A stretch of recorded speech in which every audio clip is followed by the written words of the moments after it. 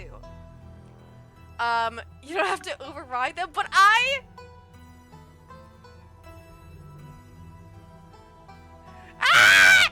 I feel like I need to. I feel like I need to. Oh, wait. Hold on. Give me a second. 1 second. Pause.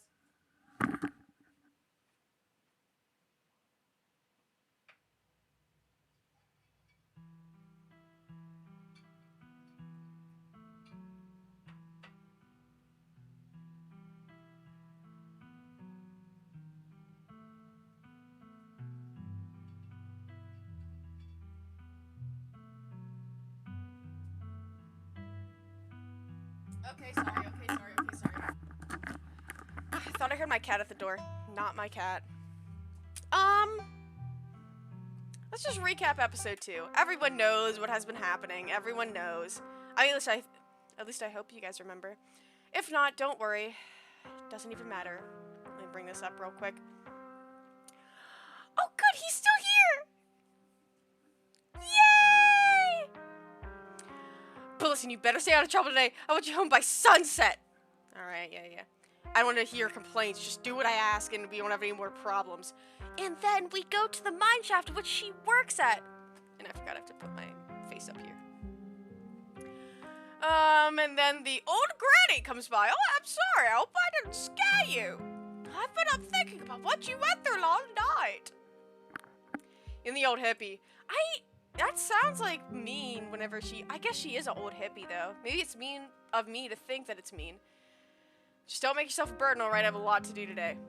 Yeah, we go visit her in the mines, and then we find out this Wayne individual that's been stalking us is apparently caught the boss's eye. And the boss, who is that? Oh, it's Tabitha. That Sam Wayne fellow, wasn't it? Whatever, if anyone asks, never talk. Got it? I don't want to disappear, too. You got it. I'm the only person in this town who truly cares about your safety. Don't forget that. I don't know. Even if it's already too late to stop what's going to happen. You know what? Whatever you say. I like somebody who will protect me. So that's fine by me. I'm fine with somebody protecting me, to be honest with you. Whatever you're looking for, you're bucking up the wrong trees. Just go someplace else before. Tabitha, let's get Trez off. Yeah, blah, blah, blah. They have history. I don't know if it's romantic or what, but they have history. Allegedly. And then we go to the mines. Everything's fantastic. Everything's great. Until it's not, because there's a bunch of kids down there, and a bunch of spirits actually go crazy. So that's great. Go crazy. Blah, blah, blah. They do that. There's something in the dark for you that's much louder that you don't hear. You can feel it in your chest. Deep growl of a predator. What? And there's miners down here. You guys dive towards you, but not before the light from your foam illuminates the chamber. Ugh. Stupid, dumb, the worst. God. Wait, Becca and Alexa are still down there. You can't just leave them here. I know which way they were going. Yeah, shut up. God. Idiot. And then I instantly feel bad for calling her an idiot because then she loses her leg in a tragic instance of fate.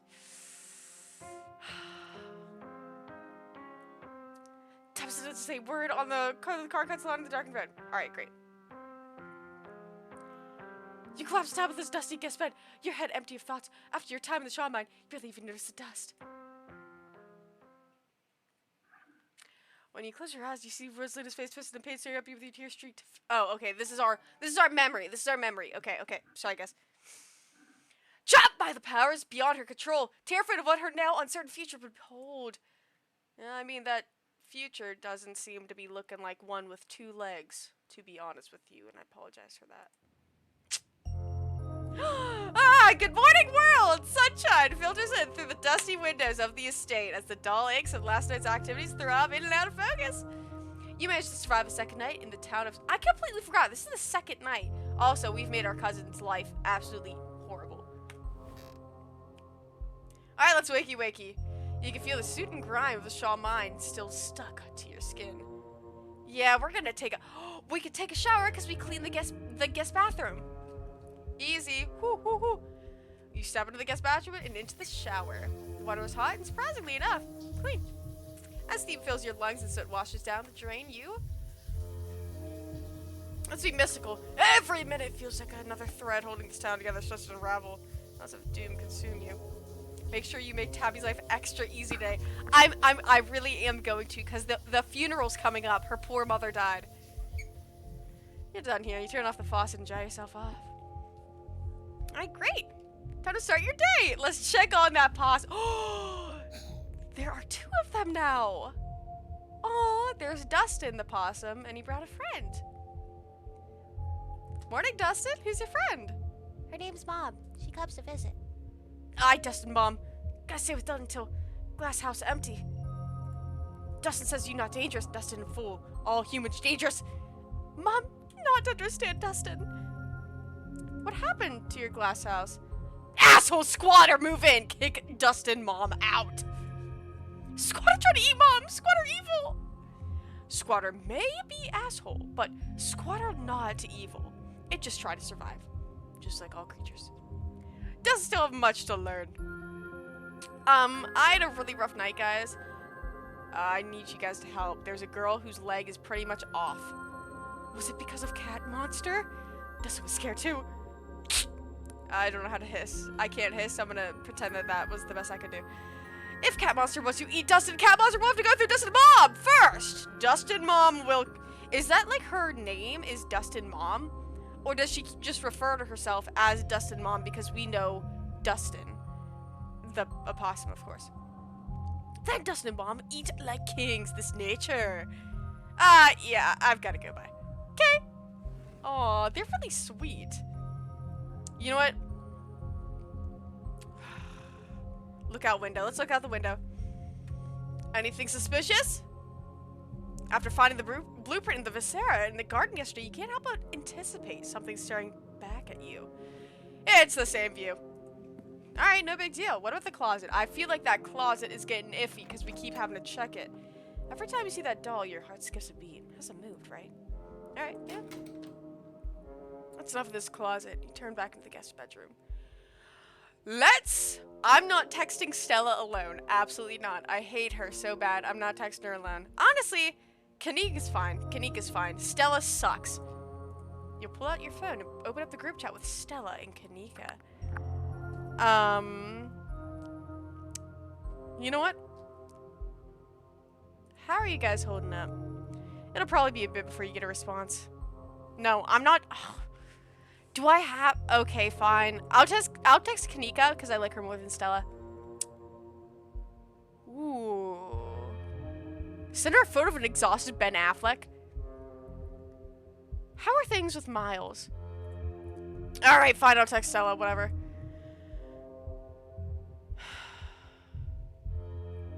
I don't really care to hear. I don't really care to hear what Stella has to say, so I'm just gonna send a photo of a creepy mascot. Send a photo of a creepy mascot in a grungy basement. Probably be a bit before you get a response. Alright, then let's leave. Good, thank you. Dude, Stella's probably the worst character of all time. And I'm not even lying. Who is the woman to my left? You got to the kitchen to find your cousin in the midst of devouring a pint of banana chocolate chunk. She isn't alone. Friffer glares at you from her usual spot at the counter as a red-headed woman busies herself trying to tidy as best she can. Vile woman, destroying the natural order of my kitchen. Down with his eyes dart to the corner of the room, almost as if she's ashamed of being caught in the act of stress eating ice cream before breakfast. Hey, don't worry about it, Tabitha. It happens to us sometimes. I have eaten ice cream for breakfast multiple times over. Everyone's gonna get freaked out if I talk to animals. But also, everyone can hear if I say the opossums in my dresser told me someone's squatting in the greenhouse. So, you know what? I'm just gonna say, bonjour, frou. Bonjour, sacre bleu. Do not think you could just bonjour me just because I slept at the foot of your bed last night. I still despise you. 3 humans at once. This is abhorrent. Your stink will linger here for hours. How am I supposed to bear it? Also, I can't do a French accent.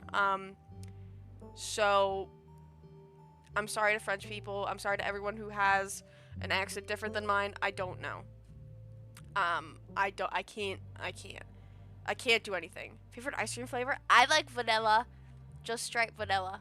I see, talk to my cat again. Oh, wait, sorry. Forgot it was Tabitha. I see. Talking to my cat again. Are you sure you didn't get hit on the head last night? You don't say good morning to your pets? I always make sure to talk to my farm cats and alpacas like they're people. To me, they kind of are.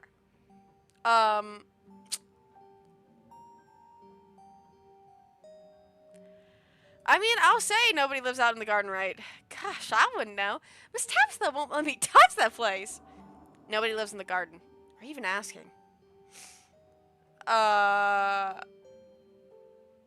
I'm not gonna say the dresser possums are telling me there's a squatter. I'm gonna say, look, I found this gory blueprint.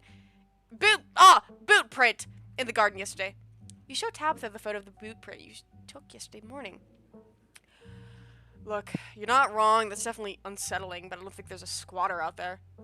Even if there was, I don't really have the time or energy or desire to go poking around there. Gosh, you two sound a little heated. Is everything alright? We're fine, Janie.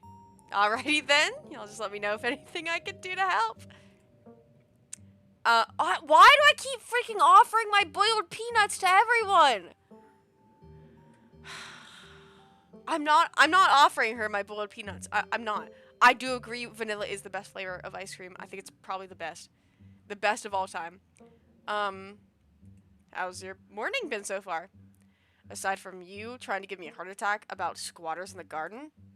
They had to take that little girl's foot last night! I knew it. I knew she was gonna get amputated. I knew she was gonna get amputated. So, I'm a little stressed. Tabitha takes one last spoonful of ice cream, then discards the empty container, turning to you with her trademark scowl. Let's get going. I got an errand to run in town, and every time I left you here alone, something terrible winds up happening, so you're coming with me.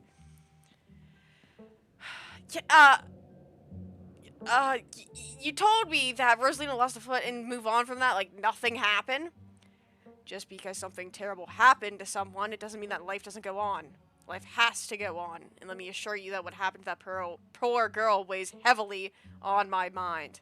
That kid was brave, and if it were up to me, we'd have dragged her out of there and hoped for the best with those other two. Now, shall we go, or would you rather keep bombarding me with guilt for something I personally begged you not to do? Alright, you know what? I'll meet you outside. Are you seriously asking for alone time here after you just probed me about whether the garden has a squatter problem? What are you taking for? An idiot? I'm already behind on my day. I don't have time to deal with hijinks. Janie, lock up when you leave, please. Don't go rearranging anything. I'll know. Alright, so, okay, sorry, my bad for asking you to go look around. As you're ready to leave, Janie approaches from the far side of the kitchen. Tabitha remains between the two of you, impatiently tapping her foot. Okay, of course, before you go, I heard about what happened last night. I mean, I heard about it before Miss Tabitha mentioned it just now, and then I heard it again. I just wanted to say that I'm so sorry you got caught up in that. I'll be praying for Oscar and poor little Rosalina. They're just such sweethearts. Couldn't have happened to nicer people. You know what? Let's freak you out, too, Janie. Let's freak you out. Last night was an unavoidable tragedy, but I'm afraid there's more to come. Oh dear, that sounds just dreadful. Have you considered stopping by the church at some point this week? My husband's the pastor, and he's been going absolutely stark crazy since we moved here. With nobody really attending sermons. It'd probably do him a lot of good to talk to you through your worries. You know what? That seems handy. I think we had a flawless start the stream. Well, do we count the fact that I was late because of my camera problems? I don't think that counts as a flawless stream. I feel like we're still 0 to 0. Still 0 to 0. Having a pastor on speed dial is always handy. Debatable. And my Daniel's a wonderfully talented pastor. Also debatable. Enough dawdling or leaving. Or dawdling? I thought you said dawdling, but whatever. The ride to town is uneventful. Your cousin unsurprisingly more focused on the road than on making conversation. I miss when the English teacher in books read the books to you in class. I'm getting that vibe here, and I miss those times. I had this amazing library, this like librarian in my English, not English. Oh my God, why am I? I'm in elementary school. I had this amazing librarian in elementary school where whenever we would go to the library, she'd read us a book, and I used to love it because she was so fantastic with how she like imaginated people's words and phrases, how she really she was great. She was great. I love reading things and just I can hear in my brain absolutely every single syllable and sorry, I'm going on a tangent. That was before the start, so maybe half a point. Okay, I'll take half a point. I'll take half a point. Sorry. All right, we're just popping into the general store for a few minutes. What are we doing at the general store? Picking up tea from Sybil. You drink tea? Yeah, whatever. I do a lot of stuff you don't know about. After everything that's happened in the past 2 days, it's actually nice to go on an errand. Exactly. You and Tabitha turn as the door to the can I speak? To the general store bursts open. A flushed Kanika exits, shouting behind her. Fine, okay? Keep coddling him. Keep letting him get away with the stuff you never would have let me so much as think about. I'm sick of carrying this family. Kanika storms off, the door slowly drifting shut behind her. Ugh, other people and their drama. If more people kept things to themselves, they'd be a lot happier. Aw, poor Kanika's really going through it, huh? It's unbecoming. She's better than that. Come on already, let's go. Alright, Kanika. Yeah, but he's there every day, and I know he comes in to see you two, and then so... I hardly think Mr. Tremaine... Actually, I don't know how to do... I'm sorry, I don't know how to do Sybil's voice. How does an old woman speak? Actually, I hardly think Mr. Tremaine not coming into the data for one day is something to worry about. Well, if you say so. See you around, Sybil. You have a good one, dear. Oh, Tabitha. Long time no see. Feels like you never make it all the way down to Main Street. Okay. Hey, I'm sure it goes without saying, but I just want you to know that all of us over at the diner really feel for you. Anything you need, just let us know, okay? What? Avery nods politely and then leaves without saying another word. Who the hell was that? That was Avery, Tabitha, from the diner. Okay, sure. Anyways, it's not important. Good morning, Sybil. Good morning, you two. Hope you're doing well after last night's activities. Is the new blend ready? Of course. Okay, of course, if you'd like to keep Miles company, Tabitha, and I will just have a minute. Is Kanika okay? Of course, she just needs time to cool down. Emotions are a little high, consider everything that happened yesterday. She'll settle down soon enough. I'm just glad both of my little ones made it out okay. So motions for Tabitha to follow, and they both disappear into the tea room, closing the door behind them with a tinkling of bells. Okay, the tinkler. Ah! Maybe not that word. Maybe not that wording.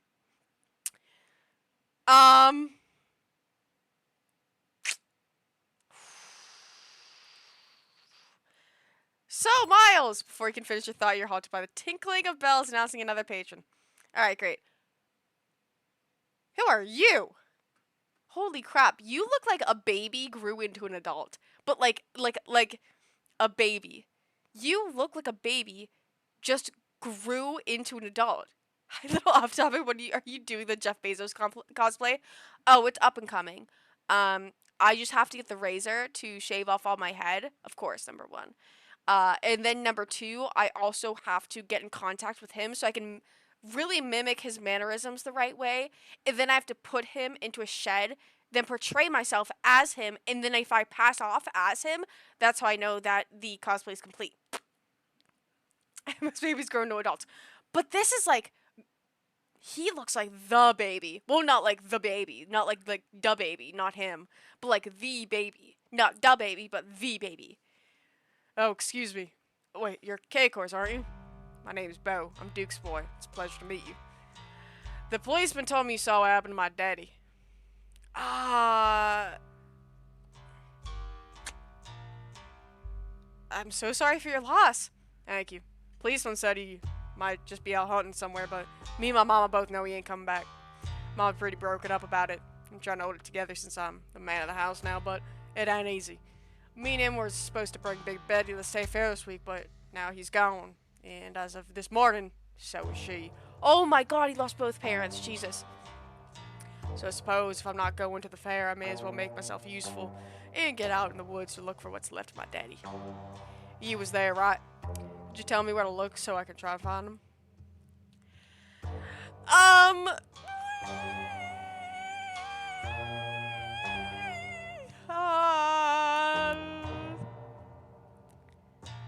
Yeah, what is Big Bet? Oh, Big Betty is one of his chickens because in the first episode, Duke, the farmer that got killed, he was like, "Oh, there's Big Betty," and it was the chicken. Oh, never mind. I completely lied. Nah, she ain't a chicken. Big Betty's our prize pumpkin. She's a big lady too. Expect she was at least 2,000 pounds. 2,000 pounds! Not too easy to move something like that. Because she rolled down off the hill. I can't be looking for her just yet with everything else going on. It's dangerous up there, Bo. I wouldn't go poking around. I ain't a stranger to what these hills have to offer. Daddy always said I wouldn't have nothing to fear, so as long as I learned how to use my fists, so he taught me how to do all that. Those woods might still get scary sometimes, but I reckon there's no better way to show off my daddy. I've learned those lessons than to go out there and find them. Have you seen anything strange on the farm the past couple of days, Bo? Like, just let me know. Not really, no. But I've been awful busy with everything that's been happening. Them chickens keep disappearing, though. I'm gonna be honest with you, Bo. Your dad was killed by ditchlings. They're monsters that show up when something bad's gonna happen. And they're the things that have been stealing your chickens, also. I'm not gonna lie. I ain't never heard of no ditchlings before. But there they are. It won't stop me from trying to find them.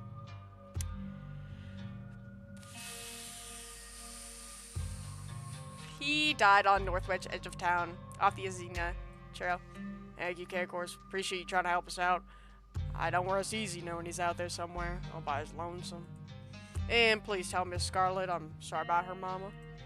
Hey, no problem, Bo. Tabitha and Sybil are still in the tea room. Your phone buzzes. Oh my god! Hey, I'm so sorry I've ever slammed eyes! Still gotta make my breakfast, been at the library after I forgot a plan! Alright, Stella, hold on. You're making me overwhelmed. I say this as I make myself overwhelmed because I make Stella an overwhelming person just by talking. Stella sends you back an image of an exhausted alien. Ugh, I didn't mean to bond with you. Hey again, lol. If you want to come over for breakfast, would honestly love to hang out. And then it buzzes again. Somebody was busy this morning. Oh, hey again. If you want to hang out before the library thing, I'm parked in the abandoned lot by the gas station. Hard to miss. Tabitha sure is taking her time there. Either we see Kanika, see Stella. No. I'm sorry. Anyone who says go see Stella, no, I'm not going to see her. I hate her. She's my least favorite character. I'm not going to see her. See Avery. I don't really care for Avery that much. Like, they haven't really popped up. They haven't been like a huge person throughout all of this. I'm going either go after Kanika or wait for Tabitha. Oh yeah, save. You're right. Save here. I completely forgot about that. Yeah, I feel like we should stay with Tabitha. Oh my gosh, wait, hold on. I do have to pee really bad. Hold on, give me a second. God, I hope no one's in the bathroom, though. That would really suck. Give me a second. I will be right back. Wait. Okay, I'll be right back now. Hey everyone, so welcome back to Frog Pond. I'm decorating it today, and there's a lot of different decoration options. I'm getting as much as possible. I'm starting off small here. I just wanted to decorate this one pond that was kind of in front of the entrance. So there's a lot of cute things like this little tea pour thing. I don't know, what is it called? Whatever. And also I'm just decorating the outside and the inside of the pond.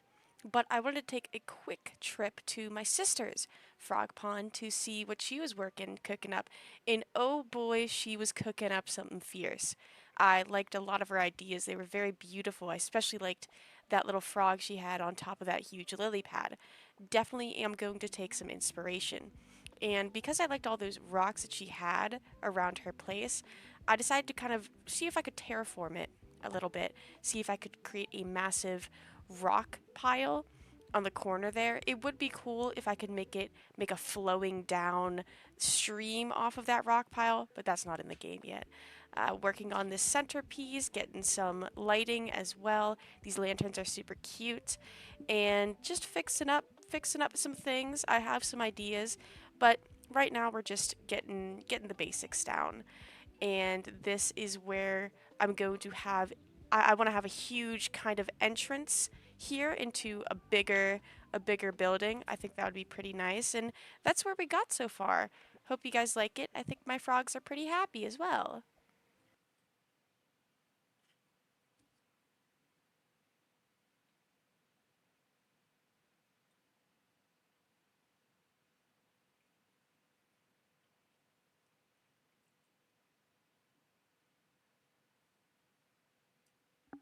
Okay, I'm back. Also, I think we might have a guest. Sorry, I noticed that my thing went. Come here!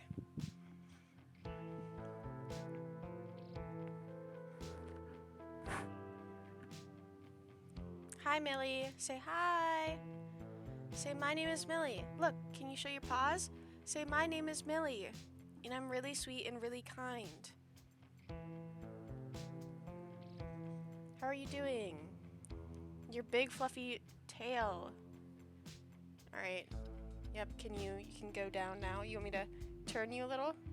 Turn you a little so you can go down? Or no? What do you want? Alright, well. Here she is in her long form. Elongate her a little more. Alright. And you're down. Thanks for coming by, Mills. Appreciate you. Alright, I'll give you one more pet since you really like it. One more pet for good measure. Okay, back to it. Kitty the long way. So, I think we should wait for Tabitha. Her cousin will probably be back any second. It's best to just stay put. I agree. You and Miles share an uncomfortably long moment of silence as Bo continues to shop.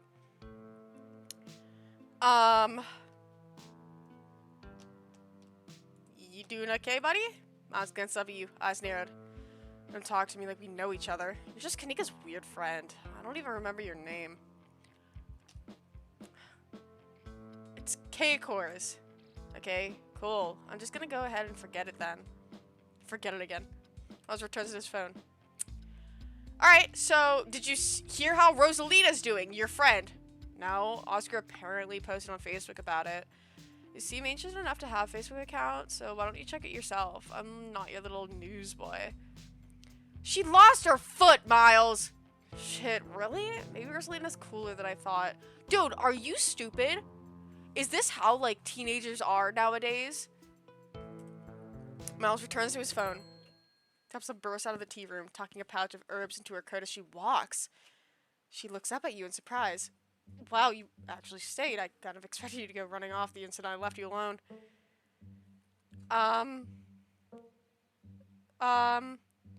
You know what? Family is important. I'm not gonna just ditch you. That's a nice sentiment. We'll see if you can actually put it to practice by not doing anything weird or dangerous for the rest of the week. I've got a couple hours. I hear you, Millie, but I can't help you. I'll pick us up some sodas and we can get out of here.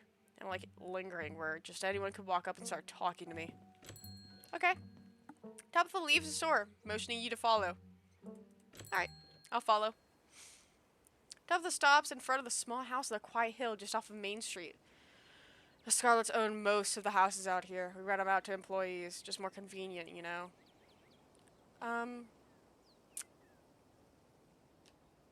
I thought the estate was your secret lair. The estate is my non-secret lair. Everyone knows I live there. Everyone knows I live there. Now, come on. Let's make ourselves scarce before we're spotted. I love her. I'm sorry. Like, I love her. Your cousin pulls out a heavy set of keys from her pocket. She picks out the one marked with a bright strip of green tape and locks the door. Come on in. Don't worry. It's empty. Alright, follow her. You follow your cousin to the model home. Ooh, look at this. Look at this. I rented this one out for years. I come here to get away from it all. Does that make sense? It's kind of like a vacation home, but I don't have to travel. Anyways, make yourself comfortable and have a soda. Alright, hey. Devla hands you a cream soda for settling in on the couch. Though this home gives the appearance of being lived in, with its furniture and lack of dust, feels nearly as empty and barren as the estate. There's no soul in this place, only the dream of one. You know what? Let's talk about Tabitha. Let's try some of that tea you picked up. It smells nice. No, it's sleepy time tea. You don't want to drink it in the middle of the day. Alright, sorry. Do you ever get to travel? I saw your glowing rock mug. Oh, that must be one of Janesy's. She's always saying we don't have enough cups. There are 3 cups, that's plenty. One for me, one for Perlan, and one for the occasional guest. But Janie said her husband has a ton of dumb little souvenir mugs from his travels. Not that I asked, she just tells me stuff about her family. Anyways, she said they might have mugs to spare, as if I need her charity. I guess she must have snuck a few in under my nose. I'll have to remember to toss it when I get back. Anyways, to answer your question, no, I don't travel. Too much to do. Sure, I'd like to see the Outer Banks one day, but I'm the head of a company. It's not like anyone can cover for me. Alright, sorry. Hello, tokens! Thank you for the hydrate, but this is more Dr. Pepper, not really hydrate-esque, but... Thank you! Raw toast! You live in a massive mansion, but only have 3 cups? Why does everyone get hung up on that? It's not like the Scarlets don't own more dishware. We're not gonna use the fine china to drink Pepsi. Or, in this case, the lovely can of Dr. Pepper. Not sponsored, although I wish Dr. Pepper would. Well, actually, I don't wish, because apparently it, harms your kidneys. I'd still harm my kidneys for them. Hence why I'm drinking this. And we technically have 4 glasses, but one of them is used for the silverware. So, there, we have more than 3. Janie seems like a busybody. Right? I only hire her to clean, but she keeps insisting on me. Okay, I'm sorry, I actually didn't know what busybody meant. Does that mean, snoops in your own business? I like Janie. Okay, so, alright. I didn't actually mean to say that. Whatever. Right? I only hire her to clean, but she keeps insisting on talking to me and micromanaging the way I run the household. The number of cups we have is none of her business. And I definitely don't need to know about what our family did over the weekend, or what cute thing her kids said, or how much she loves her husband, loves her wet napkin of a husband. Okay, you've never left Scarlet Hollow? You act like it's weird. Traveling is difficult. It's stressful. I've seen vacation movies, something always goes wrong. So even if I had a day off, why would I want to spend it driving somewhere when I could spend it actually relaxing? She has some sort of built-up anxiety. I just know it. Because this is not the face of somebody who's well. I don't need to see some windy rock, or even the beach. It's just not worth it. Do you like living here? Like I said, it's the only thing I know. You don't need to have lived somewhere else to know that if you like it there. I respectfully disagree. Everything in life requires context to properly understand, and I don't have context here. Yeah, seems hypocritical from someone who gave me a hard time for being from the city. I didn't want to like you. Do you actually like running the mines? Of course not. It doesn't really matter. I've had years of Perlan drilling that into my head. I can't trust anyone else to do my job, and if I don't do it, the entire town falls into ruin. It's my burden to bear. Though I'd be lying if I said I haven't thought about running off. Stopped at my house for a minute, so I thought I'd come to say hi to everybody. I hope everyone had a great day and is having a good time. I'll leave my house again, though, so I won't be sticking around, unfortunately, but I will miss you all, and I wish I could be here for the rest of the stream. I hope that you're having so much fun, PB&J, and I love you so much, and I hope your night is filled with sunshines and rainbows and perfectness and happiness, and we'll miss you so much. Mwah! Sorry, I gotta get back to it. Honestly, I should probably take my inhaler so I can be able to breathe a little better while I while I read this. Hold on.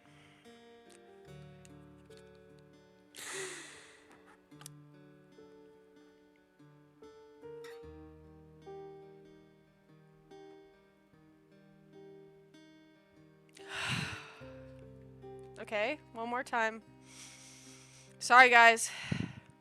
Give me a second.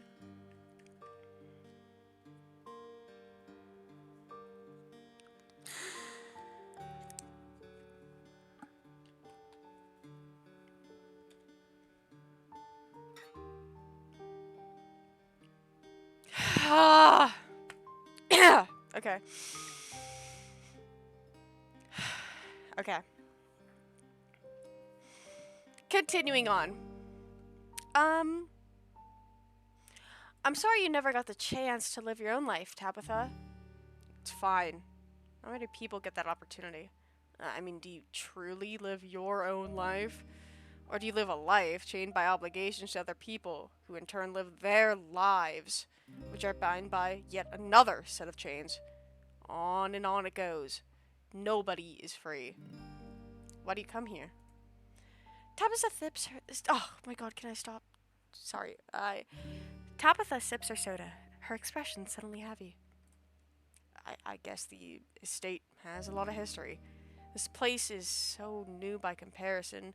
It's like the estate is full of ghosts, pressing down on me all the time, pressuring me to do what they want. When I'm here, I can imagine a life where I don't have to think about the 200 years of history resting on my shoulders. I can imagine just living as a bank teller or something. Having a simple life.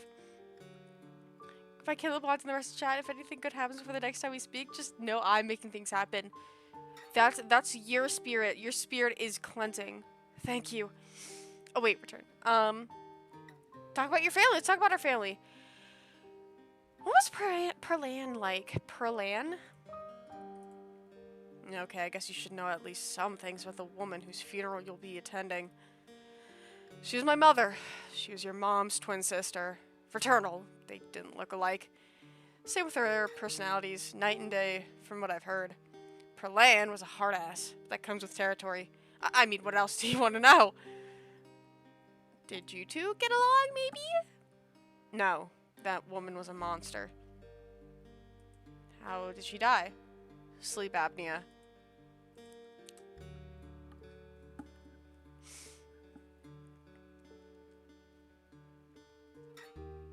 That woman was a monster. How'd she die? Sleep apnea.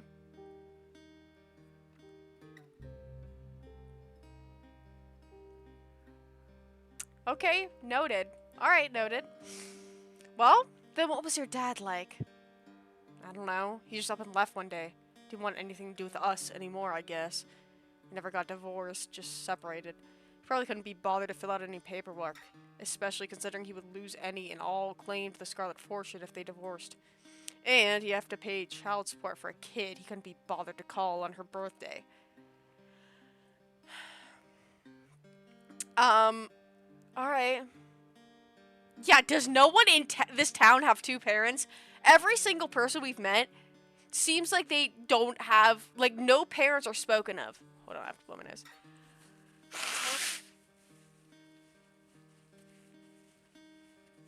You know what?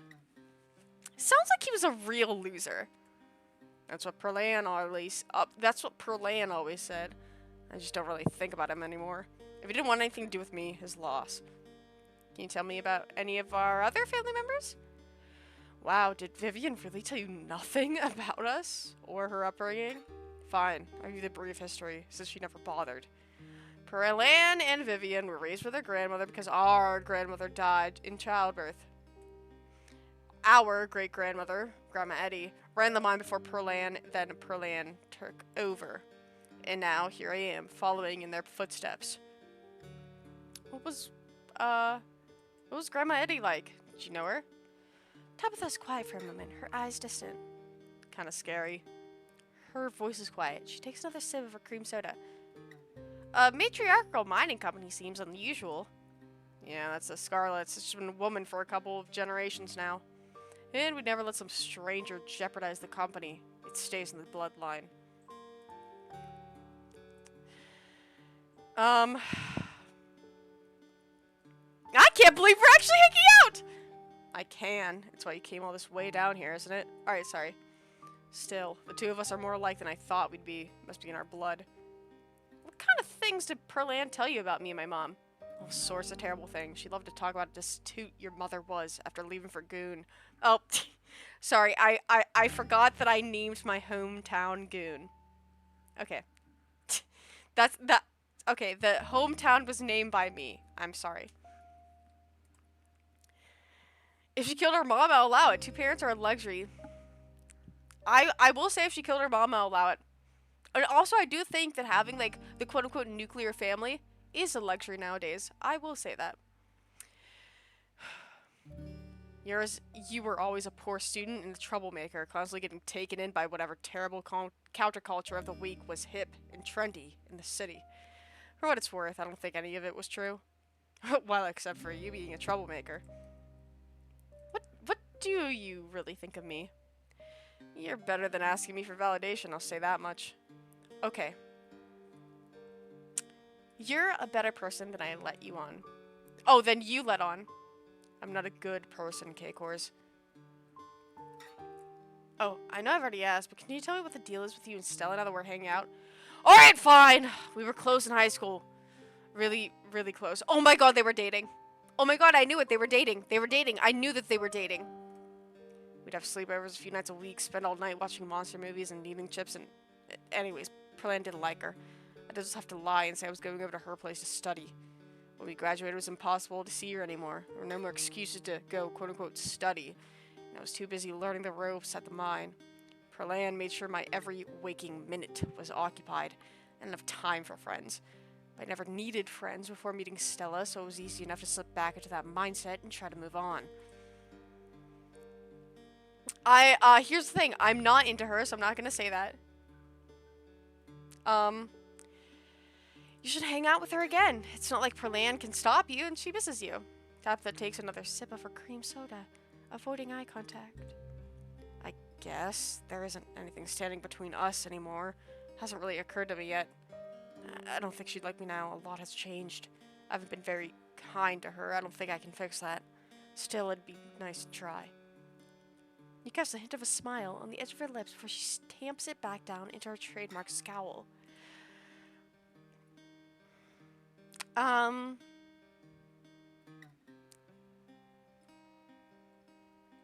let's just go through them all.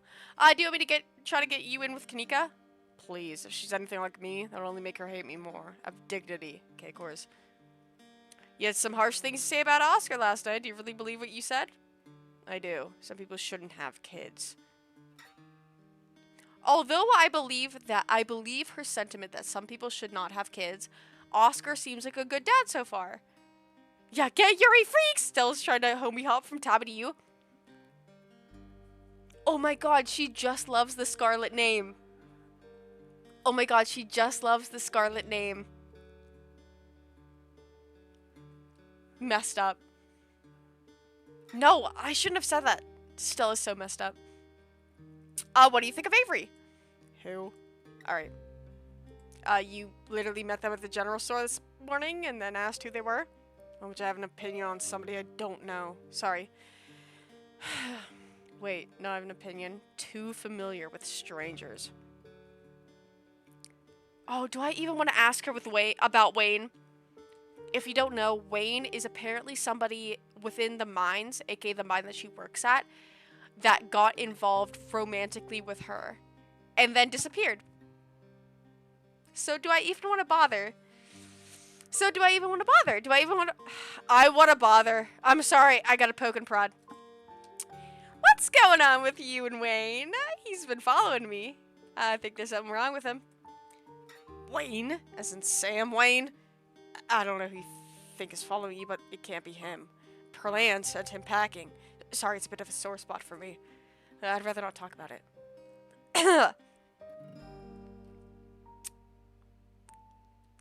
Come on, you can trust me. Look, I trust you, but this isn't about trust. Some things just don't need to be dug up. Alright, so... Oh! Wait, so... okay. So, Perlan was still alive whenever Wayne and Tabitha got into a relationship. So if anything happened to Wayne, there's also a possibility that Perlan had something to do with it. Ah! And Perlan died. Okay. Just thinking. Just thinking. Just observing. Do you know Sybil well? Everyone in town knows her. But I don't know if anyone actually knows her well. Then why'd you hire why'd you hire Janie, not Sybil? Perlan hired Janie. She's my babysitter before she started cleaning the estate. Hey, Tabitha, I'm not gonna lie to you. The police are really on my ass. I wouldn't really worry about them. Our family's the law around these parts. Oh, so you agree that, like, you're a Nepo baby. That you overrule the law, so you agree with that. So, you're no better than Epstein in how Epstein had control over the law. Okay, I notice you. Okay, I notice what you're hinting at here. Alright, got it. So you should do your best to stay on my good side. So that ghost hunting thing is still happening. Really? Stella will be there. But so will Kanika. I doubt she'd be thrilled to see me again. Yeah, okay. Count me in. You know what? Thanks for taking me back out here. Your phone buzzed before Tabitha has a chance to respond. Almost forgot it's Mayor Jimmy Day! What? Oh my god. Stella, what are you talking about? Good excuse to head over to the library. We should check in with Oscar. Meet y'all there in a half an hour! I totally blanked on that. Been having a weird foggy morning. Wow, they're still doing the Mayor Jimmy thing? Even after last night. Do you think news has spread yet? But yeah, we should go see Oscar. See y'all soon. Somebody's popular. It's Mayor Jimmy Day?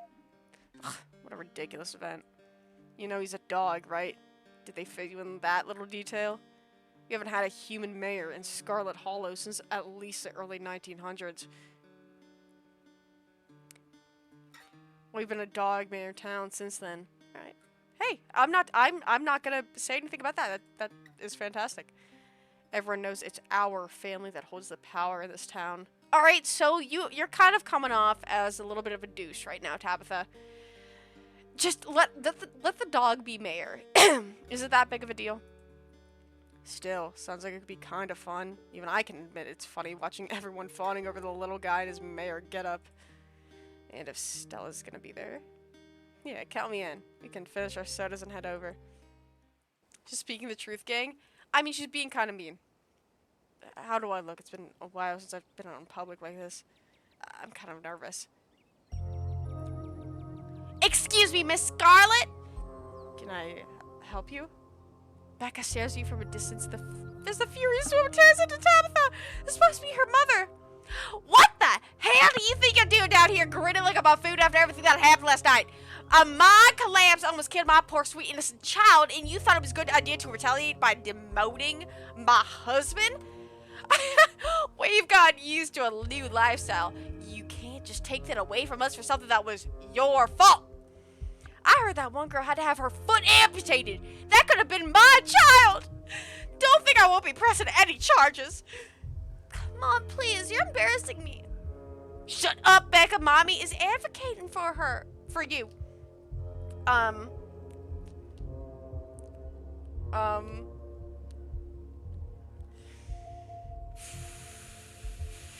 You're here complaining about your husband being demoted? Rosaline is permanently injured. Oh, wait, no, I didn't mean to say that. I meant to say that I thought it said that it was your...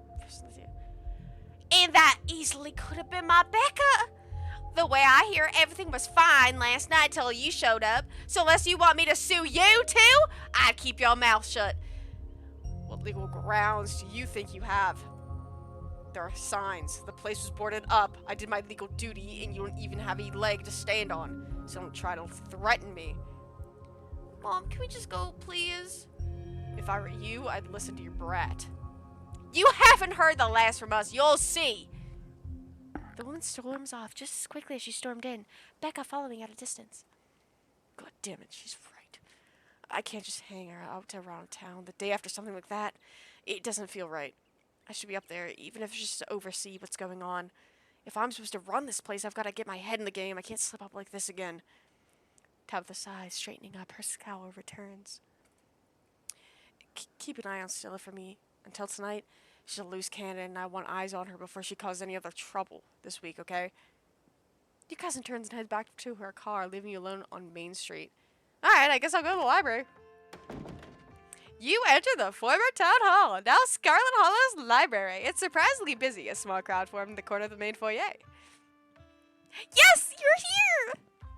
Surprised to see you here, K-Course. I half expected you to have skipped town. Yes, the whole gang is here. I've been waiting to introduce K-Course to the mayor for, like, the entire time I've known her. It'll be worth it, trust us. Alright, shall we? Dude, oh my god, I hate you, Stella, so much. That's the mayor. Yep, he's a dog. Oh my god, I love him. You can tell this dog is the mayor from his little sash and his fancy top hat. There's a regal air about him, almost as if he knows the position of authority he's been elected to. And unless you're mistaken, a serious man by his side is Deputy Franklin, one of the policemen you spoke to following your encounter in the woods on Monday. The mayor's little nose starts twitching as you approach. His doggy eyes shine with a curious intensity. Oh my god, he's so cute.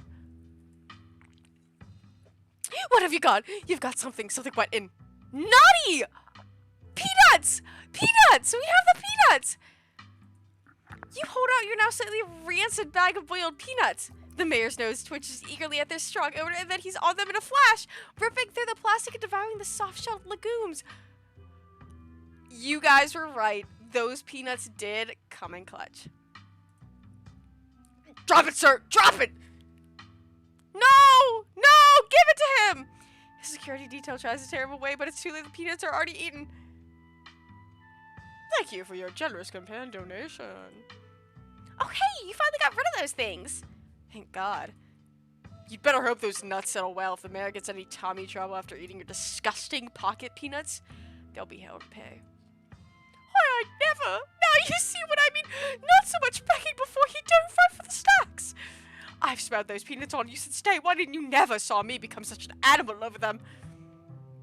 Good morning, citizen. I don't believe that we've met. He holds out his paw as if to shake your hand. You know what? It's lovely to meet you. No paw shaking, only head pats and ear scratches allowed. Okay, sorry. I must apologize for my security detail. He has my best interests at heart, but he can be a little gruff at times. Aren't you Deputy Franklin? Not when I'm security goon. Alright, no, when I'm off duty. The mayor scoffs. Off duty? The services you render for me are more important than your police work. You still haven't found Duke's body. What are you even doing here? Like I said, I'm off duty. I don't make a habit of discussing official police business with out-of-towners. And especially not with suspicious out-of-towners. How am I suspicious? I just came out of town.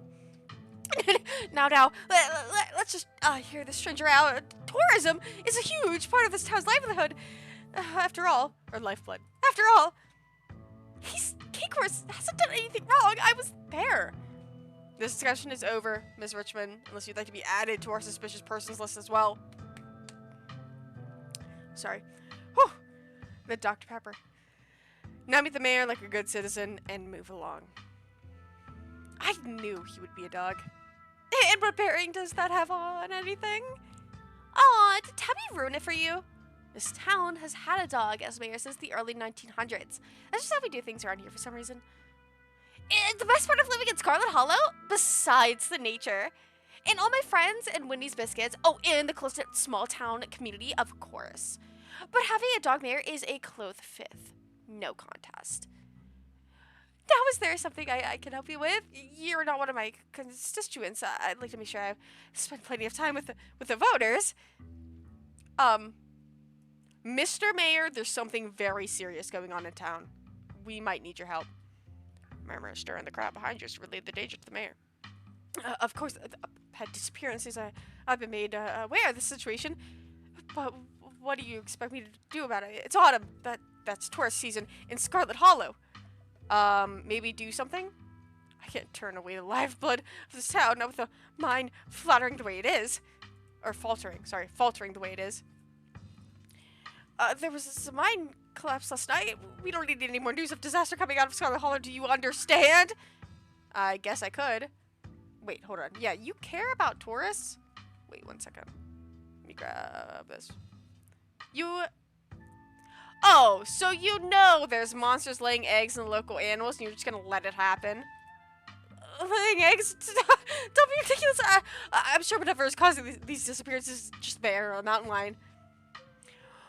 We've all smelled them up in those hills. They'll move along soon enough. This is a southeastern town. Or southern. Sorry. Oh my god.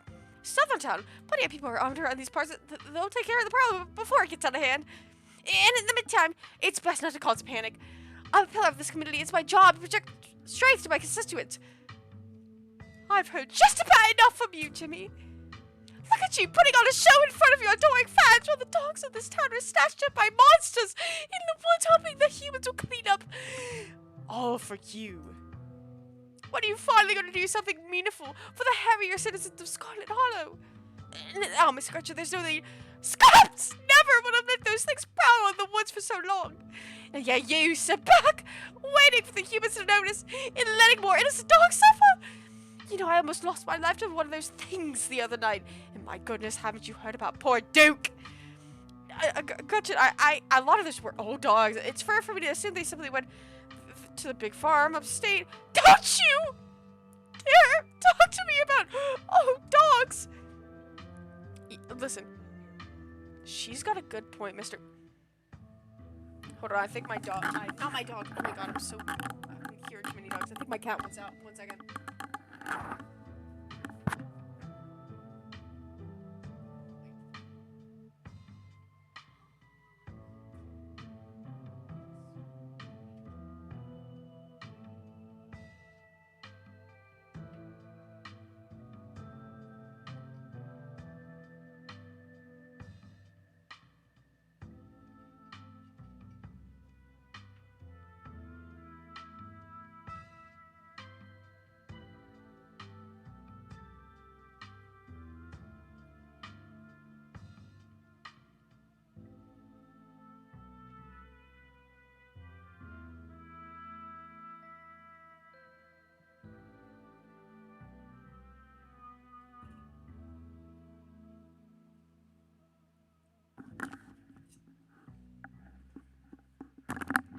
This is getting very into her voice acting the dogs. I like them. You're damn right I do! Scraps would have been out of those woods the first sign of trouble, tearing out the throats of any creatures who dare threaten the dogs of Scarlet Hollow. Yet here he is posing for the little rectangles like nothing is wrong in this town! Gretchen squirms and stirs arms, trying to get at Mayor Jimmy. Hey, whoa, Gretchen, calm down, old girl. You gotta pull a muscle. Mr. Franklin, I think now's a good time to dispose of this riffraff. Miss Millie, I tried to let you out, and you didn't want to go out. So what do you want to do? Do you want to be here or not? I will give you one pet, and that's all you get. I didn't even rhyme. I didn't even mean to rhyme, but I do it all the time. Alright, one last pet. Okay.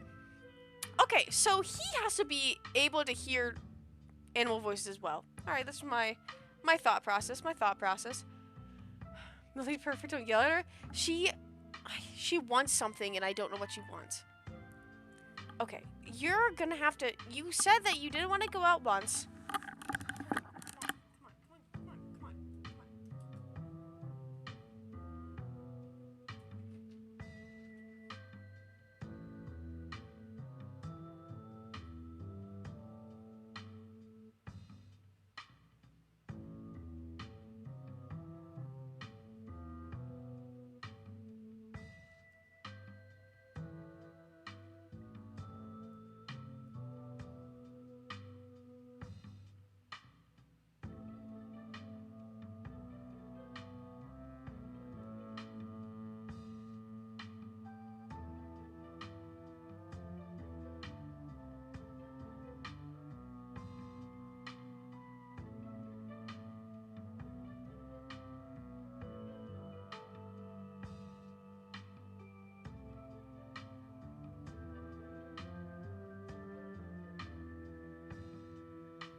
yeah, I was trying to kick Millie out, and while I was distracted, Mars came in, and so I closed the door. Mars wants out now. So then I open the door, they attack each other for a second, and then I kick him out, and Millie still wants in. No, she wants out! Dude, what do you want? Oh my god. Okay, I'm kicking you out. No, you're out. You're out. Are you gonna be nice or mean?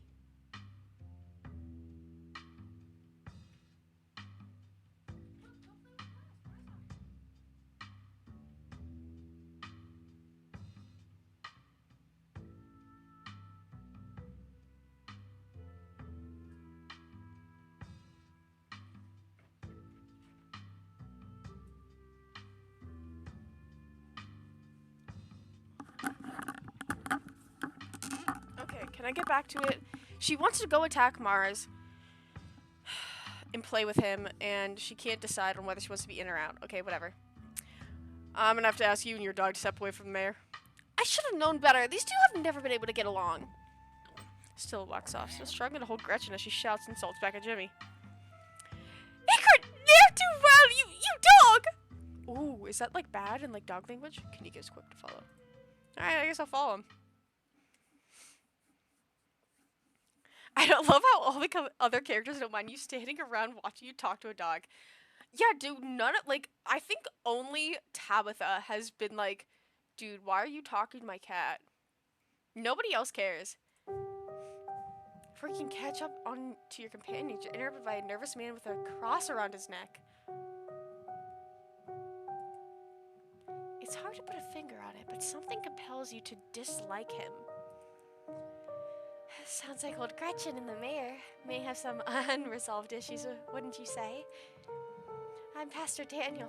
I take it you're Pastor Daniel.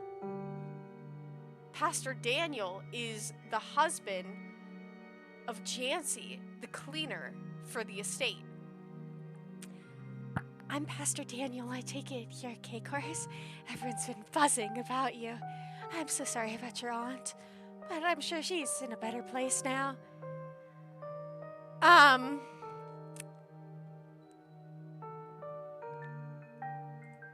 Oh, Janie, not Jancy. Sorry, I was thinking of the Florida Project. If you know that movie, then you know. That guy's evil, trust me. Just looking at what the inside thoughts are, I believe you. Janie mentioned you this morning. That woman is the light of my life. I'm so glad she's there to help your cousin through this rough path.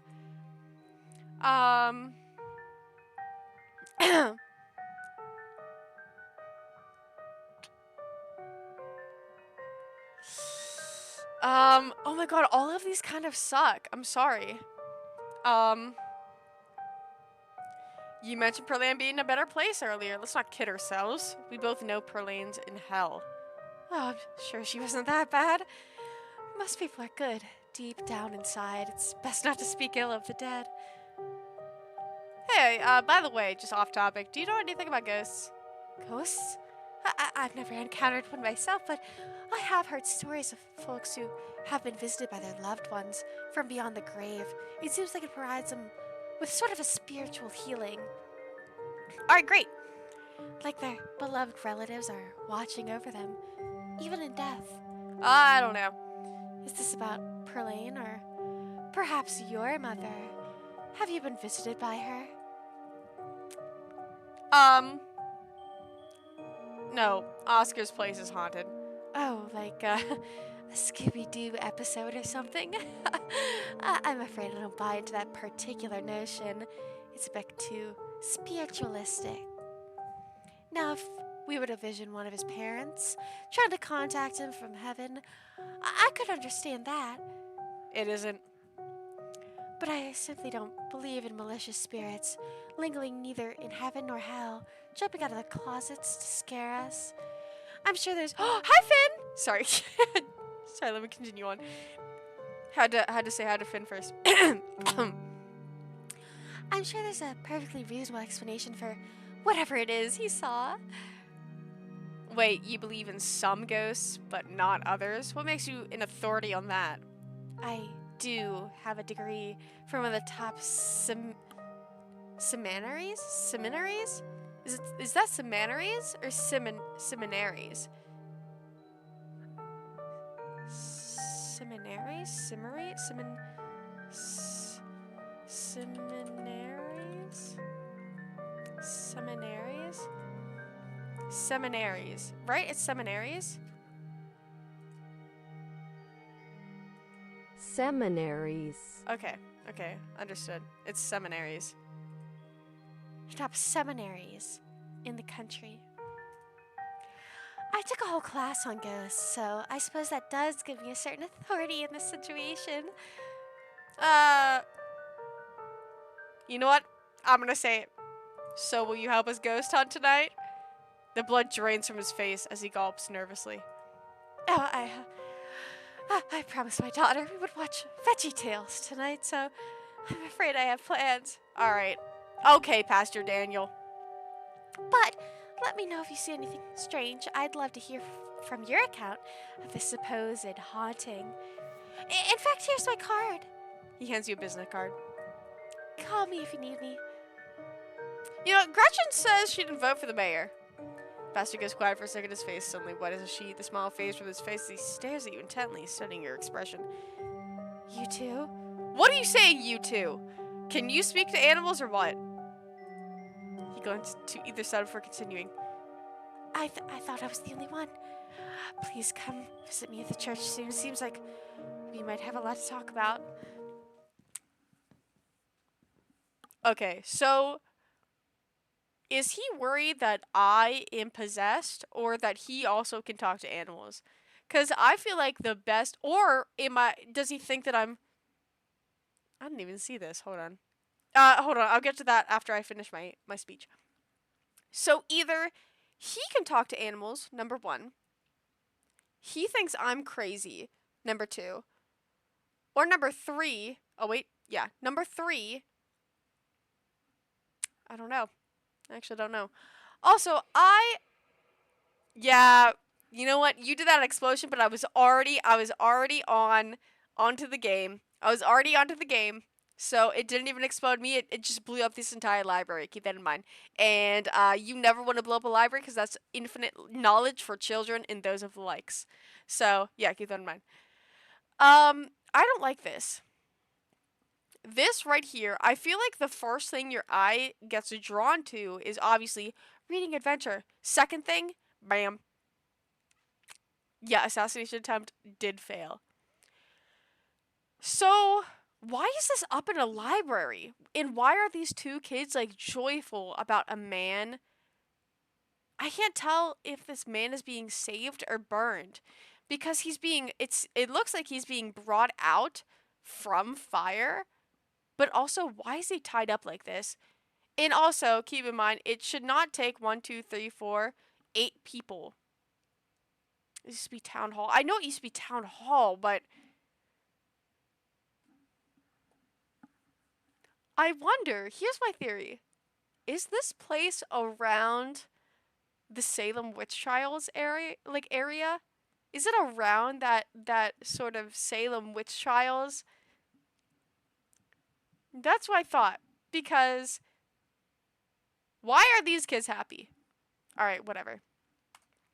Nothing to do now but catch up with your companions. This is North Carolina. I know it's North Carolina, but like, wouldn't it be interesting? Oh my god! Poor Rosalina. I can't even imagine how scary this has been for her. She seems in high spirits right now, but they've got her on some pretty strong pain medication, so I'm not sure how she's going to feel when she wears off. And it was the whole foot? Yeah, it's bad, but she's alive. We'll both be able to move on from this. We just have to get through the tough parts first. Tabitha told me what happened in the morning, but I didn't realize it was so bad. Yeah, there was nothing left to say, they said. Sorry, I can't think about it right now. Oscar. I'm sorry to cut our conversation short, but I better get going. I was only supposed to come back to pick up a few things, and then the hospital called and said there'd been some big bus accident on the highway and they needed to get beds, so I have to come pick her up. Even though our house is still haunted, and the only place she can lie down until then is a dirty back room that drove her away in the first place, and Mayor Jimmy Day is happening. Sorry. I'm just a little overwhelmed. It's okay, Oscar. We're gonna help. Yeah, we're gonna get that ghost. we could always go ahead and do a Ghostbuster, whatever we're calling it, but while you're out, at least, and she'd be able to go right back to her old room as soon as she gets back. That's probably a good idea, right? If only, but it doesn't come out during the day. So any busting attempts are gonna have to wait until nightfall. I'm just not even sure we can get rid of it all. I think I'd have to see for myself if it was gone. I managed to trick me a couple times, and I can't handle any more surprises right now. I've got every ghost hunting device known to man. You're in good hands, Oscar. We could always call the pastor if things get sticky. No, I don't think that will be necessary. Yeah, let's leave the creepy pastor out of this. Something tells me things would just get worse if he showed up. Okay, so nobody likes the pastor. I once saw the man having what looked like an honest-to-goodness conversation with a squirrel. I don't think he's all... An honest conversation with a squirrel! He can talk to animals! That was a man tied to a construction steel beam. That's why there were so many people carrying it. But... why was he being carried anyways? When there was no like blood or anything on him. Do you know, like, do you understand what I'm getting at? Like, hold on, let me go here while I fix my makeup. Like, there was no blood or anything. I mean, I guess it could be like head trauma. I just feel like that whole thing is gonna be more... that's gonna show more of the town's, perhaps what one might say, not that greatness. Perhaps show the town's horrendousness.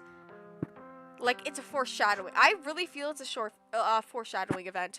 I'm not gonna lie. I believe it. I believe it. Also, why can't I fix this, please? Hold on. I have to fix this really quick because I feel like I look really bad and he was crucified? He was not crucified because that was not a cross. That wasn't a cross. If he was crucified, that would have been a cross, but it was not. It was just a steel beam. I went to a religious church. Wait, sorry, that was a double and whatever it was. That was a double positive. To get crucified, you gotta have a cross, right? And that wasn't a cross, it was just a steel beam. So that wasn't it. To my knowledge, at least. Hold on.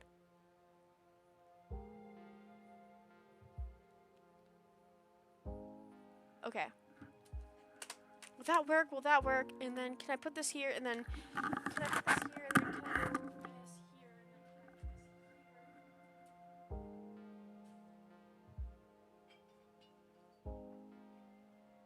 this here?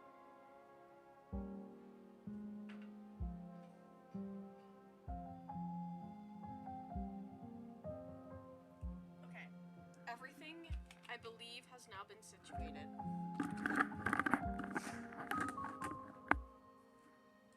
Do you think you or Tabby will be witch hunted though? I think Tabby absolutely will. Tabby, I feel like they know that nobody likes her. Nobody likes her, and here's my thing. Oscar says that the pastor is like, oh, they're having a conversation with the squirrels. We have conversations with animals as well, so if he gets burned at the stake, so will we. Anyways, I'm heading out. It should be dark by the time we get back, so I suppose I'll see you then. Oscar hurries off, car keys jingling as he jogs out the door. Oh, yeah, Cake Horse, we had dinner plans with our pal Reese yesterday. I'm sure his mom will be totally fine with an extra guest. Will she? Absolutely! And maybe we can even get him to come ghost hunting with us. Definitely did ask you to keep an eye on Stella. Dinner is an easy way to do that. No, you're not gonna try to get Dr. Kelly. Don't leave the house, are you? She'll kick us out for even asking. I wonder if he even knows what happened last night. I don't know how disconnected he is from the news around town. Should we tell him? Gosh, I don't know. Maybe? We'll just play it by ear. Anyway, shall we? Time to go. So about the mayor.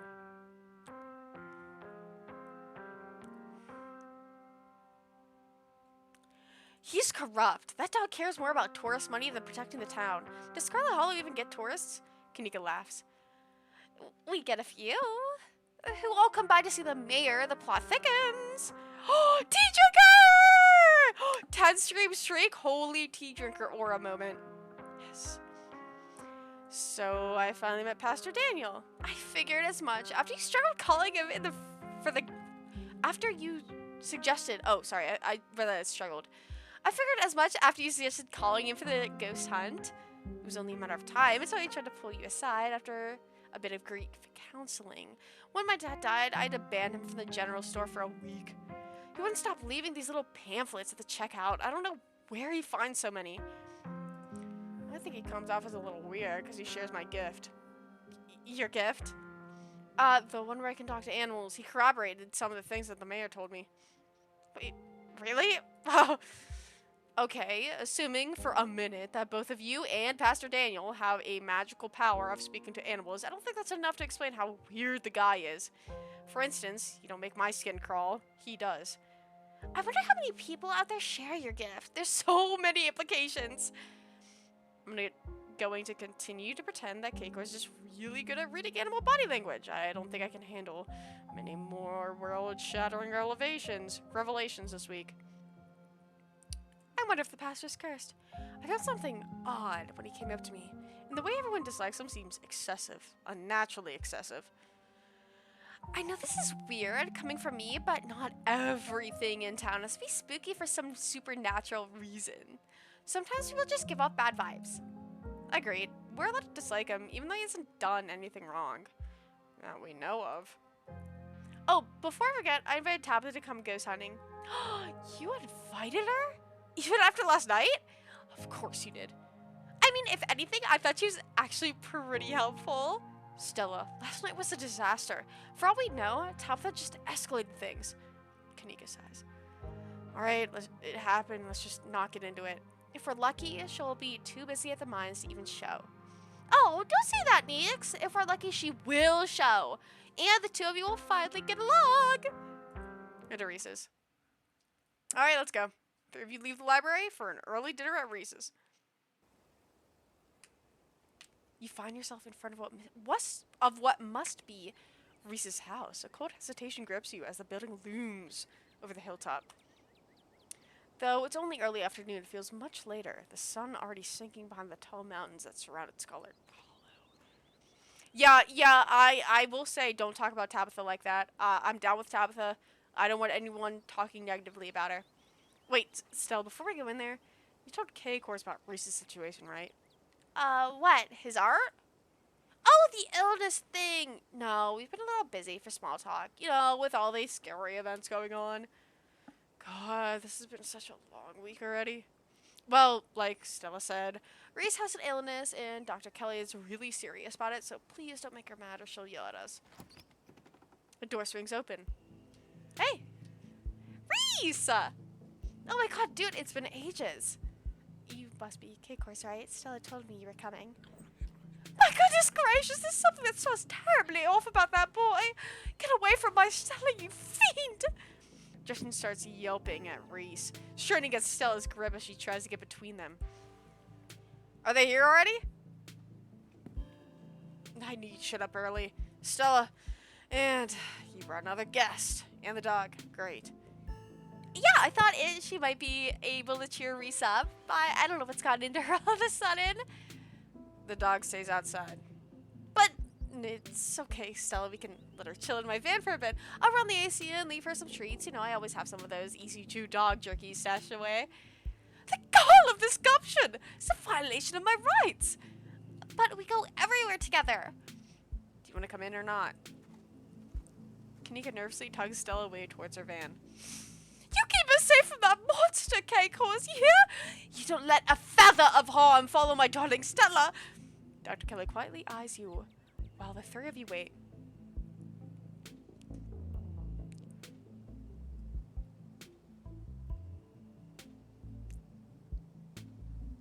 Hi, Dr. Kelly. Just come on in. Let's get this over with. I just felt like it would be weird if I was like, hey, by the way, the dog called you, like, a bad name. So I didn't want to do that. You follow Reese and Dr. Kelly inside. Stella and Kanika aren't far behind you. The house feels cold. Not only is there an odd chill in the air, but the building itself feels too sterile, uncomfortably tidy to the point where you're nervous to touch anything. If it weren't for the aroma of store-bought dinner rolls and baking in the oven and the unsettling artwork hanging on the walls, I'd be half convinced you'd wander into a real estate showing. So, how can I lend a hand? By sitting down at the table and not puttering around my kitchen. I made sure everything was well done in advance, so the only thing left are the rolls, which shouldn't be long. Then we can have a quick dinner, and you can leave my house and go about your business. But I was kind of hoping to see Reese's new art. We still have time now, right? You aren't seriously considering subjecting your friends to your disaster of a room, are you? Killy, you were so SpongeBob coated. Thank you! Thank you! I think I'm SpongeBob coated as well, and I understand that there's many Squidwards in the world. Every so often, I'll look back fondly at the time that Kayla referred to SpongeBob's friend as Patrick the Star. He is Patrick the Star. It's not that bad. You can still see the floor. Dr. Kelly raised a single questioning eyebrow. I don't mind a little mess. Yeah, I doubt it would be any worse than the way that I keep my room. Yeah, okay, fine. As long as you stay out of the kitchen. I don't care what you get up to. Cool, we'll just be downstairs. You won't even know that we're here. Make your way towards the basement stairs. This is the basement of a tortured artist. Discarded canvases line its edges, while trash and sketches leak out from their piles in the corner of the room. Hiding the bare cement floor, ghoulish faces coat the walls in paint, sneering out at their creator. Your mom is so scary. She can be a little intense, kind of overprotective, which I guess makes sense. Anyways, make yourself comfortable. You'll have to forgive the mess. I've been distracted lately. I haven't been cleaning much. Your mom really does look out for you, huh, Reese? That's one way to look at it, I guess. Yeah, it's possible she's gotten a bit of an edge lately. I think my condition has been stressing her out a lot. It used to be something she thought she could fix, but I think she's kind of accepted that it's just something we have to manage. But even if she is a little harsh, she means well. It's like you said, she's just looking out for me.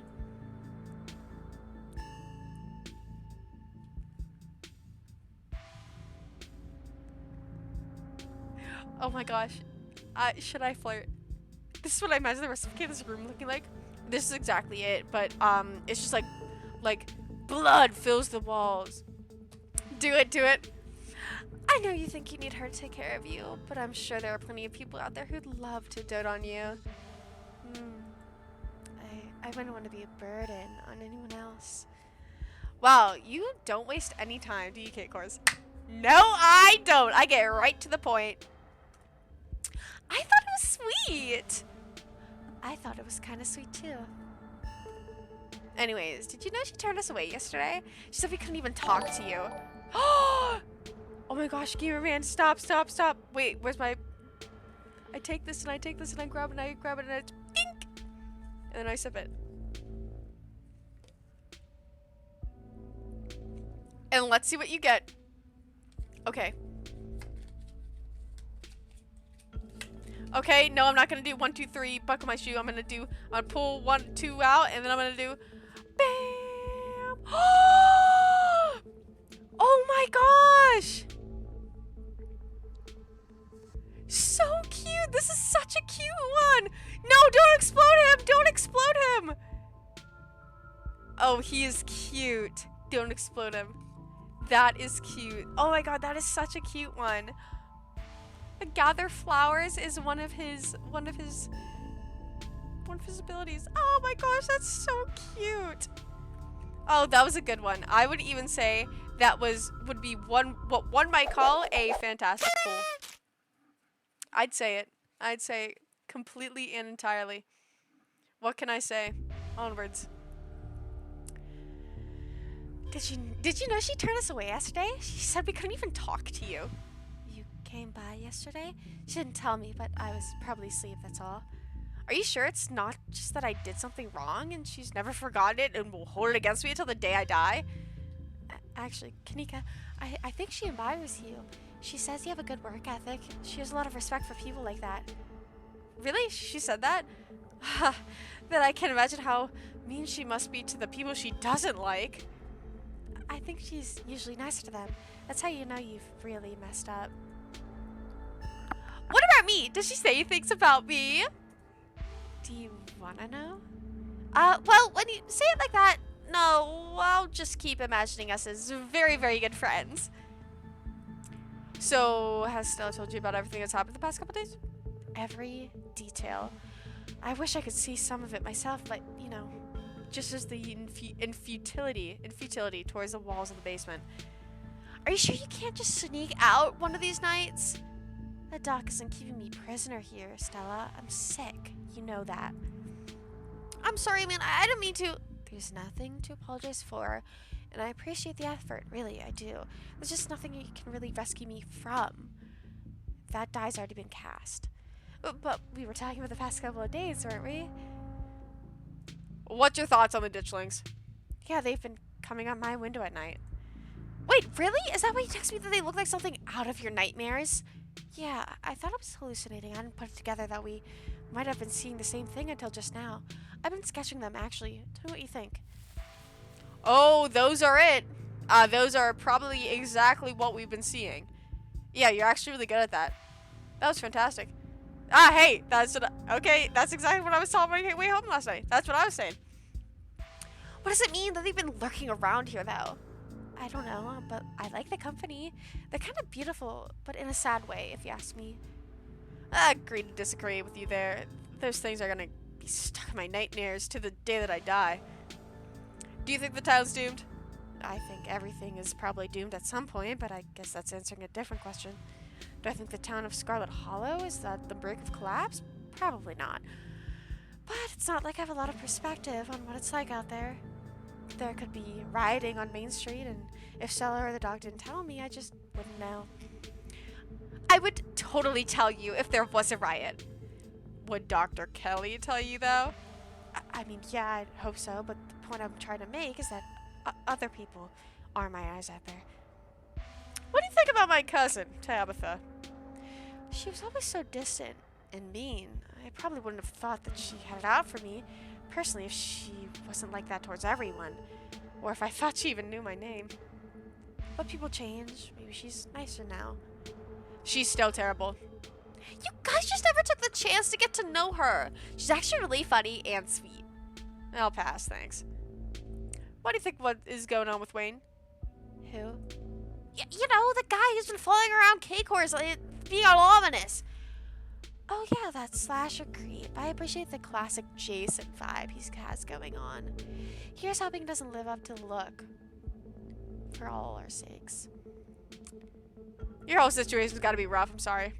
Thanks, but I've been dealing with this thing for a while, so you don't have to feel sorry for me. I've come to terms with the way the rest of my life is gonna be. You're so macabre, Reese. You make it sound like you've been sentenced to death. You haven't, right? Not exactly. No one knows what's wrong with me, but it's getting worse. I can barely keep most food down. My skin always itches. Like there are worms crawling underneath it. Hey, that sounds like what's been going on in town. I could live for a long time, or a short time. There's no one's sure. But I'm definitely not going to get better. Whatever time I have left is going to be miserable. So I've done my mourning. My best years are behind me. My future was unknowable, but one day I'll wind up in a pine box just like everyone else, and I'm okay with that. Damn, Reese. I may be goth. That's some real nihilistic We'll make sure... Oh, sorry. We'll make sure to come by more often from here on out. Friendship heals all wounds, right? Thanks, guys, but you really shouldn't worry about me. I have my art. I'm doing fine, really. Surely there must be something doctors can do for you! The doc upstairs has consulted with a lot of specialists. I've tried a lot of medications. Sure, some have been able to alleviate symptoms, but they always come with their own fun side effects. It wound up being a question of picking which set of discomforts I wanted to deal with. I settled on constant nausea and vomiting, and a persistent itch I can't scratch. It's manageable. As long as there's no pain, I don't care. And hey, isn't all that bad? Some of it's just weird like this.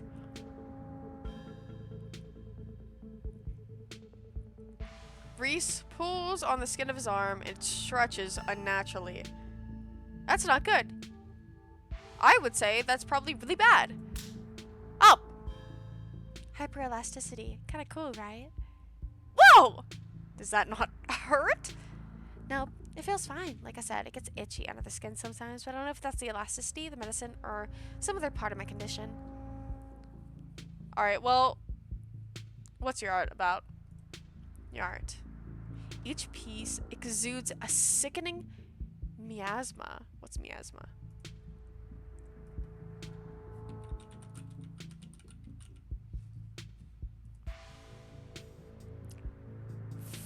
Foul smelling, highly unpleasant or unhealthy smell or vapor. So his paintings smell really bad. Is he painting with his own blood? Because this looks like dried blood. All of this, like this background, looks like dried blood. So I'm going to take the assumption that he might be painting with his own blood. As I can feel something squirming behind the paint. The brushstrokes acting as steel bars, shot with some anguished being within. I think miasma can also be like bad aura. Interesting.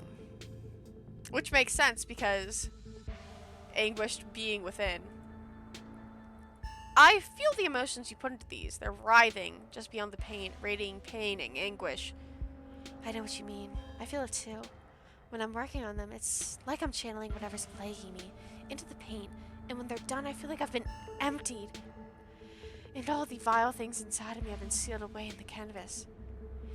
It's why I make so many of them. Sometimes when I return to a piece, it's almost like I'm offering an invitation for those feeling to slither back under my skin. There's some pieces I can't even look at. I hide them until I forget they exist. I'd rather not those particular feelings back in. Sounds kind of like therapy. That seems healthy. Probably.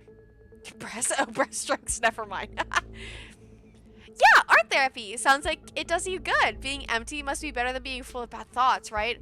Oh my god, Stella, strike... What? This is like strike 10 for her. Being empty must be better than being full of bad thoughts, right? Oh my god, she doesn't understand anything. I think so. It works for me, at least.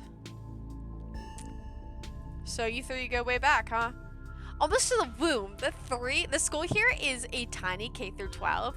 Not exactly a one-room schoolhouse, but not far from it. We're lucky we all got along as much as we did. Some kids weren't able to make any friends. They just happened to be born around the same time as some real jerks, and we're stuck with them through their whole school career. Poor kids. Not that we were free from dealing with jerks, like a certain Scarlet I could name. Okay, she was a little rough around the edges, but she was pretty friendly when you got past that. Maybe you, the way she used to look at me, you think I rolled in something foul every morning before school. Same here. Though, to be fair, the feeling was more mutual between us. She deserved it, though.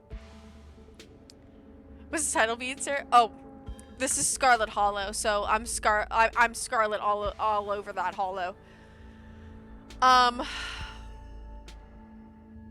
You know what? If you need someone to pose your paintings this week, That would be incredible. though I should warn you, I work odd hours. I don't usually pick up a brush until late at night. But if that's not a deal breaker, it would be great to use a model other than myself and to have some company. Hey, you want to come ghost hunting with us tonight? Oh, wow! Do you think you'd be down for that? We'd love to have you. That'd be so amazing, but I haven't had the best of luck leaving the house lately. Even just walking to town is enough to put me in bed for a week. It sucks. But make sure you bring your camera, Stella. I want to see everything that happens. It's quite a movie collection you got, by the way. Let me think of recommendations. Oh, have you heard of Shi no Chi? Deathblood? I saw that for this first time recently. Blew me away. Excellent example of both Japanese horror and found footage done right. Maybe we could do a movie night later this week. Is your mom gonna let us? I don't see why she wouldn't. It's just a movie.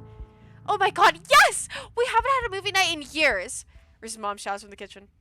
Dinner's on the table. Guess that's it for catching up. Alright, guess that's it for catching up. Make sure you all wash your hands with soap. I don't want anyone sharing their germs. Sure thing, Doc. Yes, ma'am. I'll do anything for you, woman. You make your way towards the sink, but I stopped your tracks with a pull of an odd door at the end of the hallway. It feels out of place, like you've accidentally wandered into a different older house. But more than that, you feel something radiating out from behind it, something dark and cold. You felt this before, in the dusty tunnels you so narrowly escaped last night. An oppressive hum, like a muted scream heard through layers of rock, trying to draw you towards it. You feel lightheaded. Okay, I'm gonna pause. I'm gonna pause until I can go to the bathroom, except this time I only had that one frog pond. So instead, you guys have to sit here alone. Bye.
Okay. You felt this before. In the dusty tunnels you so narrowly escaped last night, an oppressive hum, like a muted scream heard through layers of rock, trying to draw you towards it. You feel lightheaded. You are compelled to approach the door, drawn in as if hypnotized. Something wants you to find it. Hey, I don't think there's any other option other than open the door. Oh my god, how far does it go? Wait. Snap yourself out of it. Do your best to snap yourself out of it, turning into the bathroom and dutifully washing your hands before joining your companions at the table.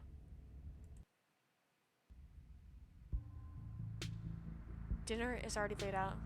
Dinner rolls, spaghetti, and a light salad. Kanika anxiously picks at her food. Stella is nervously talkative, and Reese is suddenly quiet and tense, his shoulders tight as his mother's perches on the chair next to his. Dr. Kelly eyes all of you with a sharp, fierce gaze. She sits opposite of you. Oh, thanks for the hydrate. Hold on, where's my...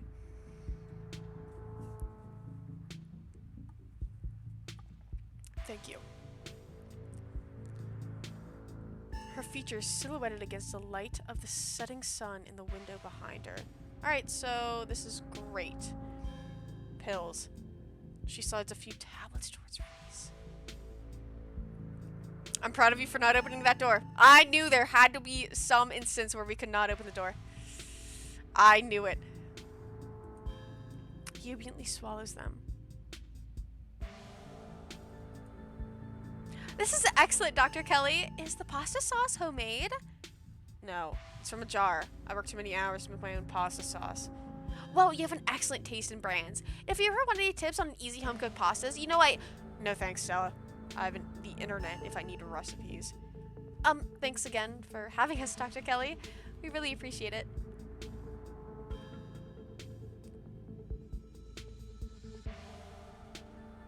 Alright,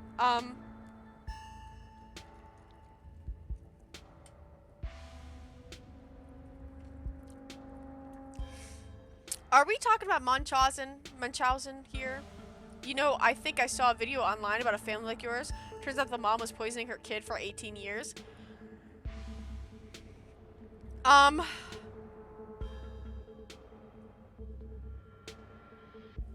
Do I want to be messy? Is the question. Do I want to be messy?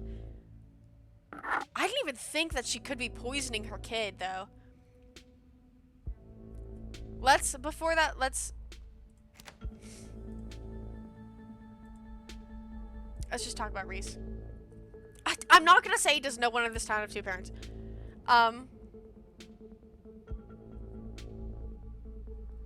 Reese is a talented artist. You must be very proud of him. He has a lot of skill, honed through practice and dedication. I can't say I understand a lot of his pieces, but of course, I'm proud. Thanks, Doc. He doesn't even call her mom! Oh, that's sad.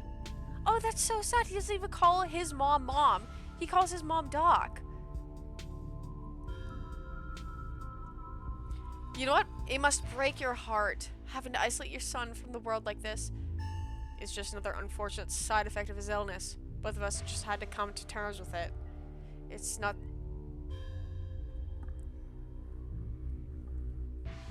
I hear you, Millie. But it's a life he's had to lead. Alright, do you want to come up here? You can come up here if you can be sweet and nice. Come here. But it's a life he's had to lead. Maybe he doesn't have to. Ow, jeez, Kanika, your boots are heavy. Sorry, Dr. Kelly. We're totally respectful versus boundaries, even though they might seem a little arbitrary and strict. Isn't that right, Stella? You can give me all you like. It won't change my bold attitude and outgoing personality. You know, Doc, I feel pretty okay. I don't think having people over is all that rough on me. Well, you see how you feel in an hour.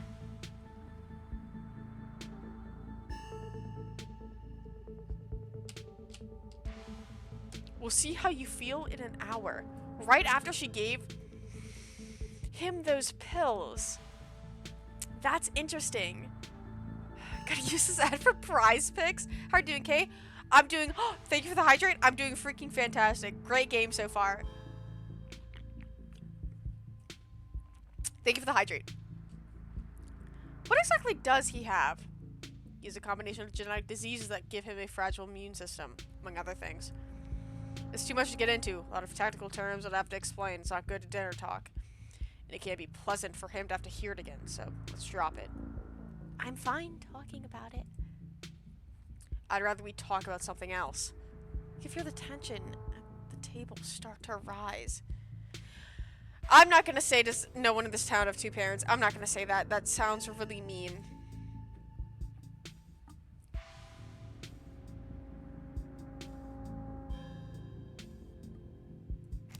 I'm finally going to use...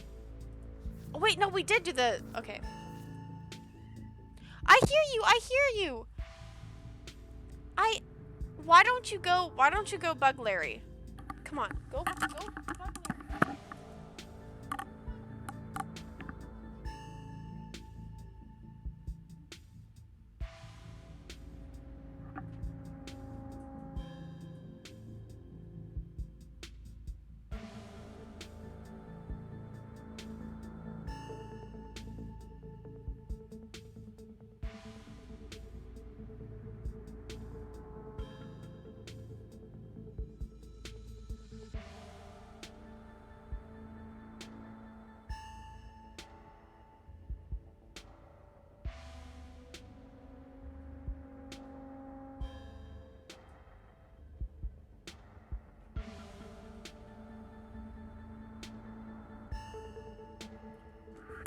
Sorry to send my cat off to worry.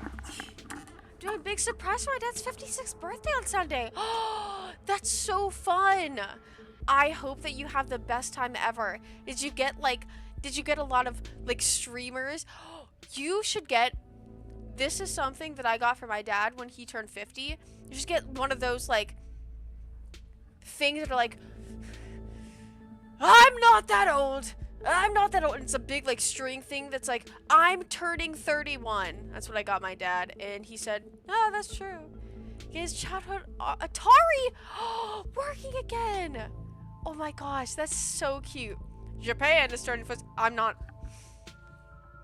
Oh my god, I hate that caption. Don't say that caption again. It actually like drives me crazy to see the Japan is turning footsteps. Shut up. You know, I'm gonna say it. You know, I think I saw a video online about a family like yours. It turns out the mom had been poisoning her kid for 18 years. Dinner table goes quiet. Oh yeah, I think I saw that one too. Wild stuff. Is that so? Sounds return. Seconds feel drawn out like minutes. The more you talk, the less you feel like you're having a conversation. The more you feel like you're treading on eggshells.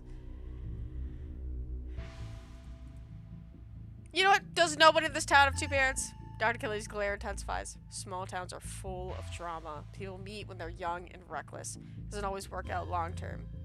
Plus, these hills are dangerous, and the jobs even more so. Things happen. Not everyone gets some fairy tale ending.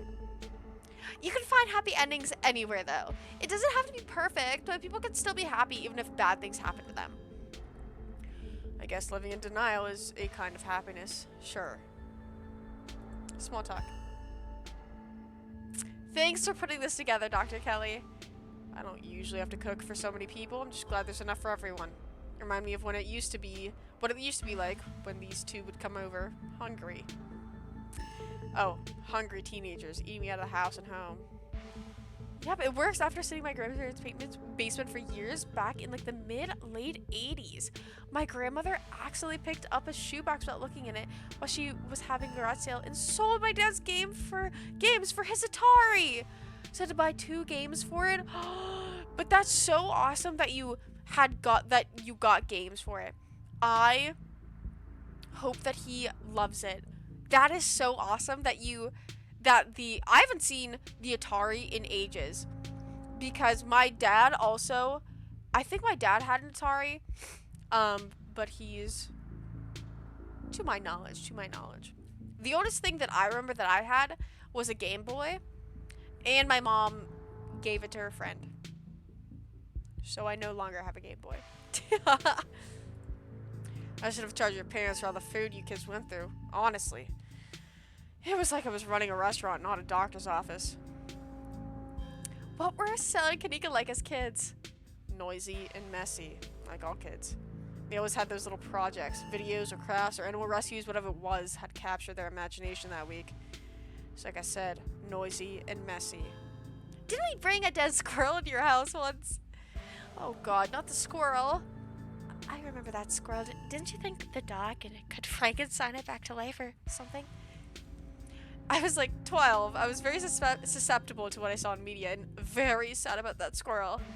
That's one of those things that keeps me up at night. I still feel guilty about bringing that thing into your house, Dr. Kelly. I'm just glad you didn't make it into a habit. You're a doctor. Have you ever seen a dead body? I have! That's a strange thing to bring up at a dinner table, or in the other context for that matter. I assume you must be referring to the possible remnants of Duke Calloway, but I was under the impression that he was only missing, not dead. He's definitely dead. I have the footage if you need confirmation. That won't be necessary. I suppose if there's a corpse to be found, I'll see it soon enough. Dr. Kelly is the Scarlet Hollow's coroner. If someone dies in the holler, she knows. Stella, I've invited you into my house from the goodness of my heart. Could you please have some decorum at the dinner table? Isn't a coroner an elected official? Yes, and I'm not that. I'm a medical examiner. I'm a doctor who can perform autopsies. But it's not something I have to do very often, and not exactly what I call quote-unquote dinner talk. So let's drop it, shall we? Aside from Reese's mom staring down the table, nobody's making eye contact with anyone else. If you're the medical examiner, do you know how my aunt died? She suffocated. Tabitha says she suffered from sleep apnea. Your late aunt's age, it can be deadly. She should have come in more often. If she let me know she was having trouble sleeping, we could have worked on a solution. And who knows, maybe she'd still be here. No one in the holler thinks they need a doctor until they're 6 feet under, I swear. How well do you know Tabitha? Not very. I'd know her a lot better if your family didn't seem so afraid of doctors. You can count on one hand the number of times she's been in my office. No wonder everyone but that old Edwardine died so young. Hopefully your mother was better about taking you to the doctor's visits. I wouldn't be surprised if there's something genetic at play. And it's much better to catch those things early. You know what? You're a doctor. Where were you last night when Rosalina got hurt? I'm a doctor on EMT. Once she's back in town, I expect to also we'll be seeing a lot of each other. She won't be the first amputee I've treated, so at least I have some experience. Poor kid. It's gonna be a tough adjustment. I just hope I can be helpful to her. Poor Rosalina. I think she'll be just fine. Oscar says she seemed in high spirits. Pain meds will do that. The more you talk, the less you feel like you're having a conversation, the more you feel like you're treading on eggshells. You know what?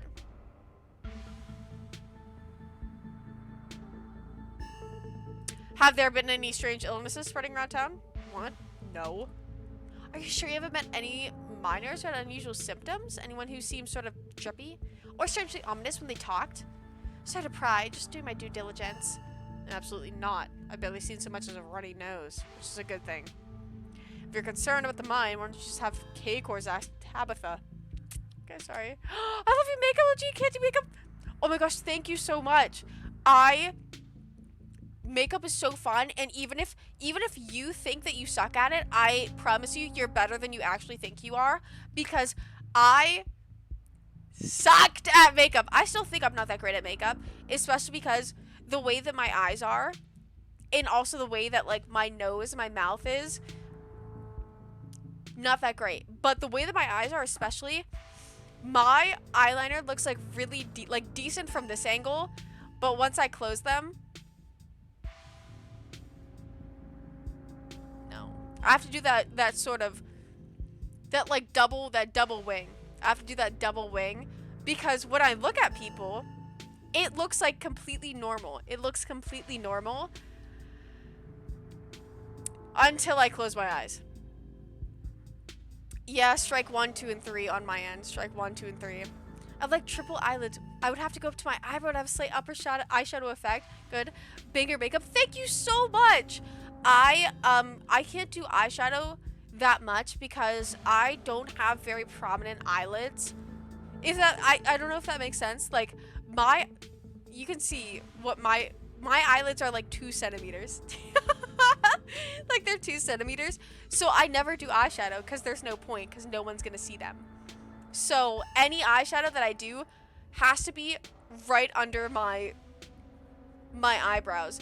And usually my eyebrows are lower than this. I just pluck them insanely to make them slightly higher than normal. So I have to pluck them so much to make it seem like I have more space above my eyes. What I don't. What I do not. But, and also one of my eyes, I don't think you can see, but it's this eye that has, like, there's like a double crease that I have on this eye. Only sometimes, though. So that sucks as well. But eyeliner sucks. Eyeliner sucks. Heavily. Heavily. But anyways, I have no interest in violating HIPAA for your wee little investigation into nothing. Do you know Sam Wayne? Sam Wayne? Did I kill it just a moment to think? No, it doesn't ring a bell. Someone you know? Someone who's been following K-Course around. Super mysterious guy.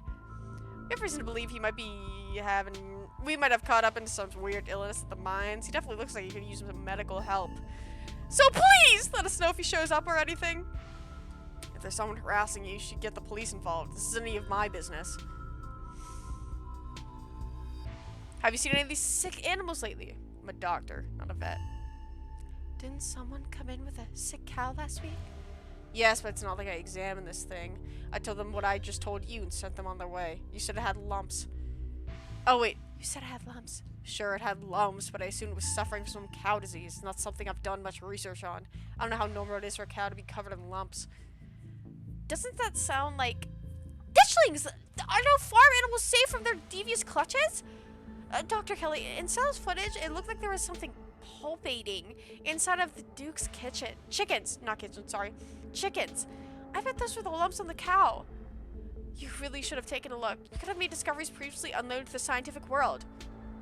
Or I could have spread some new, horrible disease to my chronically ill son. I'll leave these discoveries to someone else. The tension at the dinner table reaches a breaking point. Alright, that's enough. Dr. Kelly's interrupted by Reese before she can finish her thought. So we were talking about maybe watching a movie sometime this week while Kaker's still in town. We'll have to see how you're feeling. I can handle a movie, Doc. Yeah, we'll just sit downstairs in the dark. Reese is used to that. I'm sure he'll be okay. You're always overestimating how much you're able to do, Reese. This is why you keep getting sick. If I get sick, so what? It's not like that's ever gonna change. I'm sick every day, and I'm not getting better. I just want to spend the last few miserable years of my life holed up in the basement alone. Just because seeing my friends has been deemed quote-unquote too strenuous. I'm an adult. For God's sake, I can't believe I have to ask for permission from my mom. Just to have friends who... Reese stopped mid-sentence, wincing in pain, wrapping himself around his arms. Don't say things like that. I'm doing everything I can to try and fix... Silences. Dr. Kelly's eyes shoot open. Reese? Reese abruptly pulls himself from the table and leaves. Damn it, I knew it. I knew this would be too much. No, you just gave him these pills. Everyone, get out of my house, please. Leave us alone. Stop trying to interfere with his life. All it does is hurt him more. But we can't leave him like this. Now is when he needs friends the most. No, now is when he needs me the most. I am his doctor and his mother. I know you care about him. I know that. And he knows it too. But all any of you would do is get in the way. So just leave. Please.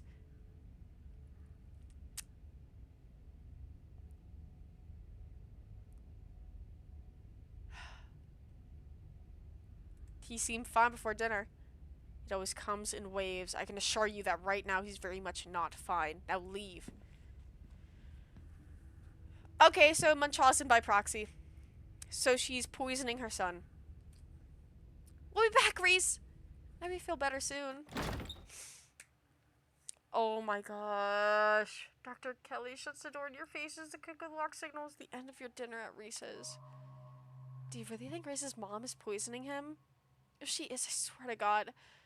She wouldn't. That's just so horrible. Who could do something like that to their own kid for so long? No, there's no way. Y'all are barking up the wrong tree. It seems far-fetched, and it's definitely rare, but I don't think we can rule it out. The door to the clinic felt like it had the same pull on me as the carving in the mines. Do you think something's back there? Another one of those carvings is somewhere in there. I'm certain of it. Okay, that'd be really weird. If we find it, do you think you'd get another vision? I'm just spitballing here, but I wonder if what that carving showed you last night is related to the ditchlings. You're not suggesting we go poking around there, are you? Of course I am! Maybe tomorrow. I am not breaking into Dr. Kelly's clinic based on a bad vibe K-Core's got. Do you think Reese might have a supernatural affliction? Like, related to what you felt in there? If he did, why wouldn't Dr. Kelly have it? It makes more sense if he just has a genetic condition, assuming there isn't any foul play. She's just overprotective. I'm sure that's all that's going on, and she has every right to be. I mean, the poor guy took 2 bites of food and got sick immediately. I can imagine what that's like for both of them to go through. Okay, Stella, you jump to the supernatural with every single thing. Every single thing this far, she has jumped to the supernatural. Now, whenever I say, hey, there might be like a little Munchausen by proxy here, suddenly that's out of the question. Right? Okay. Look, I'm just saying maybe there's more to their dynamic than just him being sick, but it's not like there's much we can do about it right now. We could probably go back and forth for this on this for a while. Let's grab Gretchen and get going. The sun is setting, and we wouldn't want to miss a second of ghost action. Stella hurries off down the hill, almost as if to run away from just what happened. You and Kanika follow her down slowly darkening street. Lit by the orange hues of the setting sun, the library feels different. It was once a quaint building in a small town, now stands as an imposing structure, its walls holding something that stares back at you with menace. Maybe Kanika is right. Maybe ghosts aren't real, and the rest of the tonight is going to be a pleasant break from the events of the past few days. But you know that's not the case. There's something old and powerful in there, and you feel it stir as the sun sets and the daylight fades away. Enter the library. Just as the exterior was intimidating the setting sun, the inside of the library is dark. Its shadows deep and foreboding. The meet and greet with the mayor ended quite some time ago, and the throngs of visitors took whatever joy was in this place with them as they left. Hey, Oscar! Are you back yet? Shh, you can't yell in the library. It's against the rules. It's after hours. Rules only apply before 5 p.m. Now it's our domain. Hey, you're just in time. Rosalina's situated in the back room. Alexis is gonna keep her company while we hopefully get this all sorted out. I'd love for her to be able to sleep in her own bed tonight. How's she doing? She's not quite as chipper as she was when she was on the stronger meds, but she's doing surprisingly well. Alexis has been by her side nonstop. She's been a really good friend. Rosalina and I are both lucky to have her right now. I'm glad she's back home at least, and we'll be able to get her back into her real home in no time. I've come fully loaded. I've got my EMF reader, temperature gauge, spirit box, infrared camera, UV light, video camera solid, flashlights for everybody in case the ghost messes with the electricity, parabolic microphone, Sharpies, and paper for the automatic writing, matches and candles for the rituals. And you've got your spectre sniffing compatriot at your side too. This nose can sniff out any ne'er-do-well. Ne'er-do-well? We might find whether spirit or scoundrel. Oh, and a Ouija board. I know they're toys, but you never know what might come handy. Wow, this is a lot of ghost hunting stuff for something that was so last minute. Just have this stuff ready to go in a bug-out bag or something? Of course I do. I actually stashed a couple bags here overnight after I got back from the mines. Excuse me? I wasn't about to carry everything around all day. This way we can go in light and pop out to grab more stuff once things start getting spooky. I may never have found any compelling evidence of ghosts, but that's not for the lack of trying. And after last night, I'm more than ready to try again. There's something back there. I can feel it. Really? This is so exciting! I can't wait to finally see a ghost. Yeah, exciting's a word. We'll see how you two feel about that once things get started. Yo, don't rush off ghost busting without Zane. No way I was gonna forget your promise, Stella. Zane, I'm so glad you could make it. I was confronted with my own mortality for the first time yesterday, so I'm desperate for answers with the afterlife is to ease my troubled mind. Now let's go mess with some ghosts. Oh my, this set leaves a lot of humans for one little old ghost hunt. I do hope this means my dear Stella will be safe this evening, and that whatever foul creatures look at the chalice choose to prey on someone else. Yeah, my house is big enough for 5 ghost hunters at once. If this is everyone, we can go ahead and... That's everyone. Wait, what about Tabby? What about her? She's not here. Let's get started. I guess she could catch up once she gets here? Well, if y'all are itching to get started, it's through the back. Follow me.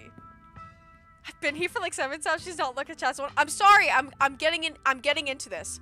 I want to witness where this goes. Hey, Steven, get ghosts, okay? All my stuff is here. Who's Pixel? Who's this Pixel fella? Looks like the sun is almost set. This is when stuff really usually starts to kick off. I haven't been back inside for about a week, so I have no idea what to expect. Hey! Oh, that's so sad.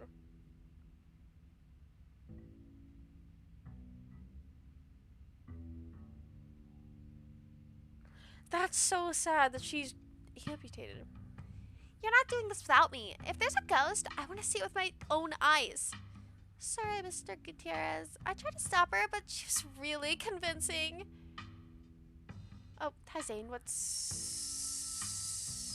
Oh my god, why does it sound like there's a cat in here? Okay. Yeah. Rosalina, you're not supposed to be out of bed. You're seriously injured.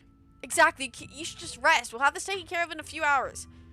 I've done enough resting. It's not like hobbling around in the library is any different than hobbling around in our house. I miss being there. I miss feeling home. Let the pup come. It's best to give her the chance to face her obstacles head on. Take it from an old soul like me. You shouldn't be hobbling around at all. Just take it easy until you're more healed. I've got to learn to walk around eventually. Might as well start when I'm still on pain meds and our house is 1 story. It's not like I'm climbing Everest. The answer is no, Rosa. You need to rest. As if. I can't get any rest in that crappy little back room. I want our house back. I'm coming with you. Crappy? Since when do you use language like that? And we have taken this. We have this taken care of. Nearly half the town is here to help. What are you gonna do, old man? That's your dad. That's your dad. Why would you say that? What are you gonna do, old man? You can't stop me. I'm injured, remember? I'm not that old. You better turn around or I'll ground you. Dad, I'm pretty sure I'm grounded as I can get. And I'm fine. It doesn't even hurt. I don't even feel anything. That's because you're on painkillers, Rosa. It doesn't mean that... Alright, she's coming anyways. Whatever. Y'all cross over the threshold and enter Oscar's living room. From the photos line the walls and stacks of books sit comfortably on the wooden furniture. And there's that feeling again, like the mines, like the door in the clinic. Dusty, suffocating, dusty feeling. Something in this house. Though whether it's a ghost or something worse, you cannot know. Okay, looks pretty normal for now. I don't remember that picture being on the floor, but that could be non-supernatural. None of my equipment is picking up anything around the picture. But I'll set up a camera in case it falls again. Could be important evidence. You might want to save your cameras for Rosalina's room. That's where I've seen the ghost manifest. It's just down the hall. Door swings open. Seems I made it just in time. Let's get this show on the road. I don't have all night. Tabby! Great, she's here. Wow, K-Course, you really brought the whole gang together. I have every right to be here, Kanika. My family built this place, you know? Yeah, I know. We all know. K-Course, what made you think of inviting her was a good idea? She's my cousin! Yeah, we're trying to bond. Deal with it. You don't see me inviting Miles to stuff all the time. Just because you're family doesn't mean y'all need to be friends. Oh, Alma has changed since high school. Maybe you two could be friends. If you tried. Tabitha and Kanika's eye each other suspiciously. The mutual signs of disgust in their eyes tell that Stella's not correct. But maybe for now you can guess hunt on opposite sides of the room. Sounds like we're in for an interesting night. I wonder if the ghost will even show with how many people around. Oh dear, could someone please ward the air back up? My joints are creaking in this dreadful chill. Wait, is it just me or does it suddenly feel colder? It sure does. I definitely feel that. The temperature's gun says actually a couple degrees colder, but that's normal. Rooms and hallways are sometimes colder than the rest of the house. Or other parts of the house. Whoa, a genuine cold spot. I gotta snap a pic for posterity. Alright, great. Yeah, you do that. Is that it? This is very scary. Rosalina, if the ghost mostly manifests in your room, shouldn't you have seen it? I've only seen the stain. Dad made me switch rooms with him way before we moved out. I was about to let my daughter sleep in a haunted bedroom. I spent most of my nights on the couch before we set up shop in the library. It looks like chat. I do, but I'm locked in.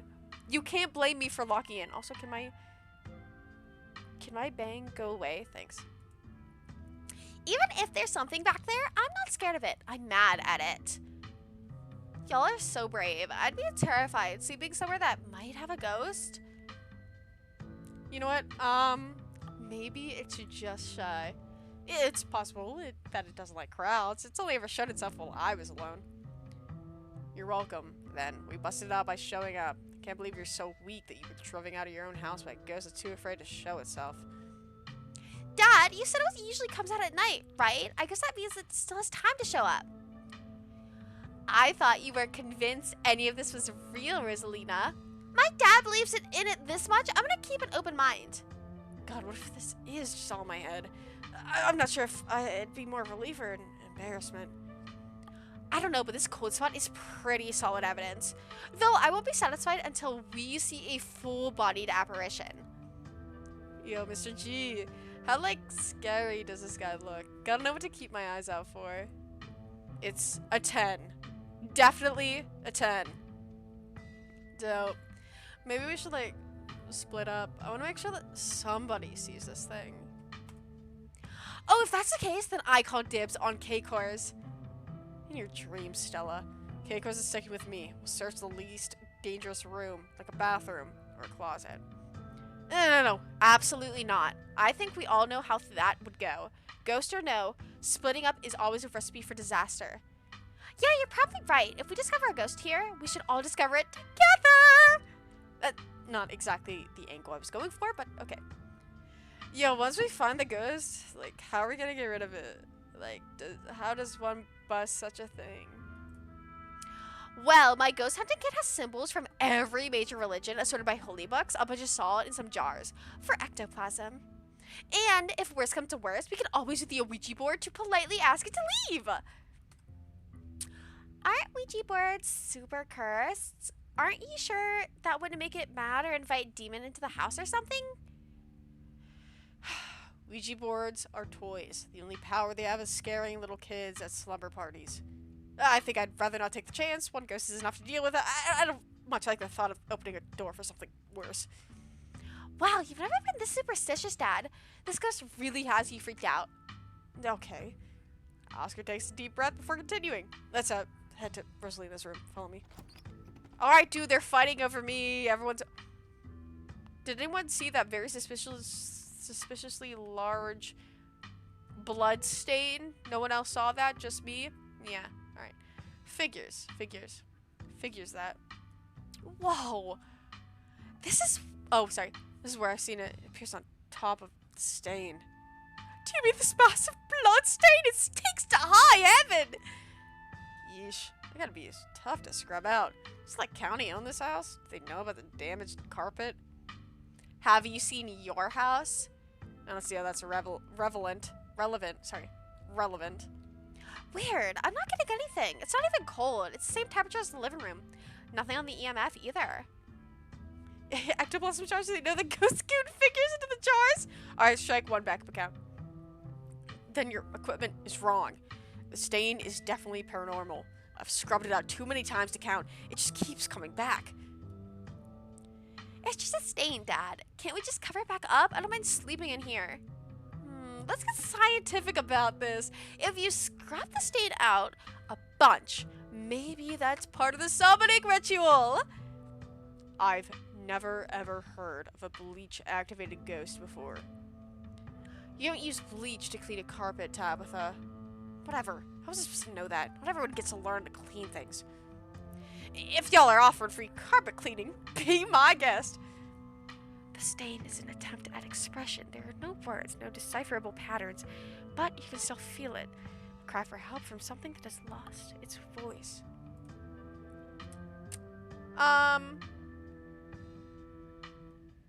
Gretchen says it's a blood stain. I'm gonna point it on her. The dog says it's a blood stain. Gretchen says. Ghost blood. Or just a rusty pipe leaking all over your floor? I think that'd be a bigger problem than what Cakers and Stella are suggesting. Have you tried ripping up the carpet to see what's causing the stain?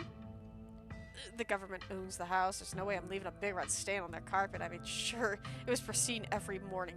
Besides, it also kind of assumed it was ghost blood, which it is. Don't worry. I'm sure they'll just take it to court for neglect instead. Kanika's obviously right. Did it really not occur to you that there could be some leaky pipe under the floor? What if there's something written under there? Only one way to be sure! Oh, great. Now she's doing damage to property. Okay, this is strike 2 on Stella. No! How? This is strike like 12. This is strike 12 because... I'm sick. I'm sick.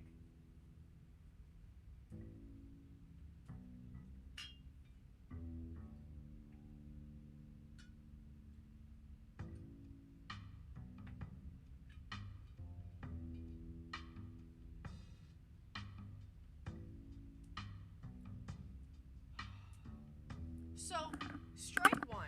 Strike 2. We're on to strike at least 20.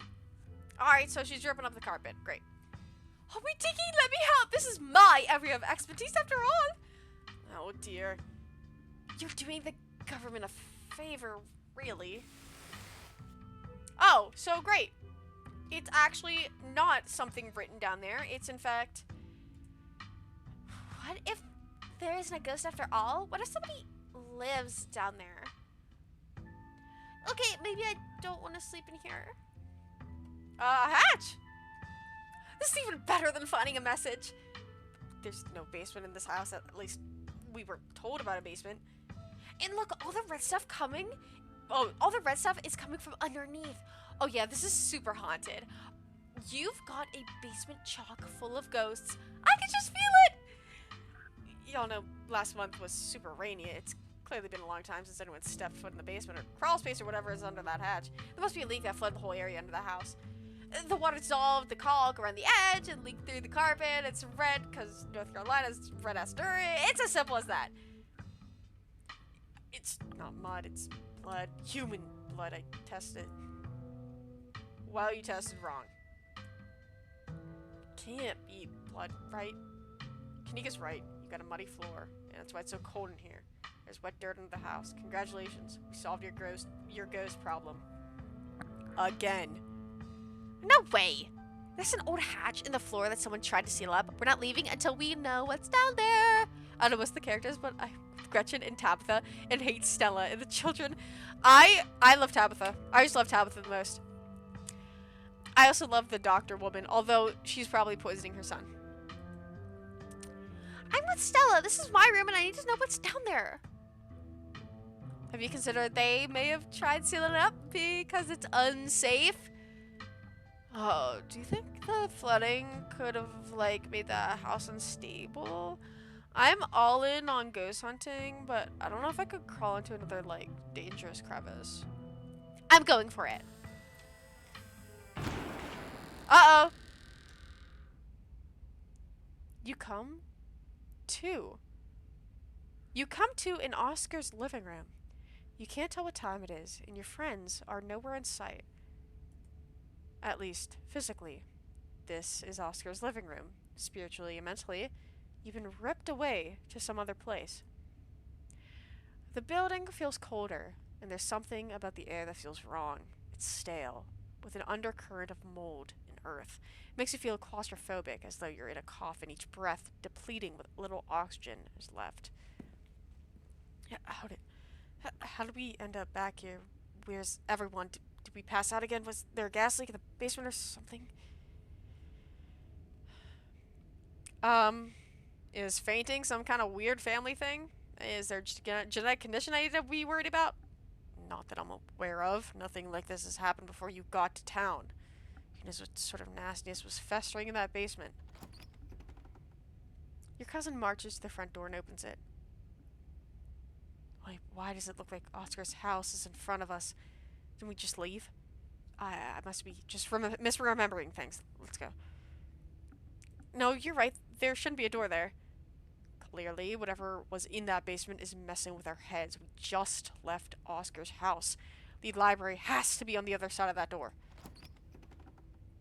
You cross the hallway and open the door. Something isn't right. It feels like late summer afternoon. The air is warm and wet, and the scent of flowers drifts on the breeze.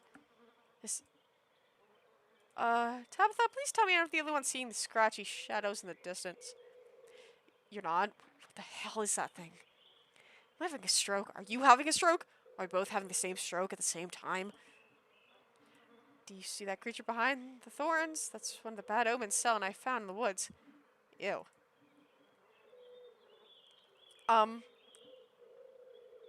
Did we die? Don't be so dramatic.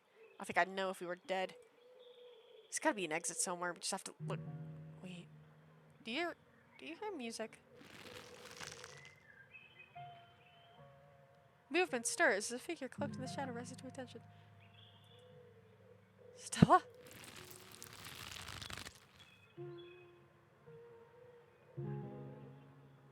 The lover. Who are you? What are you doing on my property? Huh?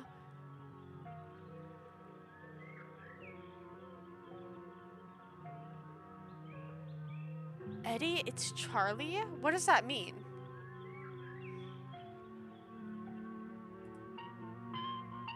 The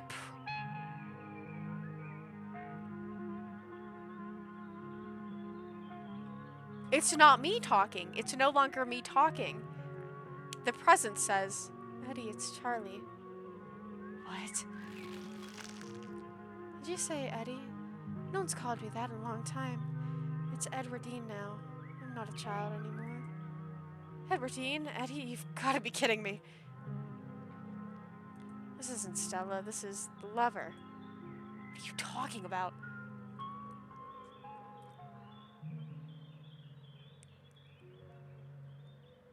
The part of me that lets me know who other people are says that this is the lover. I'm telling you right now what I know. What I know is that this isn't Stella right now. This is, quote unquote, the lover. Okay, fine. I'm just gonna pretend that you didn't say anything then. I wish I could say the same. You should have stayed gone. You shouldn't. You absolutely shouldn't have gone up here, of all places. If you're caught, I don't think you'd understand what Father might do. Yep, I think I missed a line. Now I get it.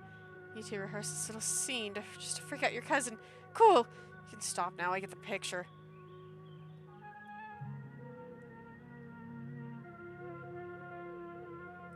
Come with me, Eddie. If you always wanted to see the coast, now's your chance. We can just leave. Yeah, you two rehearse this. You can. It's not that easy for me. My brothers were sent to Normandy, and now I'm the only Scarlet left besides Father's. I have responsibilities, Charlie.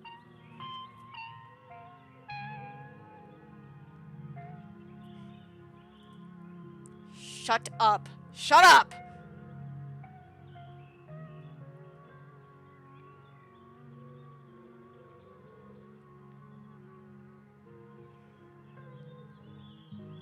Isn't Edwardine's Scarlet Grandma Eddie?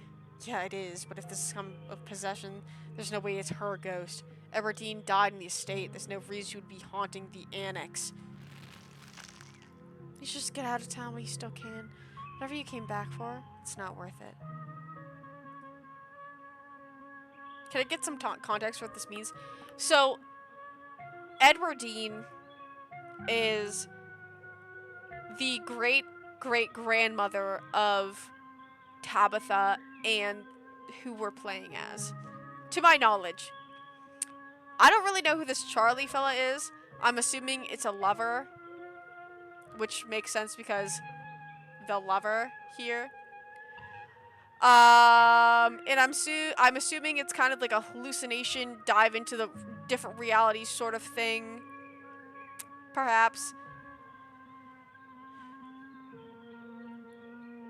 And I'm assuming how this Edwardine individual is possessing the body or the visual of Stella. I'm assuming if we choose this like mystical right here where it says mystical, we can kind of possess this individual named Charlie. Maybe? That's kind of what I'm getting. You're right. What I came back for isn't worth it, but you are. I won't leave the Hollow without you. If you change your mind, I'll be around. Come on, we must have taken the wrong door at the annex. We're getting out of here before anything else happens. Oh, wait. I don't think we're in the woods. I don't think we ever left the house. No, wait. Come on. We're going back inside. Who's the presence? That's us. We are playing as the presence. Once we chose, like, that mystical thing, we then inherited the presence, which is what makes me think we got a ghost to speak out of our body. My theory. She hangs around, pulling you back the way you came. Where did the annex go? Let's just try the door. But there can't be anything behind it. It's just standing there. Ignore her, walking forward and reaching for the doorknob. Bells ring as cacophony rages outside. The door in front of you pulsates as figures unseen bang against it. The shaded figure from the garden sits in the corner, ever so slightly more defined. Are you kidding me? This is messed up. We need help.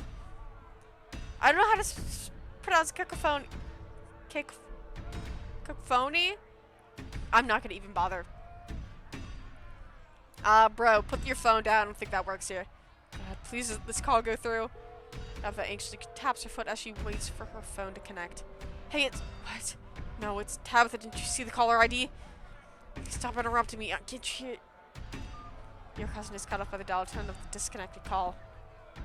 Great. She couldn't hear a word I said. Looks like we're on our own.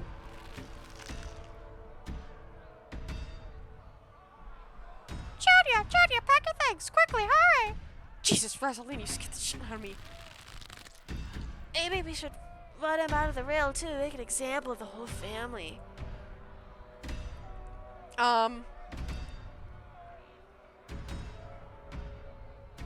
You know what? Let me see. What's going on? I'm gonna have to deal with you doing this all night. Please, he's only a child. Leave peacefully. Just give us a little time. They're only children, too. My boy was in there. Oh, these are...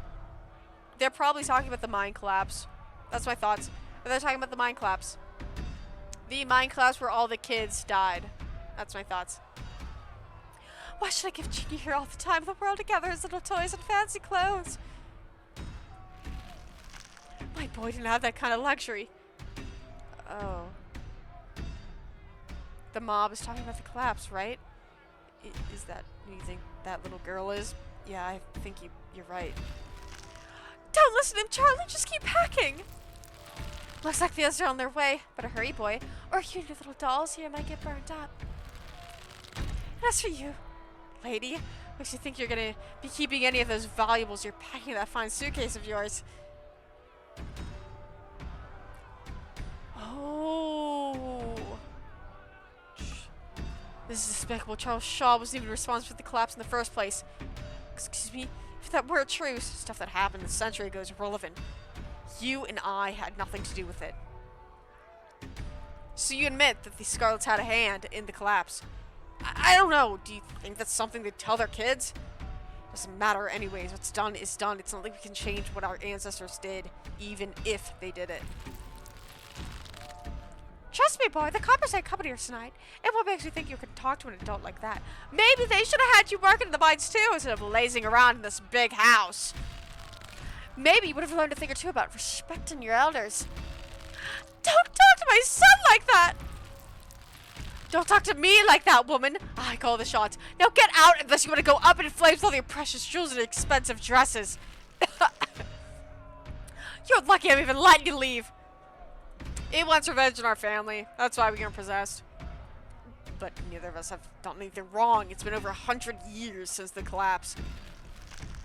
It's okay, Charlie. You can make new ones even better than these. It's good for him. Should be playing with dolls anyways. Now you're gonna have to earn your keep, just like the rest of us, boy. No more big inheritance for you. The mother and the mob are whisked away, leaving you and Tabitha in an empty room. As they depart, the front door stops pounding and opens to the beckoning white void. Oh, we're in hell. We both died and we're in hell. Didn't you just tell me that if we died, you would have been able to tell us? All right. You should call on the phone earlier. Friend of the family. Not that it matters though. The call didn't go through, so we're on our own. All right. Put our heads together. What do? We know that we can't leave. We know that we're not possessed, at least as far as we can tell. Whatever we saw in this room at least happened right after the Shaw mine collapsed in 1918. I think the only option on the table for us right now is to keep doing what it wants us to do. Maybe it'll stop at some point, or maybe we'll figure out a way to escape.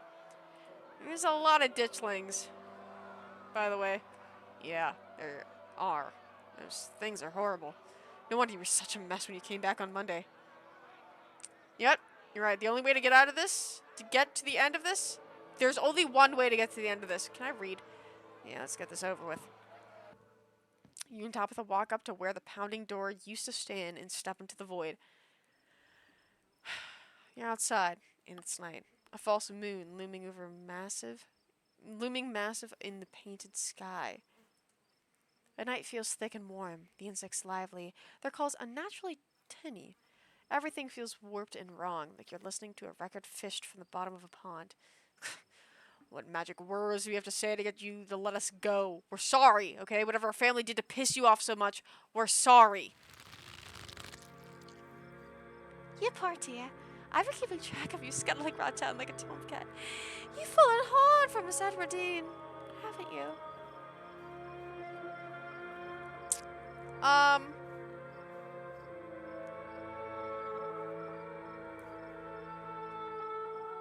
Alright, this one's the witch. Spooky. This guy really has a flair for the dramatic, doesn't it? There's no need to be embarrassed. Your secret is safe with me. You know, I never did approve of what the Scarlets did to your family. What is it to the two of you young uns? Childhood sweethearts, just think how lovely it would be if you could just be happy together.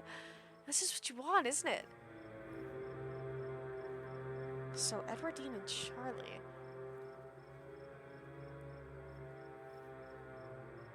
I like to say I don't want life advice from some old broad. So, Edwardine and Charlie. Let me just spoil it for you and say it didn't work out. Our great-grandfather's name was not Charles. I'm sure by now you've realized that the young lady doesn't plan on leaving with you. But it's not for lack of desire, as you well know. It's Enoch. Even if you were dragged her over the town limits, his hold over her would make sure neither of you were ever happy again. Just think of what happened to your poor mother and father. You want that to be the two of you? What do you know about... What do you know about Enoch, Tabitha? Our great-great-grandfather, he was in charge of the mines when they collapsed. Besides that, I don't actually know much about the man. What happened to our parents? We talked about this, assuming the ghost is quote-unquote Charlie. Its parents were driven out of town after the Shaw mine collapsed in 1918. You're not paying attention? The powers at work here are stronger than even your love could withstand. You have to break the bonds holding her here. Then you can both go free. No more misfortune.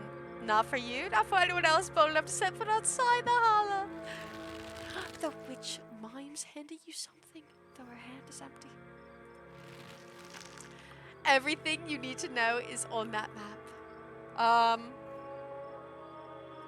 I don't understand. Is this map in some kind of poem? That's where you'll find them. You'll need her there. And be careful. Good luck to both of you. Hope you get your happiness. And then she's gone. Alright, great. Depth of size. Okay, let's find our way out. Unless you have any ideas, I don't think there's anything else we can do until we get to our end. Or get to the end. Or until we die. Whichever. If the two of you can leave, a smell hits you. Sweating, suffocated flesh. With a tinge of the saccharine? And stomach churning scent of decay.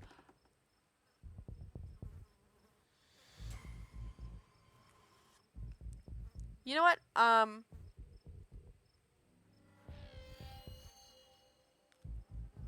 Saccharin? Oh, saccharin. Okay, that makes sense. There you are. Hey, Yep. Is Wayne good or bad? We don't know. We have no clue. I don't know whether he's good or bad. Hold on, give me a second. Wait, fix it.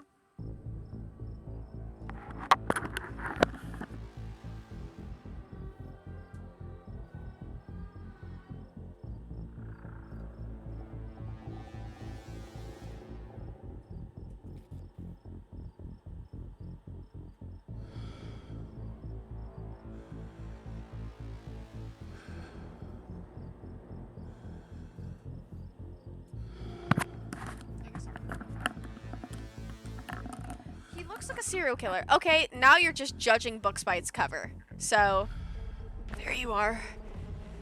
I would have found you sooner, but the resident clearly doesn't want me here. Hi, lie on these nuts. I'm doing so well. How are you? It doesn't seem to have the same issues with these miserable little parasites.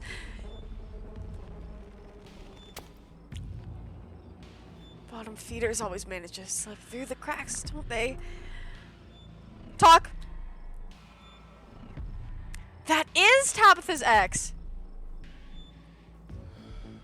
Are you Sam Wayne or are you something else? Stop asking a question. Stop interacting with the thing at all, okay? So cold, Tabitha, after everything we've been through. To have you treated me like a stranger. Shut up. What an unfortunate situation you've been dragged into, K-Cores. I don't think that girl is any good for you. Stella, was that her name? She seems she's skilled at finding trouble. Maybe I should pay her a visit soon. She makes it out of here alive. Tabitha bolts for the underbush, desperately pulling you along. Stella. Are you okay? That couldn't have been easy for you to see. I'm really not. I'm sorry. Can you just leave and pretend we didn't see anything, please? Two of you step out from the brush and into a log-wood corridor lined by bottles and rails.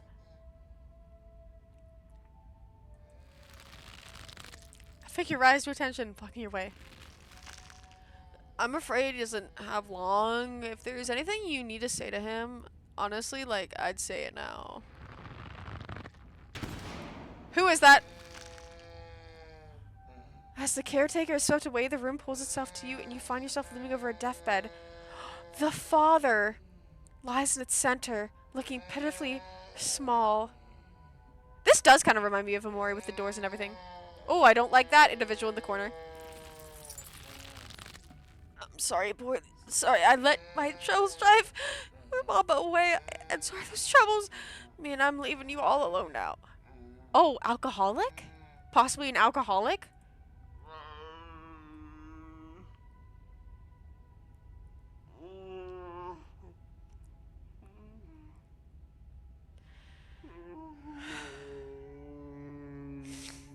You know what? Maybe I could play along. It's okay, I forgive you. This looks especially painful, like, on an emotional level. Even if everyone else could understand what we were saying, I wonder if he can even hear us. Damn it, Junior, how many times do I have to tell you? I tried to stop it from happening, but the damn snake Enoch went behind my back. Oh, what bullshit. Is something on your mind? It was Charles Shaw's fault. It's just a fact. That's not what we saw in the mines yesterday.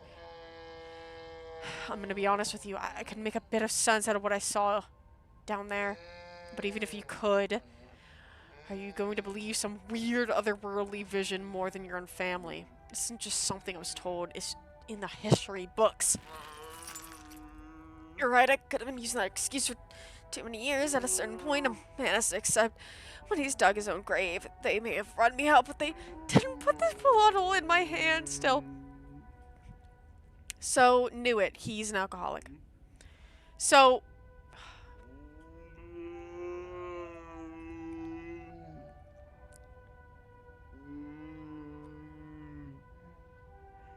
okay, this is gonna be really, really specific. But I need you guys to listen to the background music in this. Give me a second. Listen to this background music. Hold on. Not the snoring. Hold on. Not this. Hold on, not this. Not this. Hold on. This part. Listen to the background noise.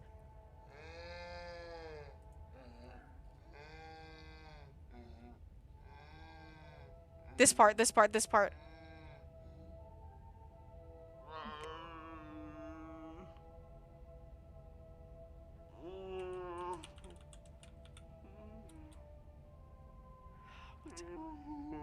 It's, this is Oxenfreeze. Oxenfree, what's it called? It's, the radio thing. Oh my god, what is it called? It's, this part. This is Oxenfreeze. This sounds exactly like what is it? Oxenfreeze, like, turntile, like, it's like a turntile, oh my god. It's like a turntile, it's like, Oh my gosh, what is this? What is it? I'm trying to think of what it is. Oxenfree's like music box? Is that it? Oxenfree music box? Like, is that it?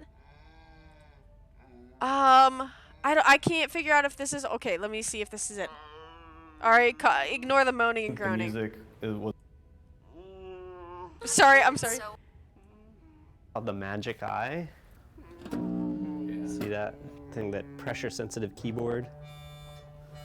No, I need. 90% of those are actually in the game, like the very first demo. No, I need the freaking turn. The turn. The Oh my melody god, might what is be this? in Also, the can this song, guy that stop melody. moaning in my ear? Oh my god, stop! It's this like music box. The music, like, what is this? Like this? Will this work? This? No, it's not gonna be the same thing. I've never heard of Oxenfree, by the way. Alright, I wish you wouldn't freaking start moaning.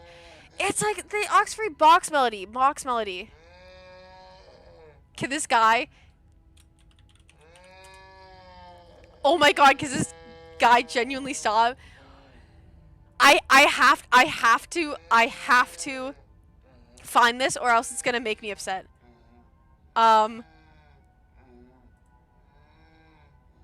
Is it this?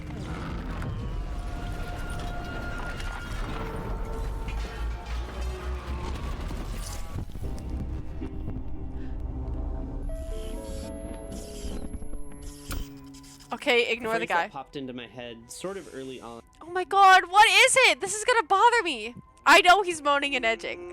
Oh my god, can he stop? Dude, what is this? It's like Oxenfree's like... It's like a turn tile. Turn down music? Turn on your radio? No, that's not it. That's just how Oxenfree playthrough. Can you stop? Yeah, can I mute him actually? I'm sorry, but I gotta mute you.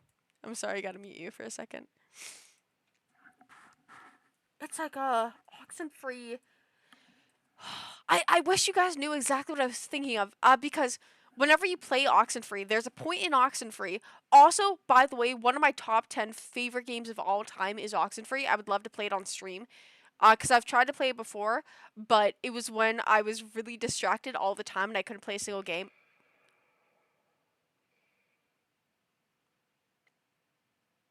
Alright, understood. Okay, understood. Okay, Lpop, understood. Okay, Lpop, what about this? No, I'm not violent. I wouldn't do that. I wouldn't do that. But it's when, please, for the love of God, if anyone has played Oxenfree, it's when, the main character's name is Alex. You go as Alex, and you get to these massive, it's like these massive sound machines where you can rewind the thing, and it does the same exact sound that goes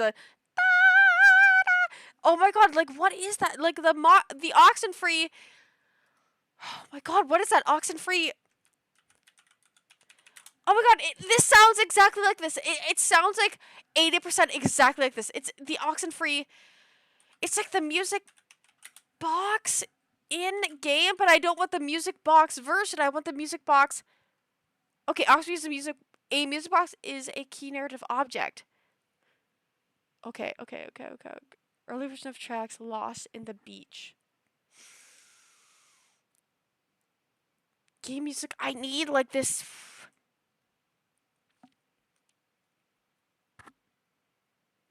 No, not the ARG version of it. No.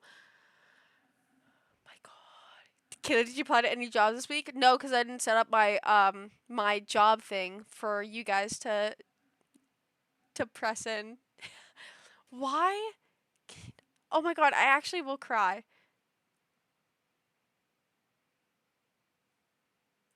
I will cry if I can't find this. Hold on. Okay, hold on. Not this one.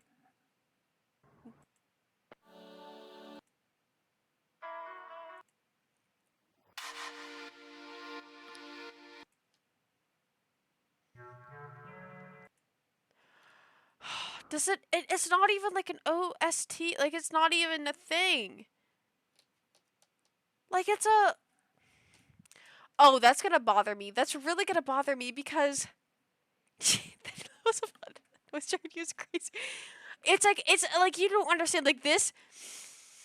If you have played Oxenfree, like, you know, whenever you do the... There's this massive, whenever you play it, there's this massive sort of, like, box that is kind of like a recorder, and you have to rewind it back. So when you rewind it back, it sounds so similar to... Okay, not him. Sorry, let me... Okay, I'm turning him down, and I'll show you exactly when. Hold on. Wait.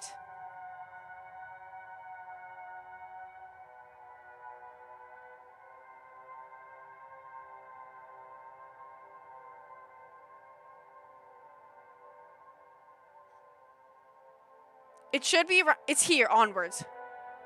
Here.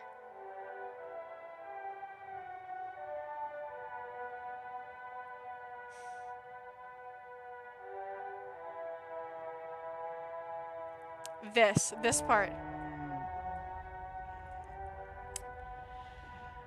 Alright, let's hear him moan again, whatever. Alright, keep moaning, whatever. Alright, so we need to add grown men moaning. Jimmy Neutron type 112 was too low and this confirms. Yeah, I've been using this excuse for too many years. At a certain point, a man has to accept he's dug his own grave.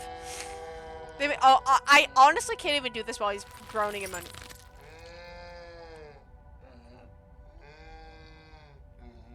Does someone here know what user friend? Oh my god, like, genuinely, after this, I will speed through Oxenfree just to show you exactly... Like, I don't know what's called an Oxenfree! Like, it's a freaking machine! What is the machine called Oxenfree? Okay, whatever. I'll look it up while I'm voicing this over. They destroyed our legacy, boy. Both our names are cursed with that history. I'll be dead and gone soon. I won't be able to rest until our names are cleared, not until you pass on this name with pride. This is my only request, Charlie. Go back there, tell people the truth. Try to find proof. I don't know what you have to, but please. That like very high pitched is sorry. I know I've been the best father, but I'm no murderer. Okay, I see it now.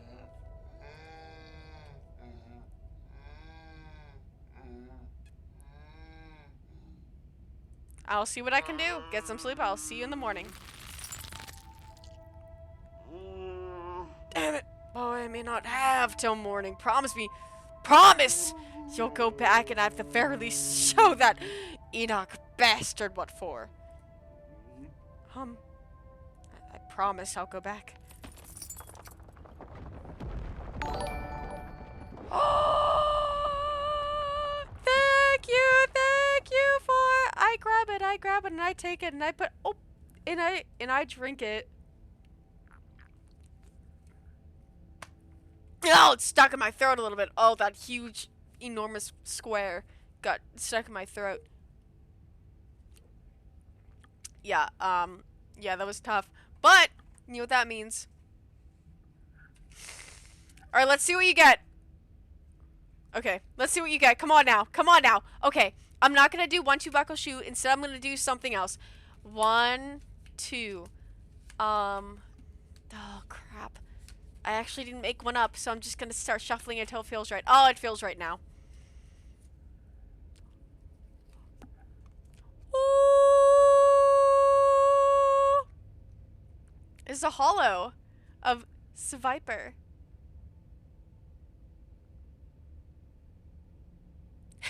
1, 2, touch him. 3, 4, touch him some more. That's messed up. Yeah, this one's good. I like Viper. I'm a big fan of him. Although I'm not a huge fan of like snakes. Snakes kind of freak me out. But I like Viper. Reminds me of Swiper. But yeah, I'd say I'm down. I'd say I'm down with him. So that's yours. That is yours, said Freddier. I enjoy that. Oh, we did have one on the bottom though, that I'm not gonna show you. But I did enjoy that one on the bottom. By the by, you watch as the father's body seizes and falls to the sheets, taking the rattling pile of bottles with him. This ghost is so full of it. How many weeks ago did you last brush your teeth? Here's my thing, because I brush my teeth. Okay, this is actually a huge thing that I've gotten really scared of. So I brush my teeth. I brush my teeth twice a day, right? But I got really scared because I'm really scared that my eyes are going to pop out of my head because of that whole, like, I gotta get tested for glaucoma. So then I started brushing more. I started brushing like multiple times a day because I'm really scared, because that I looked up and apparently your dental health has to go hand in hand with your eye health. Bless my teeth. Okay, strike one. All right, strike one. You're on strike two, backup account, just because of it. So I'm really nervous and really scared that my eyes are gonna pop out of my head. So I looked up and I was like, what causes glaucoma? On the very, very, very, very, very, very small Reddit thread there was, it was like, could be like, floss enough. So now I'm flossing crazy and brushing my teeth crazy because I'm really scared. Because apparently, if you don't take care of your gums enough, it can go straight to your eyes. And I'm really scared about that. So if my eyes twitches all the time, is one of my teeth wiggling all the time? I don't know! Bad dental health is also linked to Alzheimer's, apparently. Oh my god, don't say that. Because if, I'm scared that if I miss any sort of teeth brushing, then I'm convinced that I'll die. I'm surprised that touching my thing didn't get me a strike. Hashtag skincare 3D. Alright, strike one. Oh my god, what is it called? This oxen-free...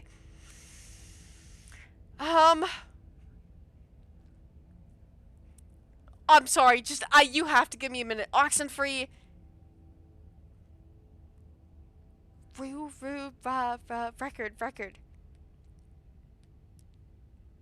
Record player. No. Okay, what about this? Okay, what about this? No, record player. Please, just give me a second. Oh my god, I need to get this. No, there's no one. Alright, whatever. I give up. Hey, can I pull out a Pokemon card? I think you'll really like it. Want me to put it into... Yes, please put it in there. Sorry, let me continue on. This ghost is so full of it. Your cousin stops forward and disappears to the hole left in the bed, leaving you to follow. Follow her. You and your cousin find yourselves crouched under a large table. The lover stares through you. I like how the lover is technically her lover, right? As indecipherable murmurs and shuffling feet echo from the ends of the table. I think I'm gonna be sick. They're so lovely. Are you sure I can keep one? You must have worked very hard on them.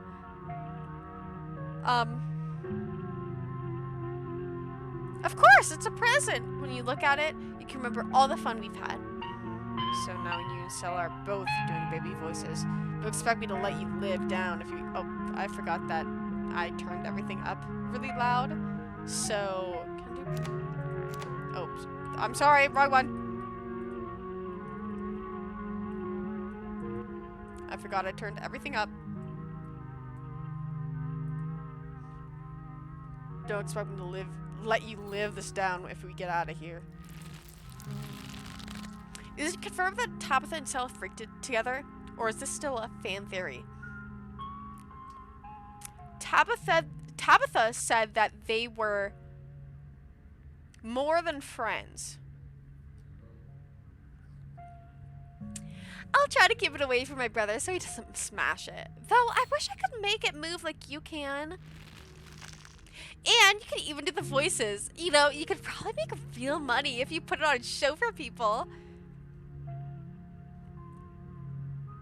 Yeah, even possessed Stella out here is trying to monetize hobbies.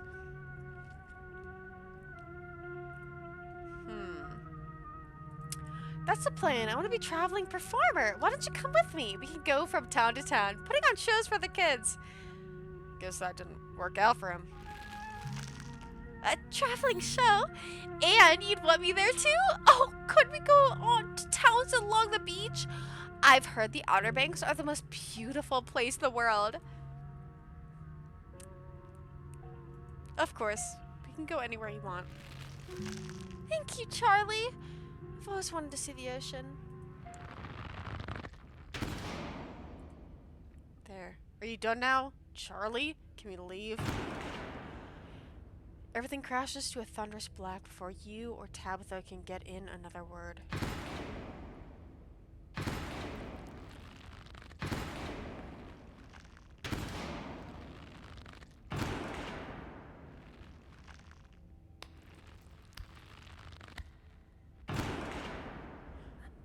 A single spotlight remains illuminating a trapdoor in the center of the stage. You feel drawn to it.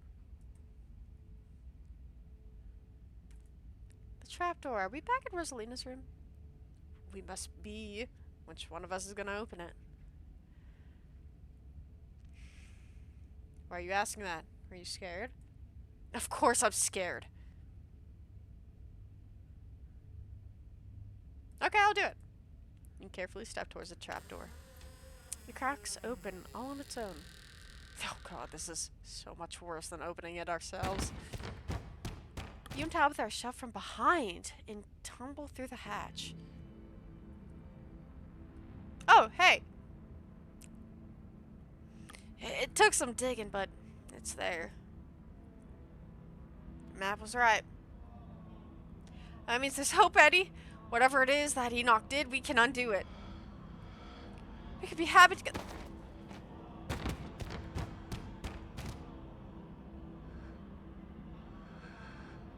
Eddie...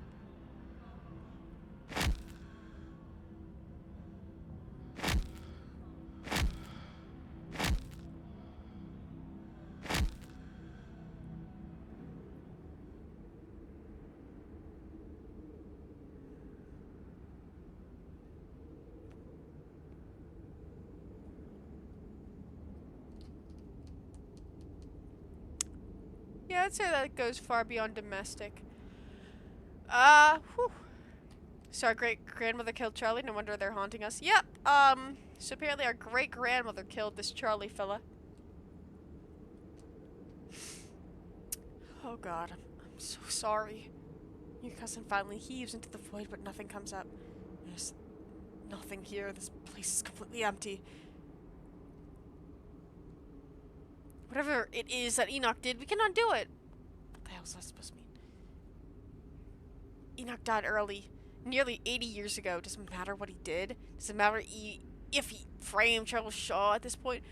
Who's left to be hurt by any of this? What now? Do you repent? Do you repent for your crimes? Their names are back to normal. They must not be in character anymore. Maybe it's getting weaker? You must answer for the crimes committed by your scarlet blood. Or maybe it's getting stronger?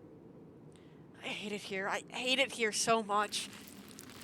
Until you do, I cannot die, TBH. I want to die, please. I've been alone in the dark for so long. All I ask is for some of your years. Oh, to pay you for the years that were taken from me, obviously. What are you saying? My life was stolen from me. I want some of yours. It's only fair. No. It is absolutely not fair. You've got to be kidding me. Neither of us had anything to do with what happened to you. The sins of the father Are to be laid upon the children. one of you must forfeit. Doesn't matter which. Bullshit. You can't actually make either of us do anything, can you? I can keep you here, and I can do whatever I want with them. You can refuse. But if you do, Then I will stay. I will stay until I get what I'm owed. I don't get it. you will live a shorter life. And I will finally be satisfied. I will have justice. And I will finally die. I will leave this house at last. But how much shorter will my life be? You're seriously entertaining this thing, will you? That isn't for you to know. Just as it wasn't for me to know. One day sooner than you'd like, you also will die. I hope I didn't come too late. Mom? All of you better get out of here before the spirit regains its composure. Oh! This is certainly a strong one, isn't it? Don't worry about the others. They're safe.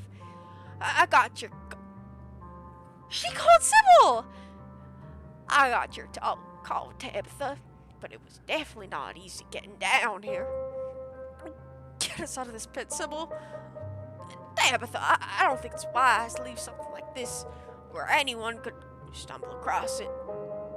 Why is that our problem? It wants something, doesn't it? And I think you know which of you should volunteer. You must be joking. You're the eldest cousin. You're the one who's actually lived in this town. It's only right. Absolutely not. We should just leave. I'm not gonna give in to the demands of some dead guy.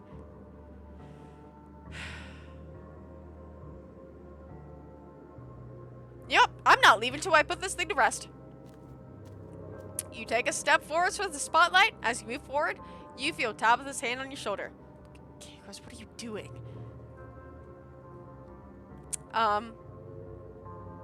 Where are Oscar and Rosalina gonna live if I don't do this? Is that what you're worried about? Good God. Don't give up years of your life just for somebody's rental and properties. I can let them rent from me. I'll even throw in a discount. Alright, strike one, Tabitha. This is your first strike one from me. First strike one. You know what if somebody wanders into the annex and gets stuck in this labyrinth of impossible rooms? Then we'll close up the library. It might just go away on its own, who knows? Why give up something like years of your life to some ghost who might not even be telling the truth?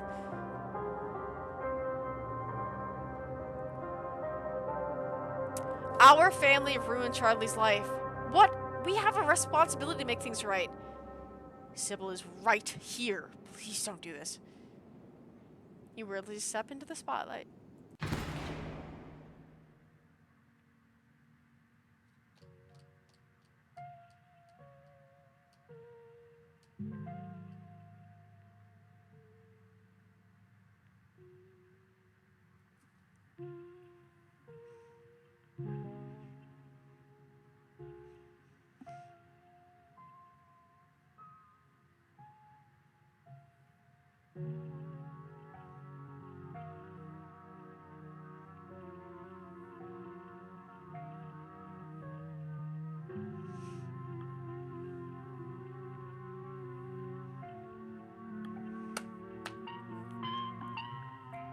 And then I die.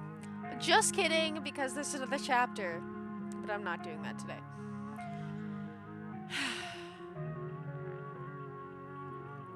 Usually for a big decision, she agonises for ages over it while the game is paused. I'm not gonna pause over this. Well, am I supposed to give myself up so everyone is fine and dandy? And like everyone's cool? Oh wait, this actually isn't the ending? I feel like I'd have done it because I wouldn't know how to resolve. Okay, that's true. I also didn't save. Hold on, let me... Hang on, give me a second.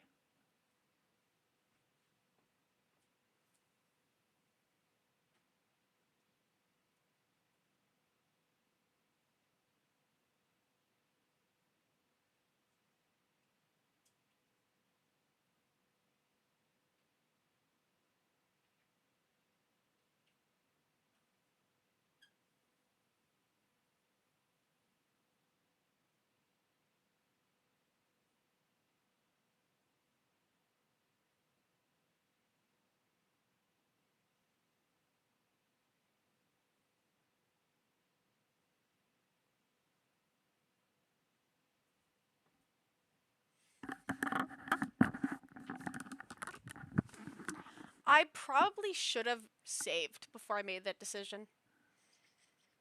But it slipped my mind. I always forget that it's not like The Walking Dead because I've been so The Walking Dead brain rotted that I believe.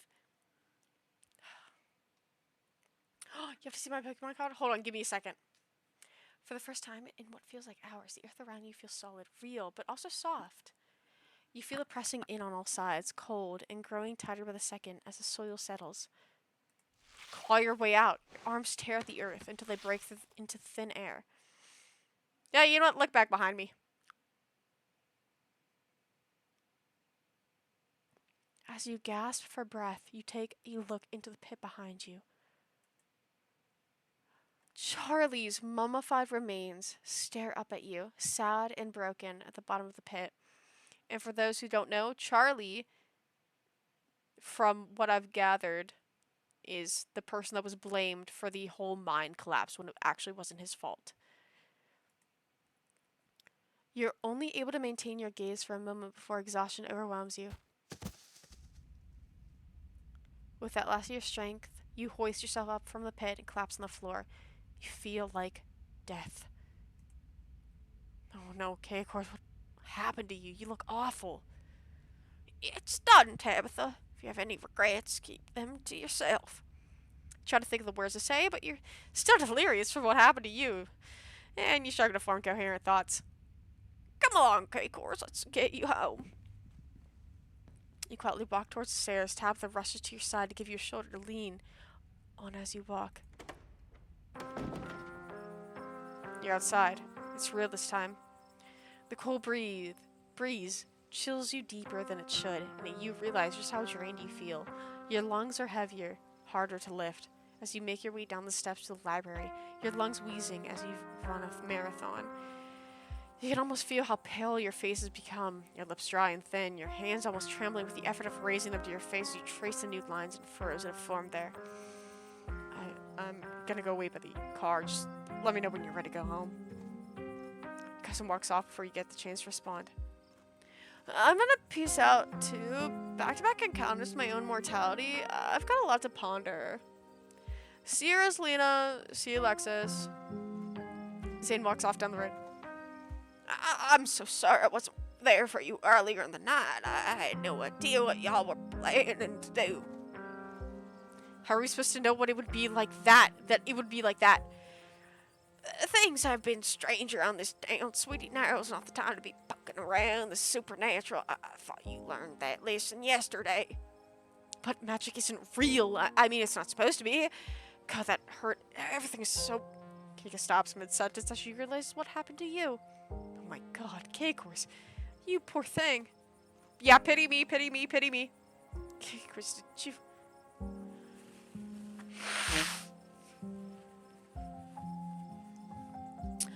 This house is clean. I don't know what to say. Thank you so much. I'm so sorry. I don't know how I can possibly make this up to you. I can't believe Tabitha let you do that. It's outrageous. If anyone should have paid the price to put that ghost to rest, it should have been her. You don't even live here. You're barely even a Scarlet. It's just... Ugh. It's just so unfair. You know what? This was my choice to make. Don't bring Tabitha into it. See, this is why Tabitha should have done it. Your life has changed forever and you're just okay with it? I agree it's unfair, but I did my best to swear, and what's done is done. There's no use done on things. Kanika takes a deep breath and sighs. I can't believe I let Rosalina go in there. How could I be so careless? After everything she went through in the last day, how could I have let this happen? You couldn't have known. None of us could have known. Don't blame yourself. I'd seen it before. I should have known. It could get worse. I shouldn't have let Rosalina come with us. Dad, what did I tell you? Stop blaming yourself. You could have stopped me. If you try, we're just gonna sneak in after you. Yeah, Rosalina was gonna make us go in there no matter what. You didn't put a ghost in our house. This is not you. I know you both had a difficult time of this, but the storm has passed. Things will start to get better from here. Is Stella okay? I was wondering the same thing. We just saw a ghost and she's just standing off by herself. It'd be normal reaction for anyone else. They just see a ghost, but this is Stella we're talking about. You know what? Fine, I'll go talk to her. I've never seen anything like what we saw tonight. Absolutely dreadful. And I don't think my dear Stella's having an easy time with it. Oh, hey, K-Chorus. I'm here if you need me. I'm so sorry, K-Chorus. I don't think I can talk right now. I'll call you, okay? Alright. Fine.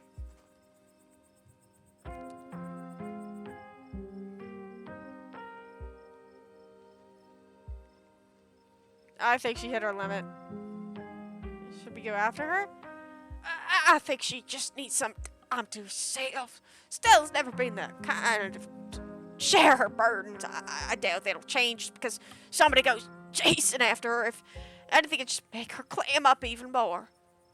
She's a strong girl. She'd be okay. And nobody here should be rushing after anyone right now. It goes doubly for you, Kanika. Doubly. Doubly for you. Doubly? Whatever. We don't want that cold of yours to get any worse. You better not get any ideas either, K-Course. You need time to recover.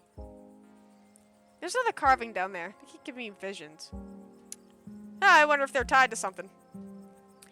And if you're right, there's another one on the clock. I'm sorry, I'm a little lost. You've been finding carvings around town. They've been giving you visions. I'm sure everyone here could stand around theorizing about this and that all night long. There'll be plenty of time for that tomorrow. Okay, because if you have the time, I'd love to discuss these visions over tea after you've had the chance to get some rest. I ran to Wayne in one of those rooms, and he vaguely threatened Stella if I kept poking around. Wait, are you serious? I couldn't threaten her? She'd be worried about her? He had crushed a ditchling with his bare hands. It was pretty scary, by the way. But also, he did it to protect us, so you know what? I'm down with that. That's just another reason we should keep our distance. Stella's smart. Hopefully she'll be okay. There is someone else in there? That's my house. Rosaline and I live there. Did he say anything else to you? We don't need any trouble cakers for any details. No one pay any mind to that man. He's just Jeff Darrell will be gone soon enough. In the meantime, steer clear and he won't make any trouble. Were you unconscious that whole time? Everyone glances at each other. No, none of them gave any of their years away. You can see how exhausted they are, how unsettled. Yeah. Pretty sure we remember everything, at least up until Sybil showed up and snapped us out of it. You know what? What's it like being puppeted? They all glance away. It hurt. Why didn't I make the kids stay behind? I can't believe that happened to them. Dad, this might be the overwhelming pain and exhaustion talking about. Shut up! I love you. You don't do anything wrong, okay? I had no idea what I was going to say until the words were already spilling out, but I remember each and every one of them. It's like they were burned in my memory. You poor souls. I can't even imagine what you've been through. Do any of you know who you were supposed to be? No idea. There were no context, nothing. But there's this weird feeling, like an overwhelming guilt. I was so angry. I was mostly just scared. I didn't feel any of those things. I don't know how to describe it. I felt powerful. We should probably get going. It's starting to get chilly out. There's still work to do. Get Rosalina set up for the night. Don't be a stranger. Let us know if you need anything, Oscar. I will. Thank you. I'll love you again. I believe it's time for me to get my daughter home and well. But, Kanika, dear, you haven't been feeling very well. You need to get some rest. Okay? Kanika wearily treks back to the general store. Before I go. So places a hand on your arm, holding you back for a moment. I'm sure you have questions after everything you saw tonight about what's happened to you, but let's not get into it here. I think everyone should use a little rest and relaxation right now, yourself included. If you swing by the tea room sometime tomorrow, say early afternoon, you and I can have a little chat. I'll see you then, K-Course. Sybil leaves you and catches up to her daughter. Time to wrap things up here. As soon as you get into the car, the exhaustion of the night's events overwhelms you. I don't even have time to think of questions to ask her in the car like I usually do. The ache in your bones become a dull throb and your body sinks into the seat and your eyelids pull shut as if weighted by lead sheets. We're back. Do you need me to carry you inside? I'm fine. I can get up. Good to know you're not entirely broken. Now come on, let's get you to bed. You're back inside. The chill of the night breeze is a little better here, but your legs are numb with exhaustion. I have to imagine you want to get to bed. I want to talk about Wayne. Really talk. Do you really have the energy to keep talking? Did you kill him? He's obviously not dead, so no. Also, thanks for accusing me of murder. Love that. You think he's actually gonna hurt Stella? No, he's a creep, but I don't think he has that in him to hurt her. Also, I don't know if you noticed, but Stella is irritatingly resourceful. She'll be fine. Talking to do much good for your condition. If you keep going, you might just collapse on the floor. I'm gonna stand right now. But if all you're going to do is keep bringing this up, and if people are going to talk behind my back, I at least want you to know my side of things. Perlan didn't like it when I dated someone for too long. She'd pressure me to break up with them, and if I pushed back, she'd find a way to handle it herself.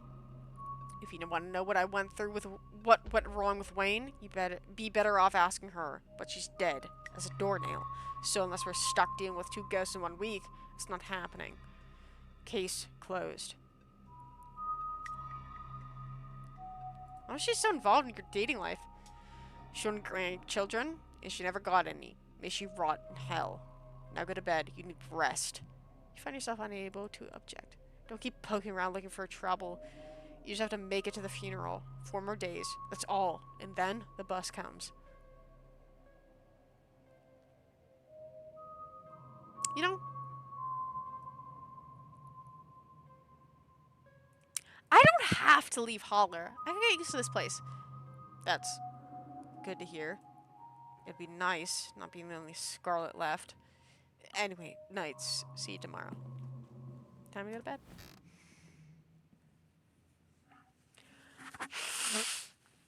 So I have to blow my nose.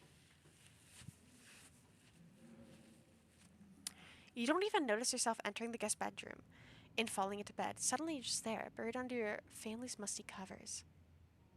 It's Wednesday night. Nearly half a week has passed since you first arrived in town, and little over half a week remains till the bus comes to take you home. The spirit of Charles Shaw Jr. has been put to rest at the expense of unknown years of your life.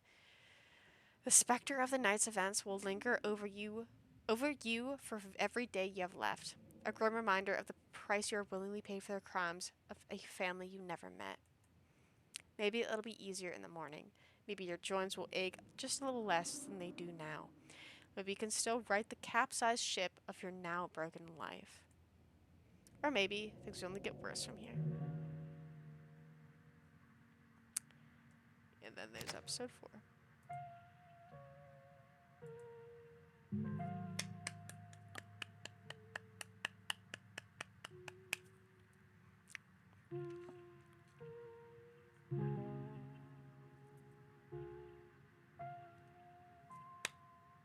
Yeah, I mean, it's good. Hold on, I do have to pee. Give me a second.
Millie is here as well.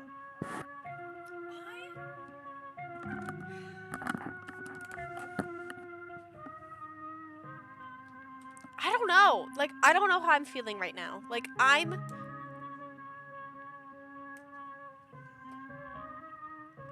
never seen a cinema carry nachos around here. There's countless. Have you ever been to an AMC theater? They carry it like no other. Have you, like, any AMC carries nachos? I know that because I've been there. Also want to see Mario Galaxy movie. I do want to witness that. Okay, I'm gonna make sure that I double save that and then I can quit that. So this, I don't watch movies. All right, strike one. I also don't watch movies though, so I can't really say anything. I don't know. I don't know. Like this, I feel really bad for Tabitha. I'm not gonna lie, I do. I feel really bad for Tabitha.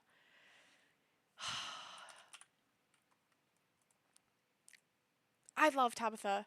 How's that strike one, strike yourself? No! Because, you know what? I've just gotten into watching movies, and I don't like watching... Don't do that to me. Don't do that to me. Also, why do I feel like my makeup's, like, really off? Maybe this is some sort of, like, weird insecurity that I have, but I feel like my freaking makeup's off. Like, crazy time. What's wrong with it? I have no clue what's wrong with it. But the Alright, strike two on chat. Just honestly, just strike two on chat. Just strike two. Just strike two, easy. I don't know why I can't watch films, but I watch really long YouTube videos. That's how I get uploaded on. Alright, Ubi Lagoon, strike one for you as well. Strike one for you as well.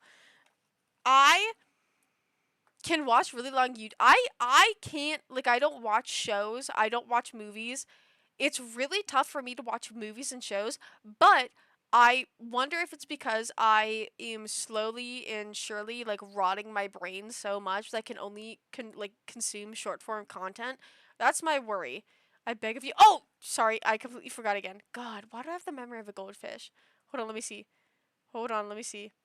I'm sorry. I have the freaking brains of a freaking. Hold on, hold on, hold on, hold on. Hold on, hold on, hold on. Can I go to? I have this. I have the blowtorch. I have the blowtorch. I tried playing this when I was really, really drunk with a friend, and I was really locked in on trying to play this when I was really drunk, and nobody else wanted to. There was like four of us who was really into it, but every time somebody would come in, they'd be like, "Oh, we have to grab you and get you somewhere," and I'd be like, "Oh, we have to finish. I don't even know the rules yet. I don't even know the rules yet." So, yeah. I didn't we had like 3 blowtorches in this pack. I hear you, Millie. I hear you meowing. Can I find it in here? Hold on. No, please don't spill out. Please don't spill out. Hold on. Please don't spill out.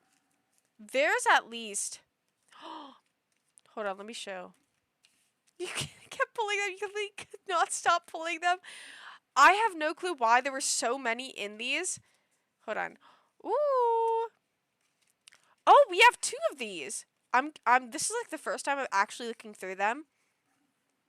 I have 2 of these shiny Pomats. I hear you, Millie. Pretty cute. I hear you, but you can't come up here because up here is kind of, you can't come up here. So, give me a second. Wait, no, I have to fix my makeup first. Okay, remind me to get, no, I'm going to place the Pokemon cards here so I can get back to them. But I have to get back to my makeup because I feel like I look really bad. So I have to, so in here, I'm going to put these on my side so I remember to get back to the Pokemon cards and see. And then this, I have on my monitor so I know to be looking for the blowtorch. Okay, easy.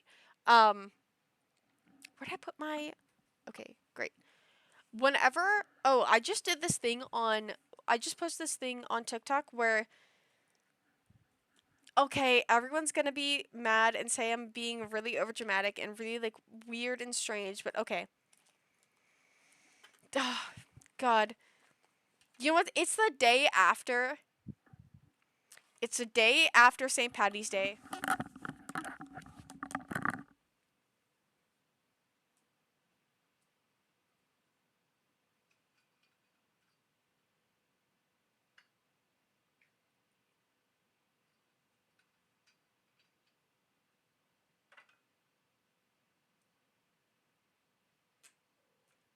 you, Millie. I see you. No, you can't get my... That's where I sit. No, that's where I sit. You can come up here. Okay, it's the day after St. Patty's Day, and I'm really, really stressed. And I'll get into that, so hold on.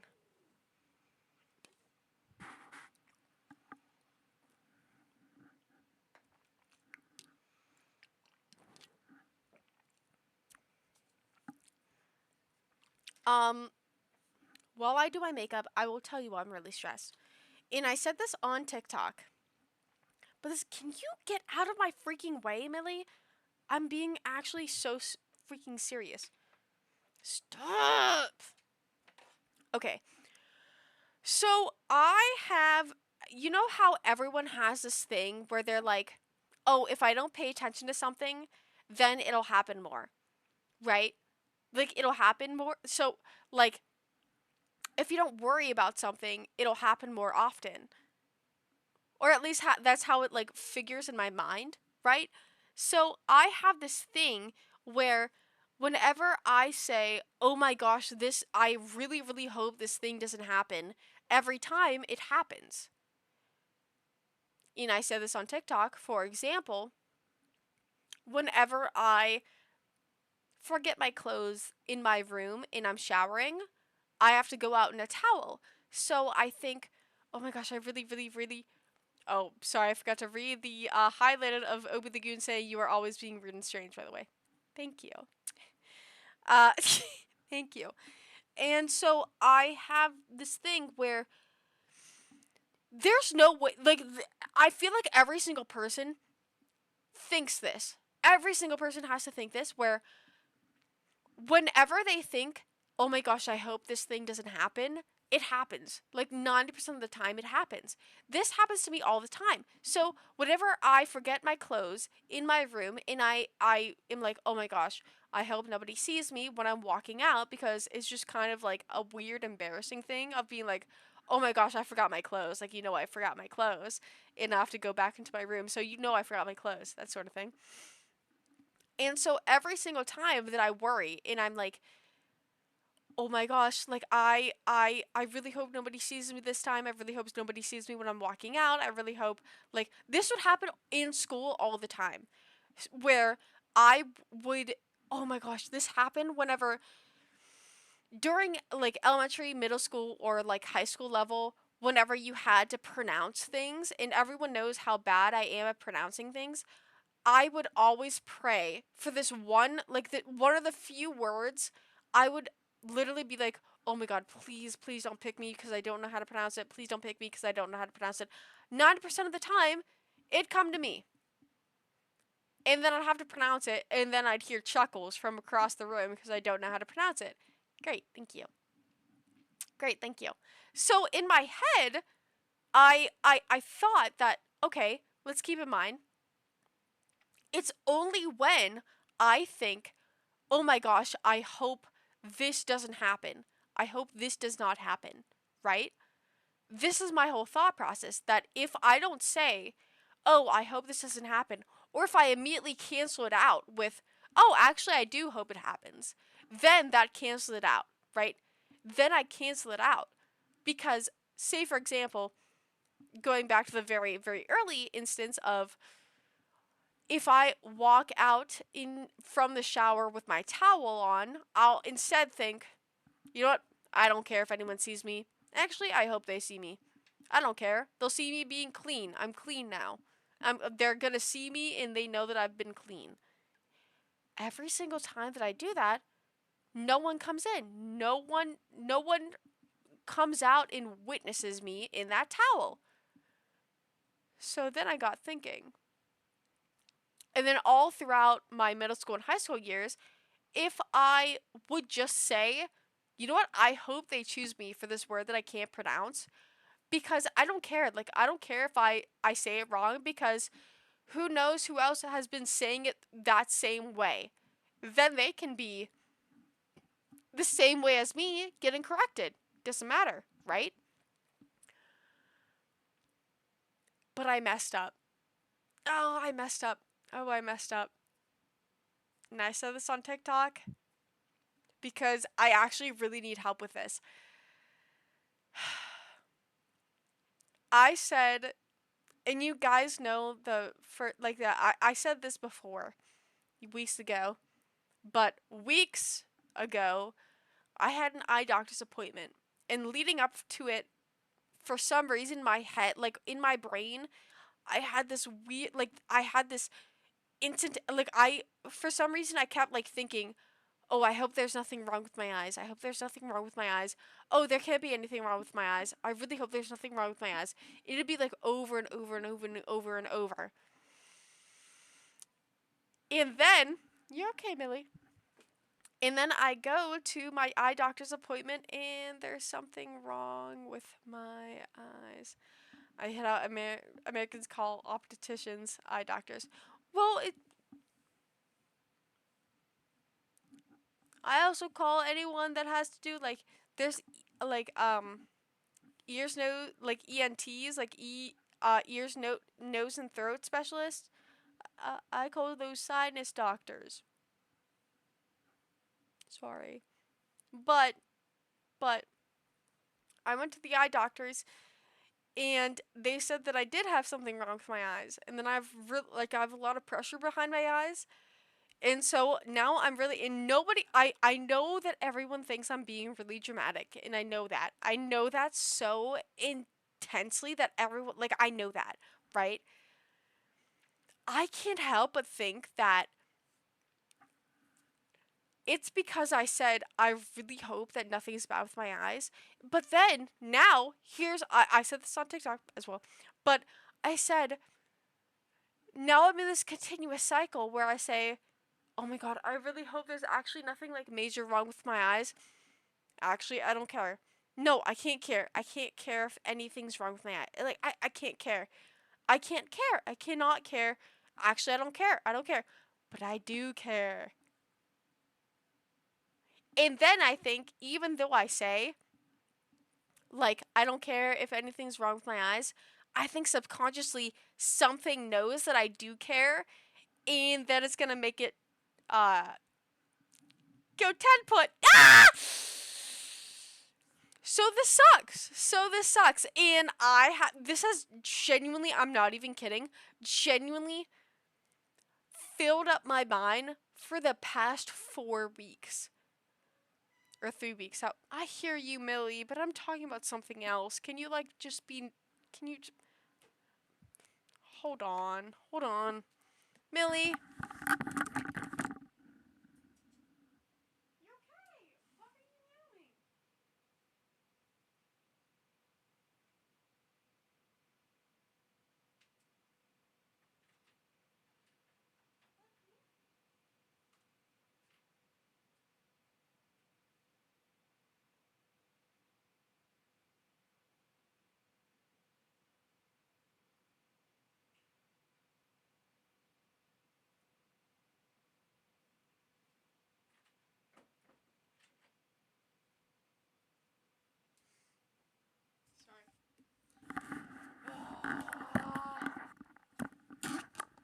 That's why I don't go to the doctors.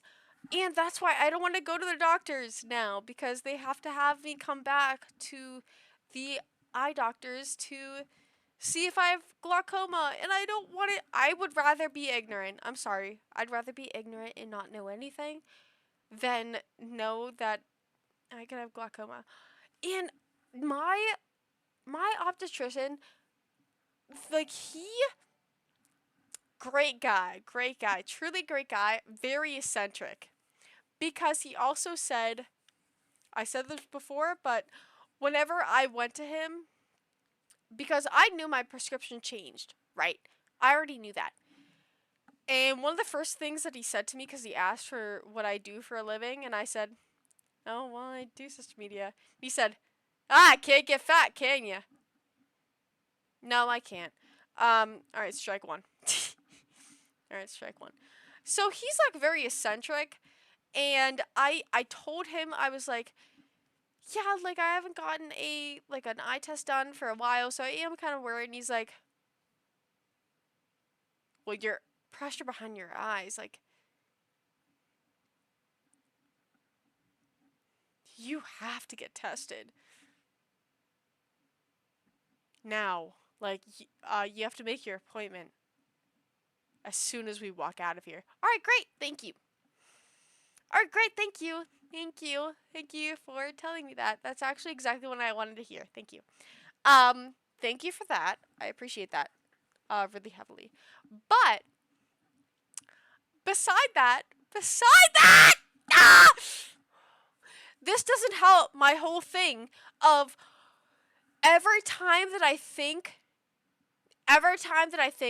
oh, this won't happen, and that I know deep in my mind it will happen if I think that. Well, I've been saying up until my eye doctor's appointment, ever since then, I've been thinking like, oh, I think something's wrong with my eye. No, I can't say that. No, but I really think something's wrong with my eyes. Alright, great! So, I'm actually proven right. So, is that just like me being like tapped into my body low-key? Or is that just me being so nervous and scared and freaking losing my mind that, I love the sound of my cup go boy. I love the sound of COVID changed how I see the world. I was always right when I said this won't happen until COVID. Probably the latter, to be honest. Not gonna lie, I would be more embarrassed to admit to being a social media person.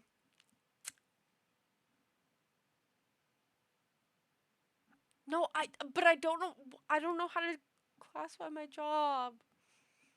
Honestly, it is embarrassing to say what I do. Oh my god, that is so embarrassing. Hold on, I gotta fix my makeup because now I'm really embarrassed.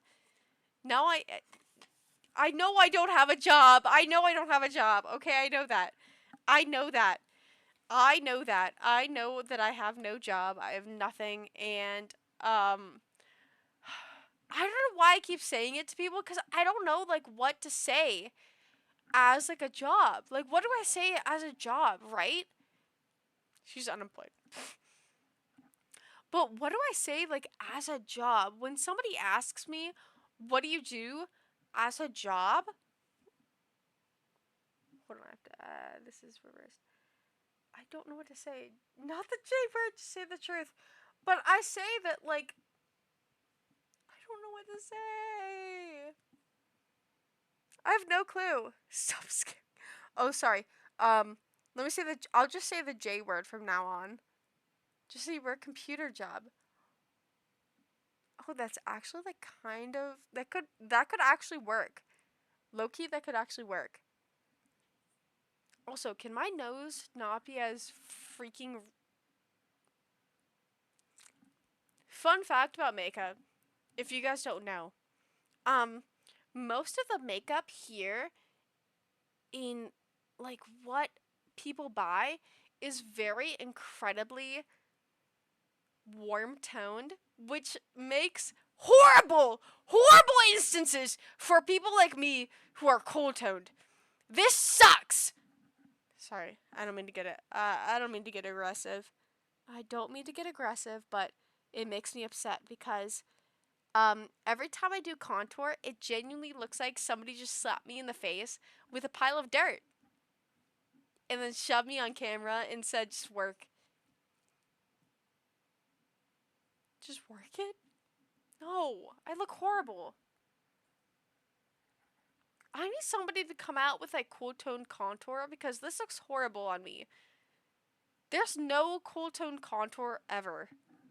Oh my god, this like genuinely sucks. Hold on.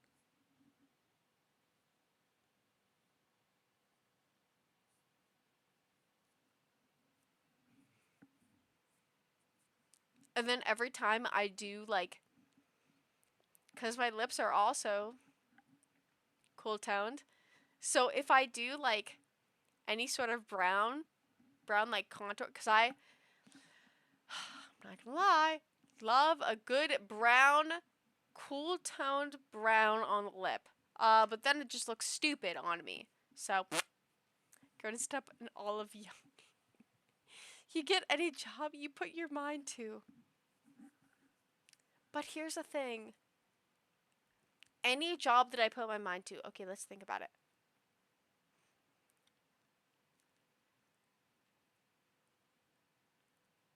No job wants me.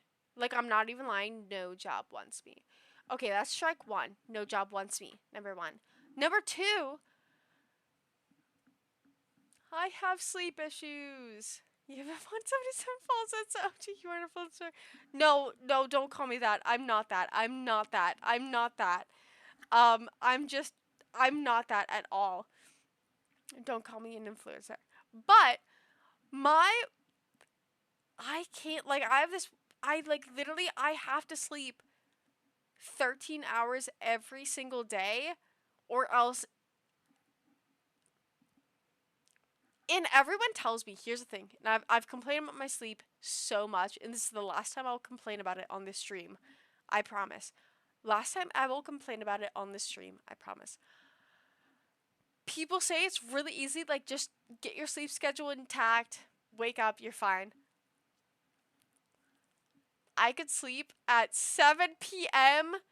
and I won't feel rested until about 11 a.m.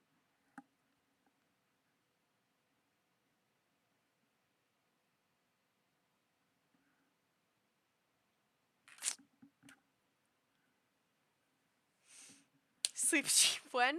Yeah, if you're looking for a sleep stream, here's the oh my god, you know what's funny? Is I looked up, well, there's like this thing where I saw where like, oh, sleep stream, you wake them up with like a lot of like loud buzzers and stuff. I won't wake up. I'm not lying. I will not wake up. If you think I'm kidding, I'm not. I'm genuinely not. I have to have 6 continuous alarms to be set to wake me up. I've gotten to the point where I am considering getting something that like buzzes you or like shocks you on your arm to make you get up. I've considered getting an app that makes you stand up, scan things around your room until it stops. But even then, I'm worried that I won't even wake up to the buzzer sound.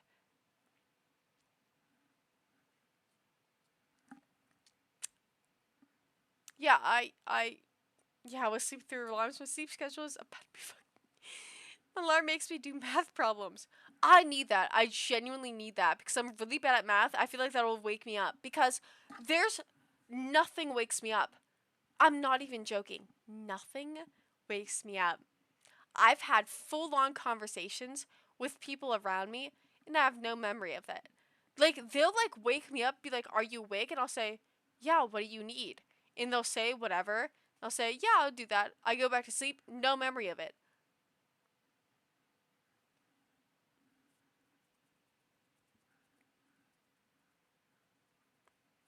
Okay. Oh, thanks for the hydrate. Hold on. Where's my? Oh, I forgot to put this away. Hold on. I forgot about it. God. I'm sorry. I forgot about the Pokemon cards.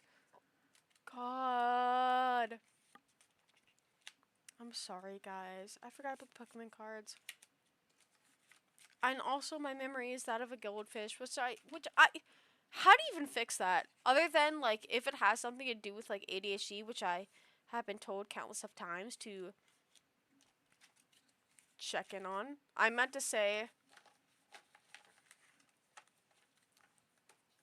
Wait, not this one. This one goes in front. And this one also goes in front. Okay. And this one goes in front. No, can you guys, like, be normal and go in front? Please! Wait, okay. Okay, ready? Ah, it's this one! Oh, I don't like that one at all. I don't like this one at all. You know what? Let me bring another one up. I like this one better. Better. This one is so much better. I like the one. Oh, wait, hold on. Let me put the sorry that I look tanner than usual. It's because I tried to do a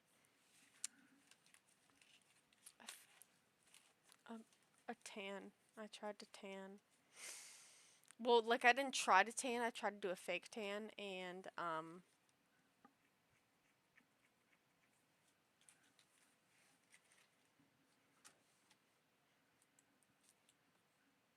it's really normal. I think if someone speaks to you when you've only just woken up and immediately gone to sleep, I think so too. Nobody else thinks it's normal.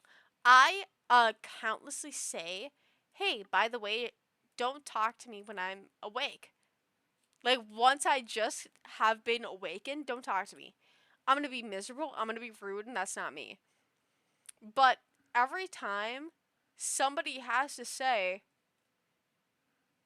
"You're really rude," when I woke you up.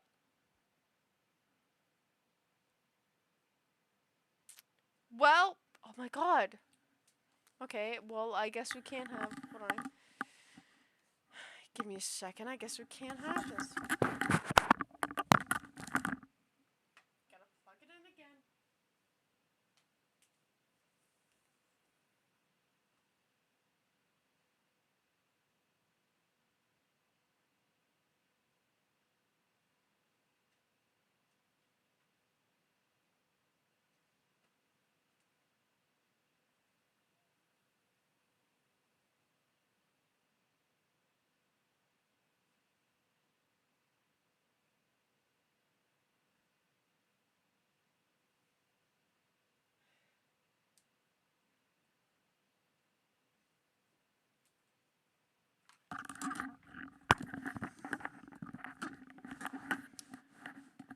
Let's read Reddit.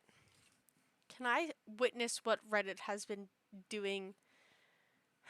Not that. Oh, this one's great. Let's see this.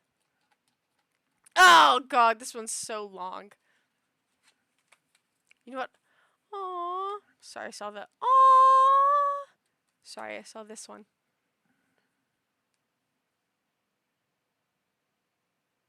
So cute. Oh, I will do color guesser before I do Reddit reading. I will do that. Hold on, let me make these all in order. This one here, this one here, this one here, and this one. Oh, sorry, I saw another cute one. And let me do that. And let me do color guesser.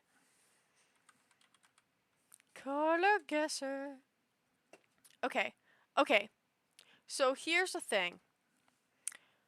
Not infinite. Sea legs.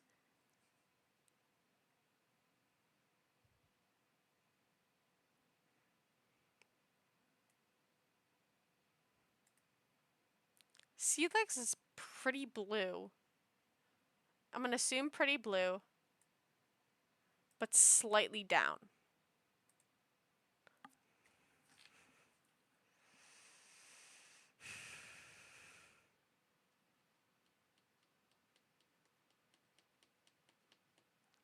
Great.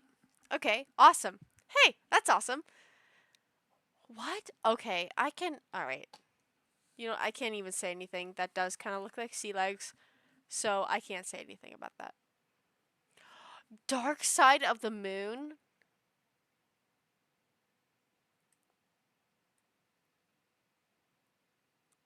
Here. This is dark side of the moon, right?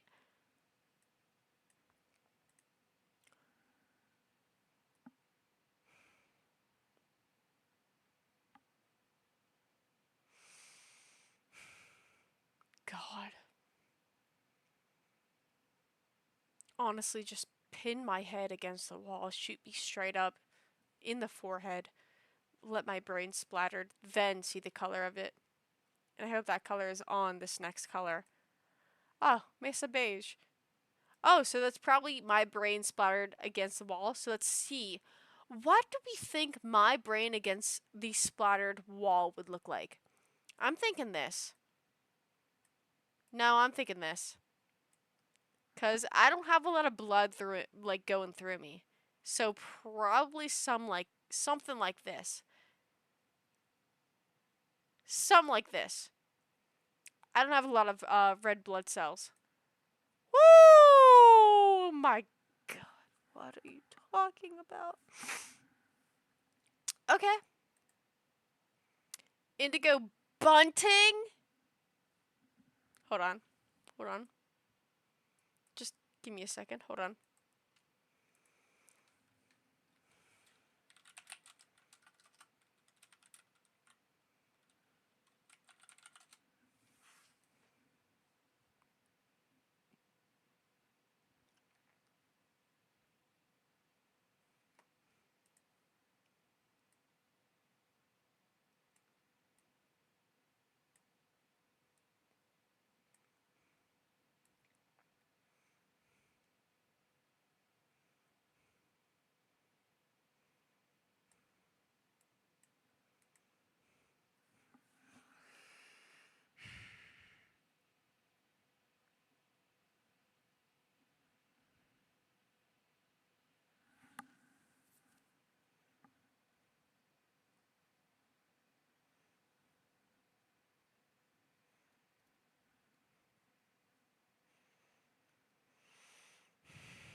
That was my fault.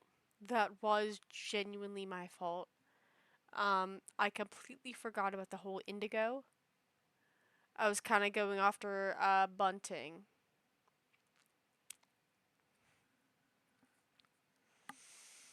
Okay, we have one more try. One more try. We got this. Oh my God, no. Grand view.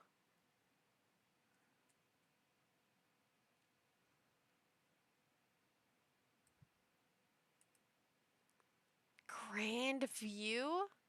Okay, well, what do we think? Like, okay.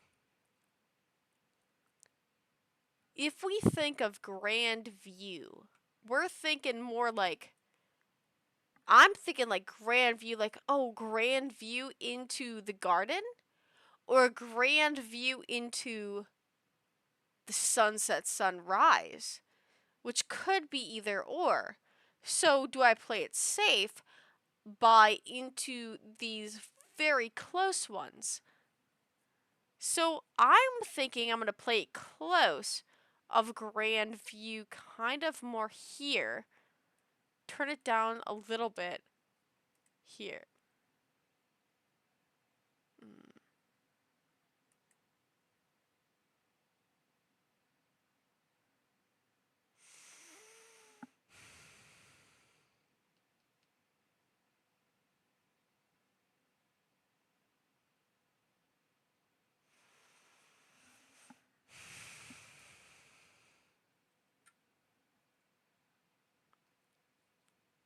Of course, you picked. Okay, Bodhi, you are on strike one. Bodhi's on strike one. Obi the Goon, you're on strike two. Keep that in mind. Keep that in mind. She's so bad at color guesser. Backup account, you are also on strike two. Keep that in mind. Let's do infinite. Let's do one more. One more infinite. Tarragon teas? Oh, tarragon teas. That's easy here. That's here. A little downwards.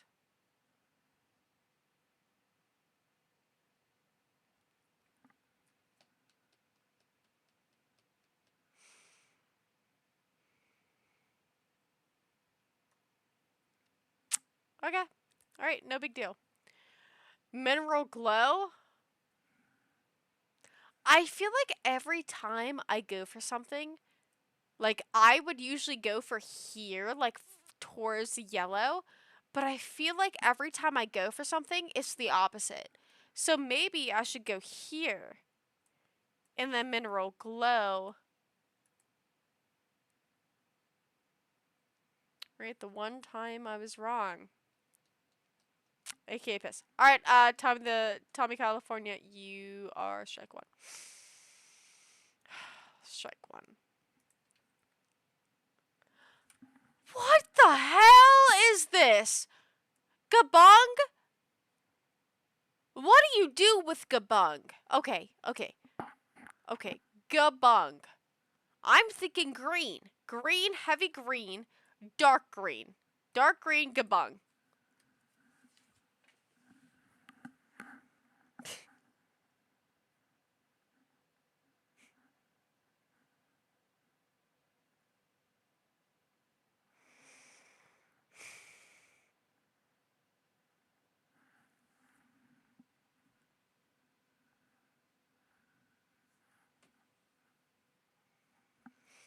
But no, okay, let's keep in mind, everyone, this is exactly like this, I'm not even gonna lie, this is exactly like whenever I invited every single person to a color coordinating event as one of the pristine color coordinating eventers, and I had the best color coordinating instance. And no one showed up because they couldn't top me. This is what it was. Like no one I invited everyone but nobody could top me.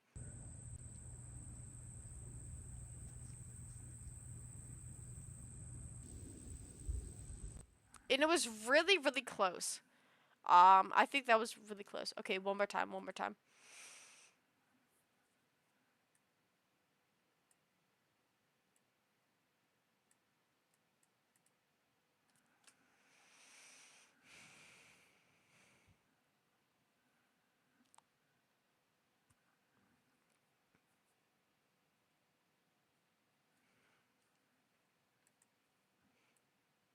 Oh, Sam, this one's easy. Come on, this one's easy. This one's easy. This one's easy. This one's easy. This one's easy. Come on.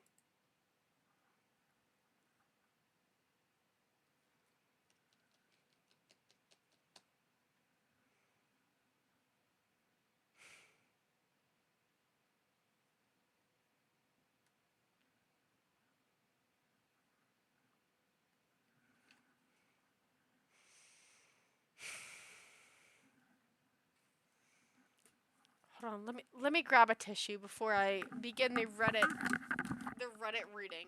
Hold on. 1 second.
All right, everyone, it's time.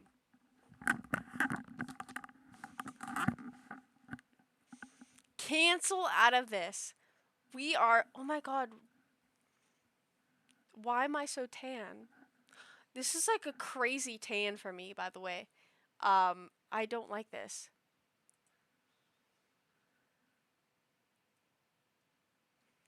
Oh, I don't like this. Oh, I don't like this. Oh, I don't like how tan I am. Sorry.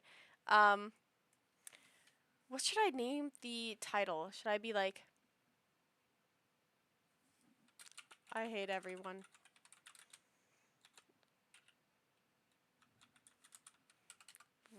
Reddit. Yeah, that'll be fine. Yeah, it's fine. That's fine. That's fine. That'll be good. That's good. That's good, right? Okay. All right. Don't do that. Japan is starting footsteps with electricity. Alright, here it goes. Am I the a-hole for telling my boyfriend he disappointed me on Valentine's night? For weeks, I was giving hints to my boyfriend of what I wanted for Valentine's. I didn't want to leave him guessing. I genuinely wanted both of us to do something nice. I simply told him, not there. Let me bring this down here. I simply told him anything is a good idea as long as we go out. I wanted a cute cocktail and a nice dinner. 2 weeks before, I even showed him how I bought a nice dress, heart lace, tights, and heels, letting him know I wanted to go out and do something nice.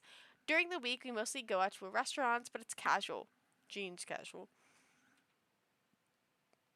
During the week, we mostly go out to a restaurant, but it's casual. Jeans casual. Okay.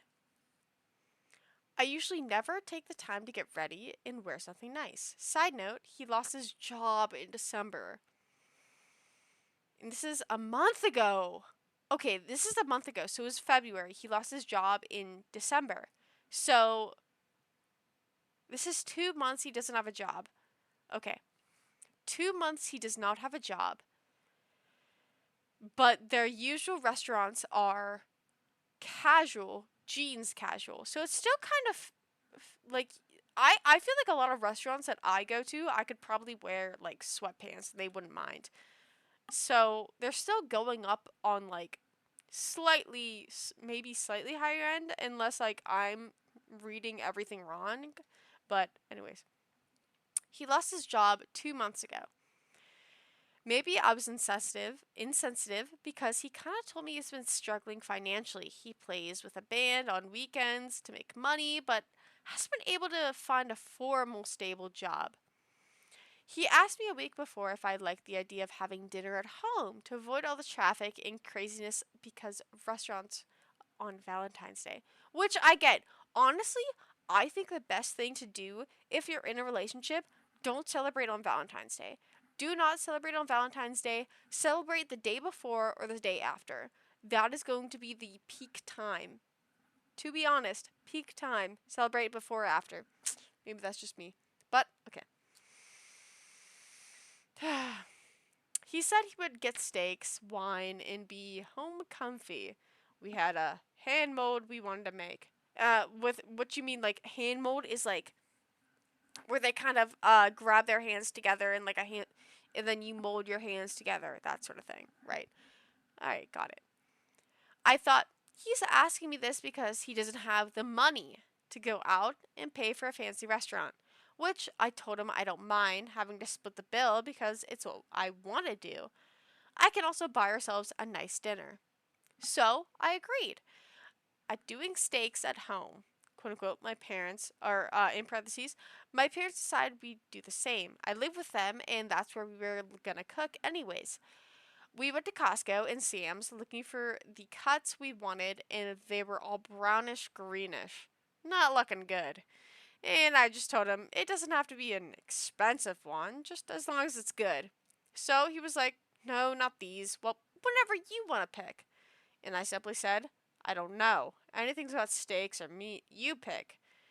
If not, I'll ask my parents to get some from wherever they are getting theirs." And he said, "Yeah, I guess let's do that. Whatever you want." He then told me he had to work at 11 p.m. And I told him, "Okay, and maybe later we can go out for drinks and before you leave for work." We got home while waiting for my parents. They offered to get everything for us since they were already there. I took a shower and he fell asleep, which I understand because he works the night shift and he got up early that day. He had asked me if we were dressing nice at home or comfy. That question kind of triggered me because for weeks I told him I wanted to dress up, but what's the point of doing so if we're just at home? And at no point did he mention or confirm we were going out later that night. Is he unemployed or working? It says that he lost his job in December. So I'm guessing unemployed? We got home while waiting for my parents. They offered to get everything. Oh wait, sorry.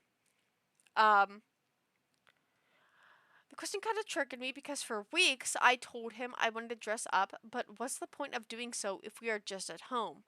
And at no point did he mention or confirm we are going out later that night.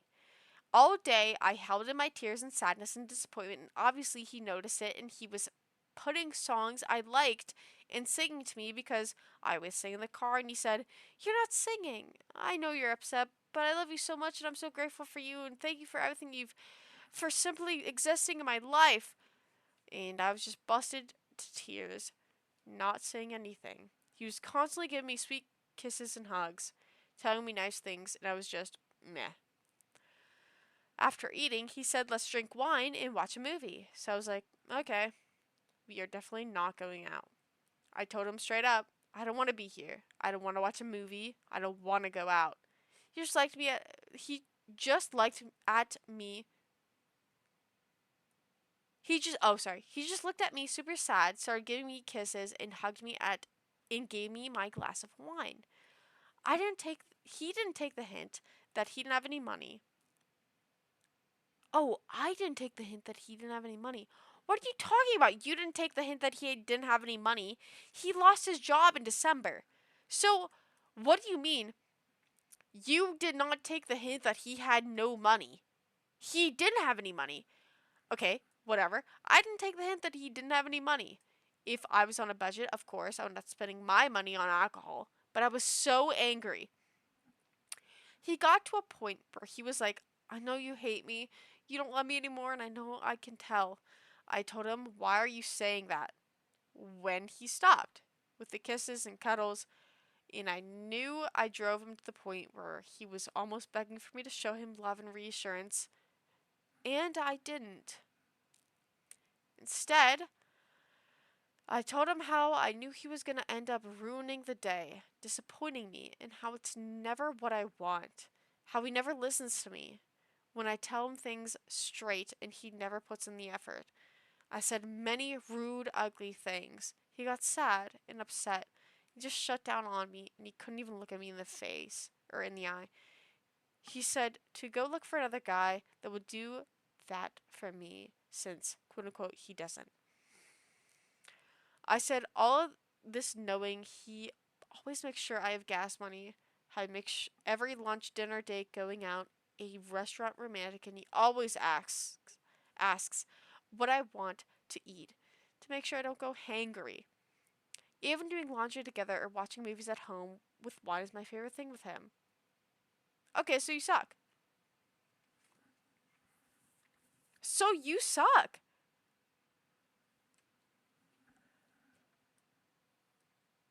So you suck. Yeah, you are being a spoiled brat. Okay. Now, number one, let's speak on number one. He lost his job in December. This is posted a month ago. A month ago was February. So he's 2 months doesn't have a job. And he did everything that you want for him. Pretty much you like wine? Okay, he got you wine. You want like a nice dinner? He made you it at home. And you're still mad? Why are you still mad at this? This is if you want, okay, I'm going to go a hot topic. If you want a good, nice Valentine's Day date, but your partner can't afford it, pay for it yourself. Sorry, pay for it yourself. That way, everyone involved has a nice time. Is that crazy? Why is this person so upset over that? I feel like that's not a weird thing. Am I crazy? Like, I feel like, why did she actually think this was Reddit worthy to post on? Pay me? You want me to pay you? I think she did offer to pay for going to dinner, though. Wait, let me see. Hold on. Let me witness. She asked me a week before for like the idea of having dinner at home to avoid all the traffic and craziest restaurants because of Valentine's Day. Maybe I was insistent because he kind of told me he's been struggling financially. He pays with a band on a weekend to make money.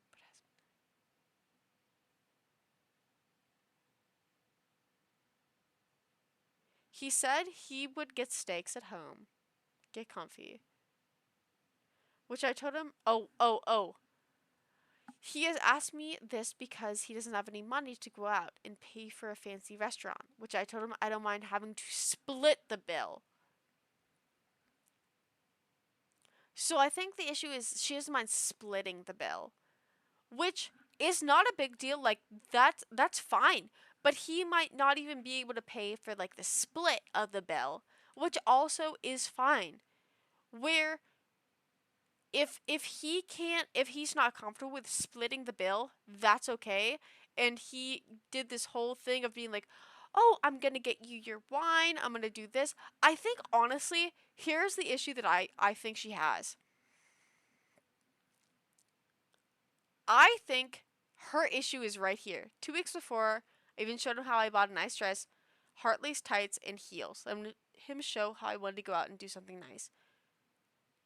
I think that might be the issue, which is you can always go out and take pictures. Maybe she's not a huge like picture person, but for me, if I was being like, "Oh, we should go out. I'm going to wear this like really nice dress."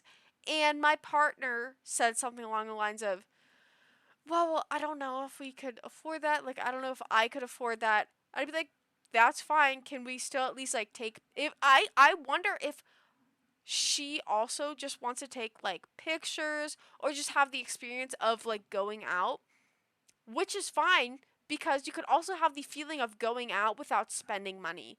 You can go out, go to the mall, you don't have to spend anything, you can have a good time, right?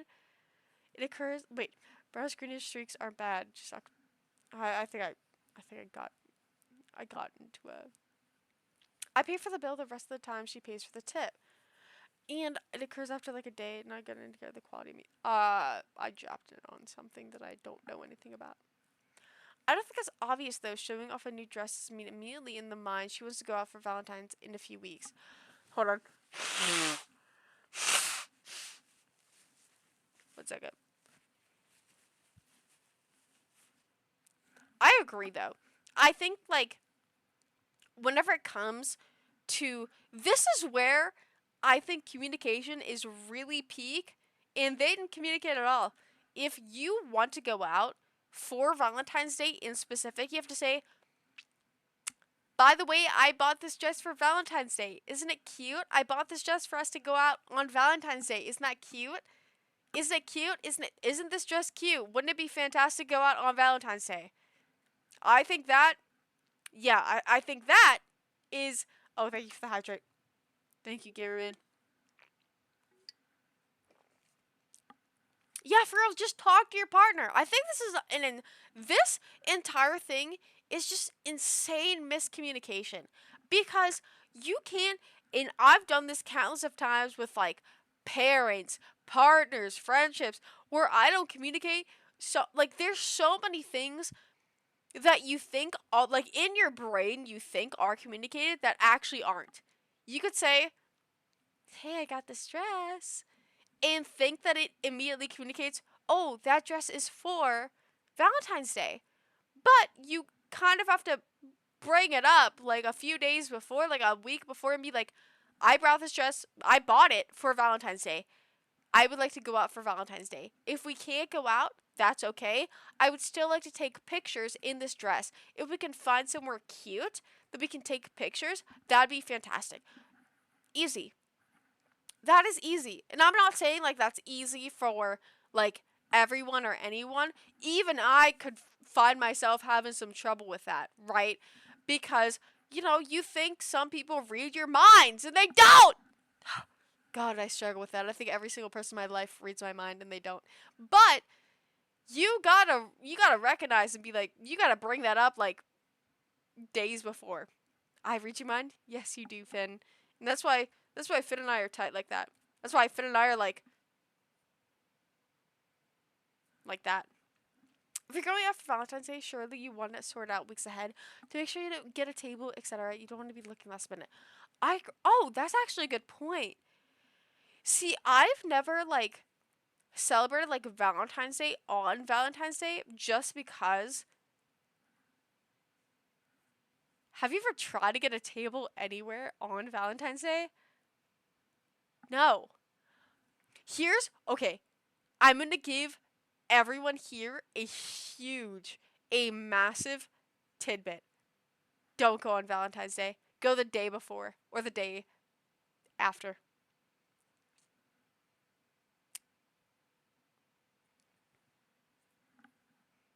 That is the best thing to do. That is the best thing to do. Honestly, the best thing to do is to do that. Yeah, most people don't take offense to it. Hold on. Wait, let me see. Because I. Also, this person was deemed the a-hole. Because, yeah, they were the a-hole. I'm not gonna lie, they were the a-hole on that. Really, Valentine's was always packed when I was a waiter. Yeah, which is why I think if you want to go on if you want to celebrate Valentine's Day with your significant other, don't do it on Valentine's Day. You gotta do it the day before, day after. You can't let that one singular date shy you from picking the day before or picking the day after. Because it's just it's like so much more resourceful. It is. I'm sorry, it is. Go the day after because no one's they spent all their money on Valentine's. Exactly. Exactly. That's my whole thing. Anyways, continuing on. Am I the a-hole for saying ew to a picture of my roommate's boyfriend? Alright. Already this person's the a-hole. You don't. Okay. Your bestest friend in the whole world could send you a picture of their significant other and they might look horrible to you. You don't say ew. You don't say ew. I'm sorry, you don't say ew. I'm sorry, it doesn't depend. You don't say ew. Like, that's so mean. I'm sorry, that's so mean. You don't say ew. Because there's like oh my, you don't say ew. Like, you don't say your tan makes you look like a Republican.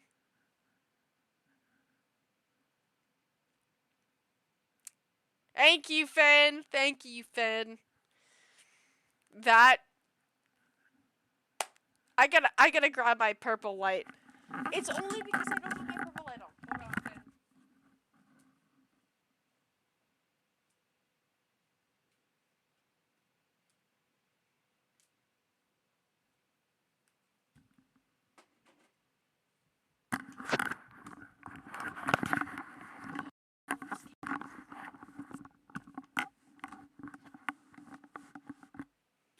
See, I look better here.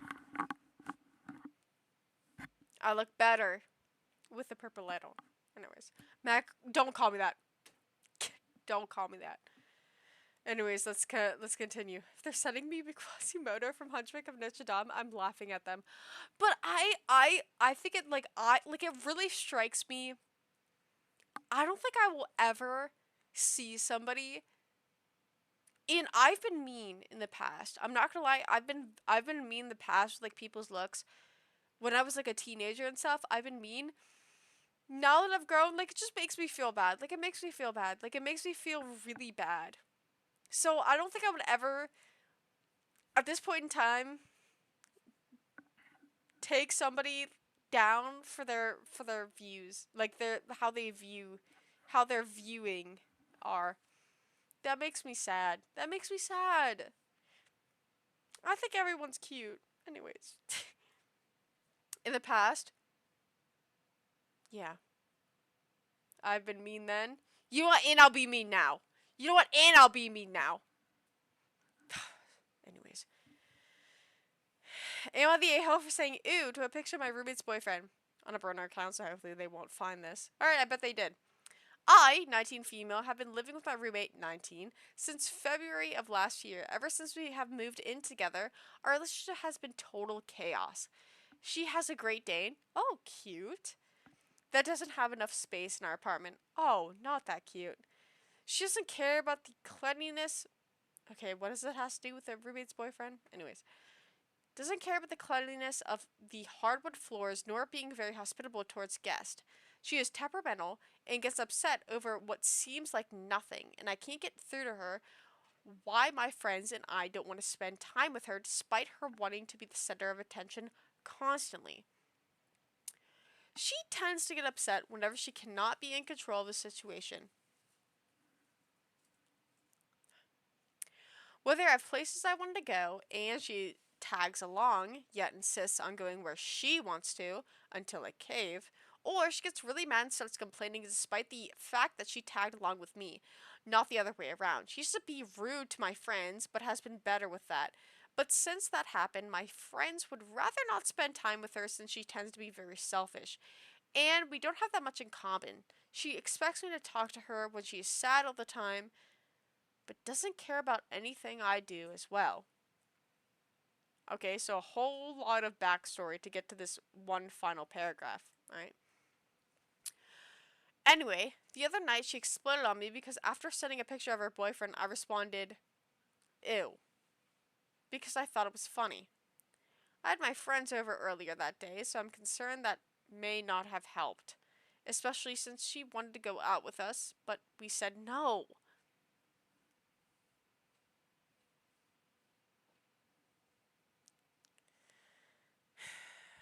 She got upset and said I'm constantly mean to her and she regrets ever meeting me. I would normally brush that off, but then when I said I would be going to bed, she said, don't wake up. Ah! And I felt that seriously crossed the line. She blocked me and won't speak to me now.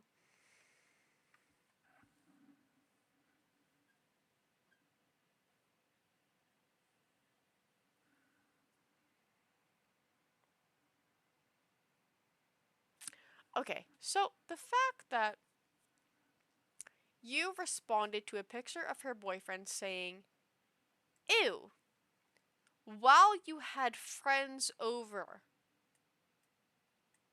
Nope, not snapshot.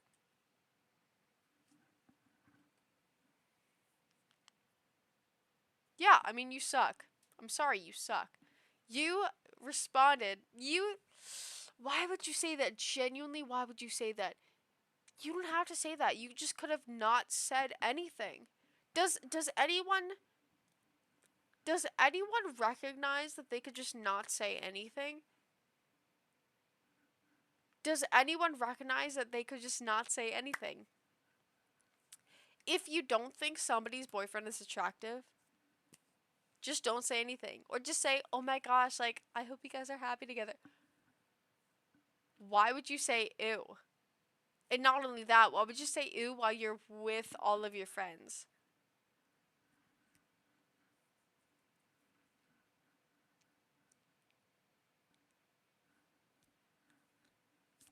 Because the roommate is awful as well.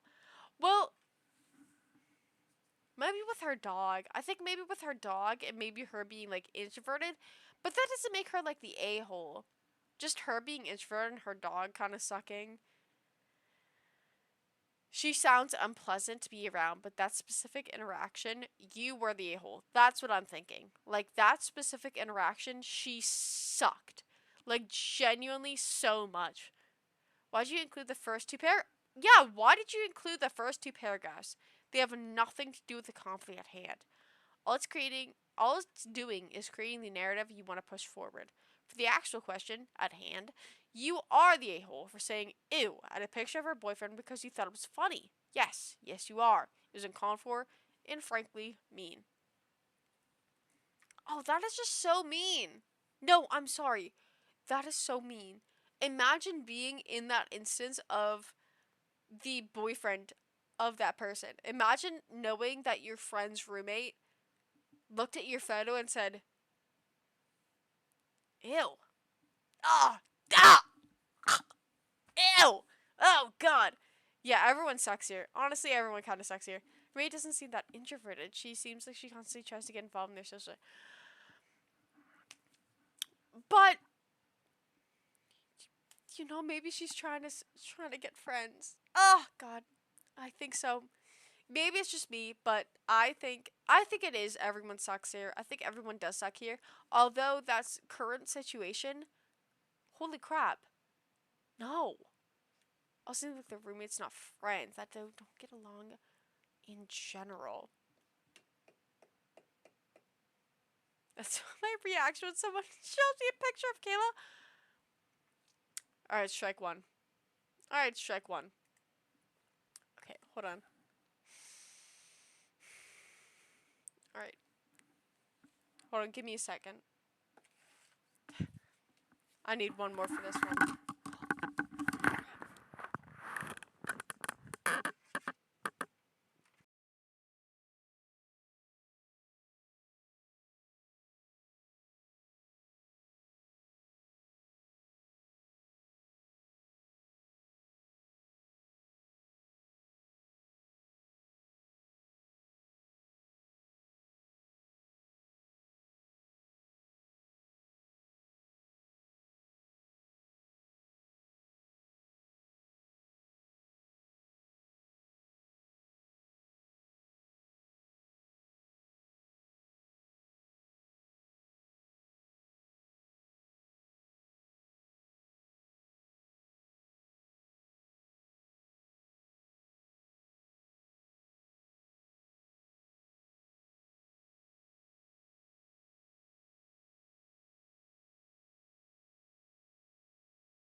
Hello? Okay, sorry. I had to have Larry fix my headphones because the padding in it fell off, so. Just saw a tweet that said a guy is trying to build a replica of the Twin Towers in Chicago to house AI data centers, and he's legitimately making progress towards it with a city planning board.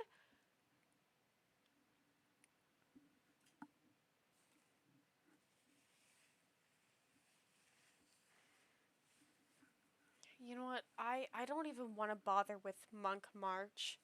I don't even want to bother with Monk March.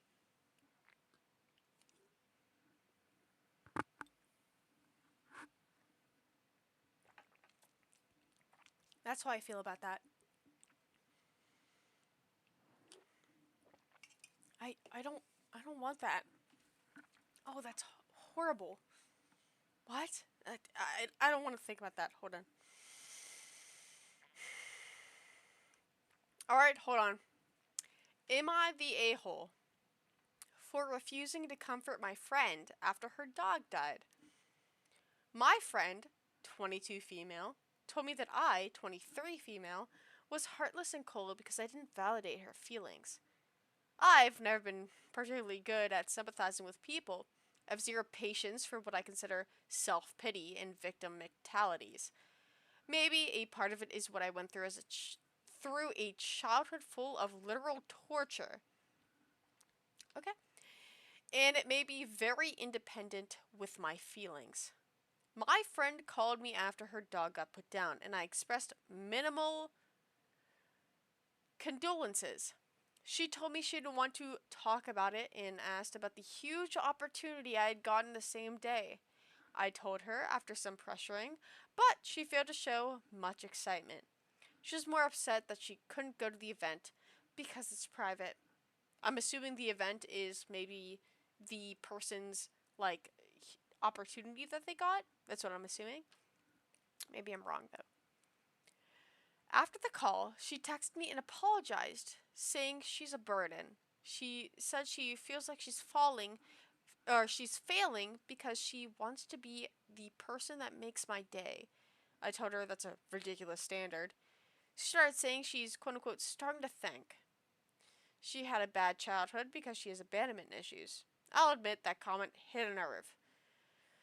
She had a normal upbringing, besides divorced parents. She told me she's venting because her dog's death brought it out, which makes no sense to me, but okay. Then she asked me to be, quote unquote, extra nice and requested me to send her comforting texts while she was taking a nap. I was also asked to be, quote unquote, gentle towards her and, quote unquote, baby her. I told her that I was sorry about her dog, but I wasn't going to write long affirmations or validate her feelings, especially while I was at work. She told me that I was a heartless person and seemingly cold. when I refused. Which I feel like is not true. She seems to think I should lie to make her feel better.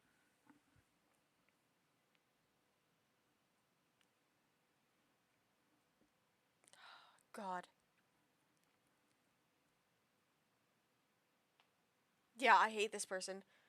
The OP is worse than Hitler. This is so dumb. No. Can I see?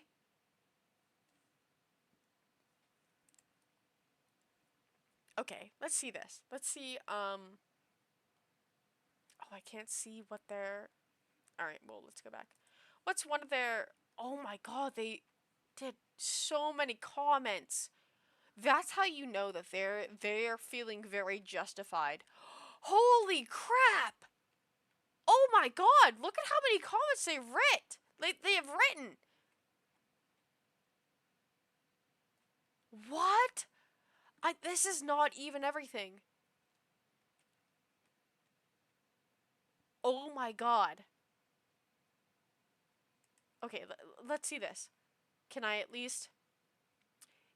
Information. Are you on the spectrum? I don't mean this on the insult. As an insult. Not sure. My brother is though, so maybe. Well, if you've always had trouble with dealing with feelings, whether your own or others, you might be on the spectrum. Okay.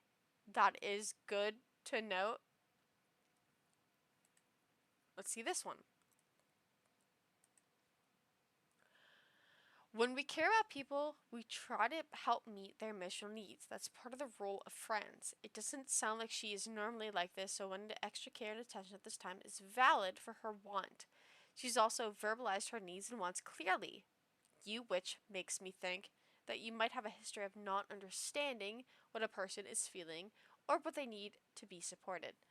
While you never have to do something, if you want to be a good friend and help the people that you care about, these are the sort of things you need to do.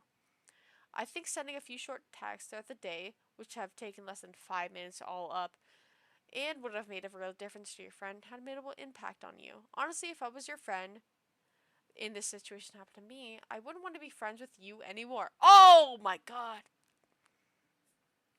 Yeah, backup account. See, the main problem is that how they are so heartless about specific reason, grief, and being so dismissive. Like this? Okay, well, hold on. It makes more sense in this perspective. I think the thing that really gets to me is the negative feelings I get when I give her sympathy. Okay, hold on.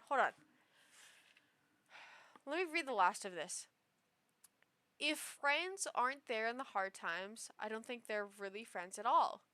While you may have had an awful childhood, that doesn't mean that the other people didn't have things that impacted them either. You don't need to minimize or ignore their experiences because yours were worse. Sorry. Didn't mean to have that stutter. It's not a competition. This makes more sense in perspective. I think the thing that really gets to me is the negative feeling I get when I give her empathy or sympathy. It's like I'm letting her win. What?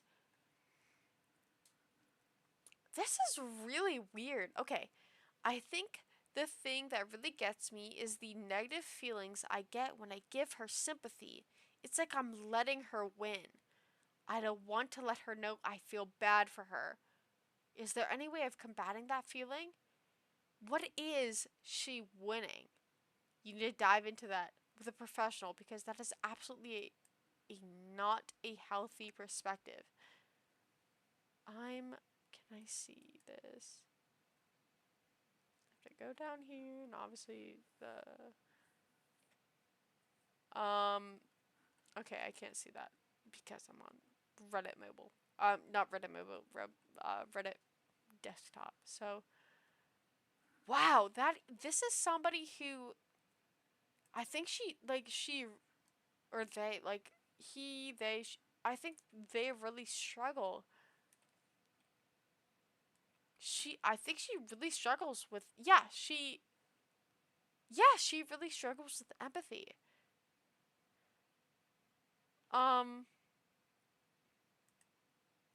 Wow, hold on, give me a second. You're the a-hole And you're lucky this person is still your friend. Showing some sympathy isn't difficult and doesn't cost you anything. The fact that you can't even do that shows that you're the a-hole. And probably in a lot of situations, not just this one. The OP says, maybe so. And in no way am I trying to justify my case. But she has told me that she seeks reassurance out in people very often. I just feel uncomfortable and kind of negative giving that to her. Maybe that makes me worse of a person. To clarify, I'm only unsympathetic towards people who clearly want reassurance. For instance, when my bed. Oh, sorry. For instance, when my best friend's cat died, I went out of my way to get her food, her favorite drink, and a gift basket with a stuffed animal, handwritten card, gift, etc. She doesn't seek reassurance. Surely doesn't do all of this.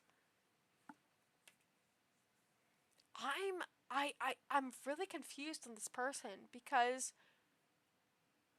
like, obviously with this, like, with her best friend, she has an instance of displaying empathy and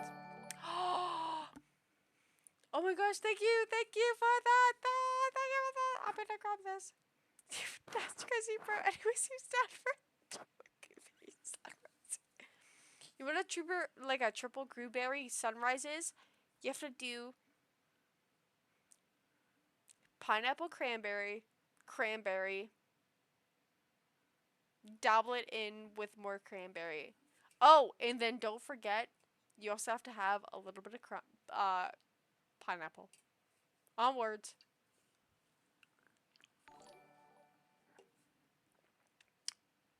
Oh wait, hold on. Let me see backup account. I kind of understand some of the comments they're making, but not having the initial sympathy of the animal and dismissal of their feelings is bad. Like the way their friend needs reassurance feels very alien to me, but I don't understand and wouldn't know what to do if I was in that position. But they're so heartless about the dog.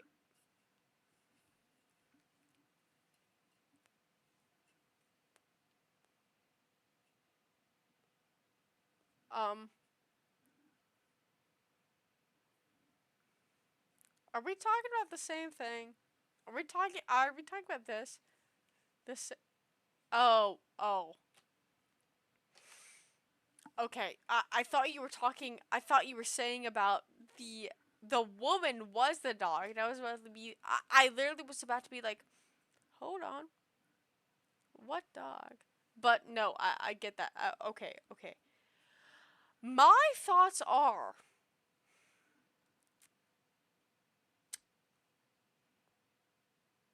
I mean,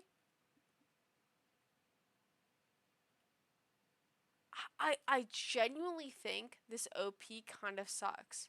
Not even kind of, like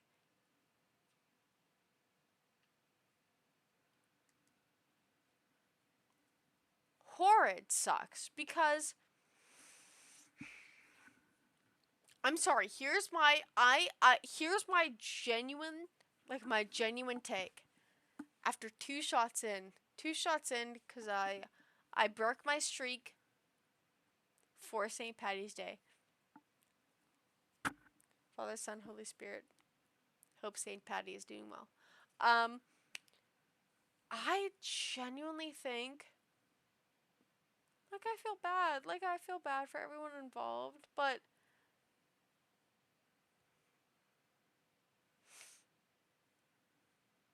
oh my god, this makes me feel sad. This makes me feel sad because if you're okay, okay. So she says her dog got put down. I couldn't get any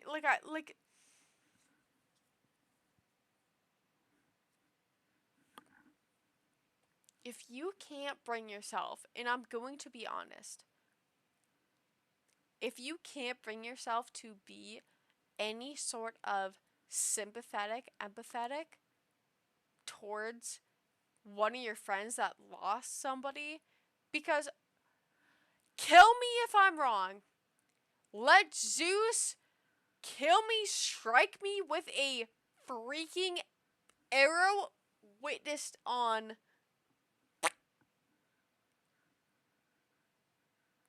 Give him a lightning rod. Give him a lightning rod. Lightning rod. Bring him that. And why aren't you comforting your friend? Oh my god, this makes me so sad. Like, she thinks that this isn't as. Oh, I could cry. Oh my god, I could cry.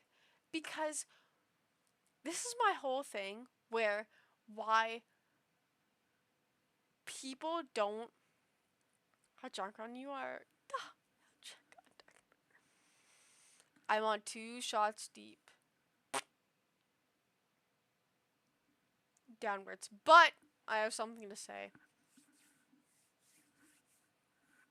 I feel really bad because, like, you can see this person. This person is amongst everyone. I'm not going to lie. Everyone has somebody, whether they're close to them or not.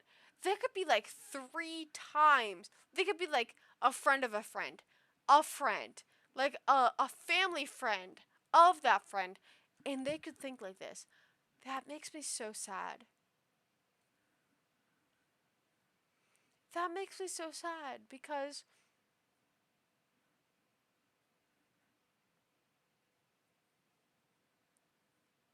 why don't you just like, why can't you? No, I can't cry. No, I can't cry because no, I can't cry. Oh my god, like this. Okay, this sucks. Oh my god, this sucks. Said, Nobody said, "Yeah, just take another shot. It'll be all better." No, it won't. 2 shots in, I'm not ready. Oh, this makes me really sad. It really. Okay, this is my final say before I move on to the next Reddit. It makes me really sad because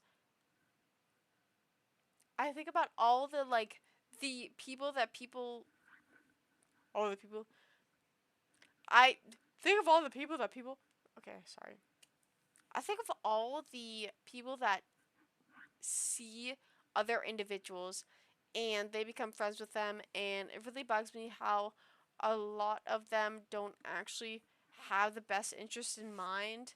And it really bugs me because you can go through life and have people that you think are your closest circle, but they won't be there for your pet's death. No! Doesn't that suck? Oh my god, doesn't that suck? Doesn't that suck? Oh my god, like literally doesn't that suck? And you can have like the closest people that you think are the closest people. In the moment like your pet dies, they're like, wait, why does that matter? Like they're just a pet.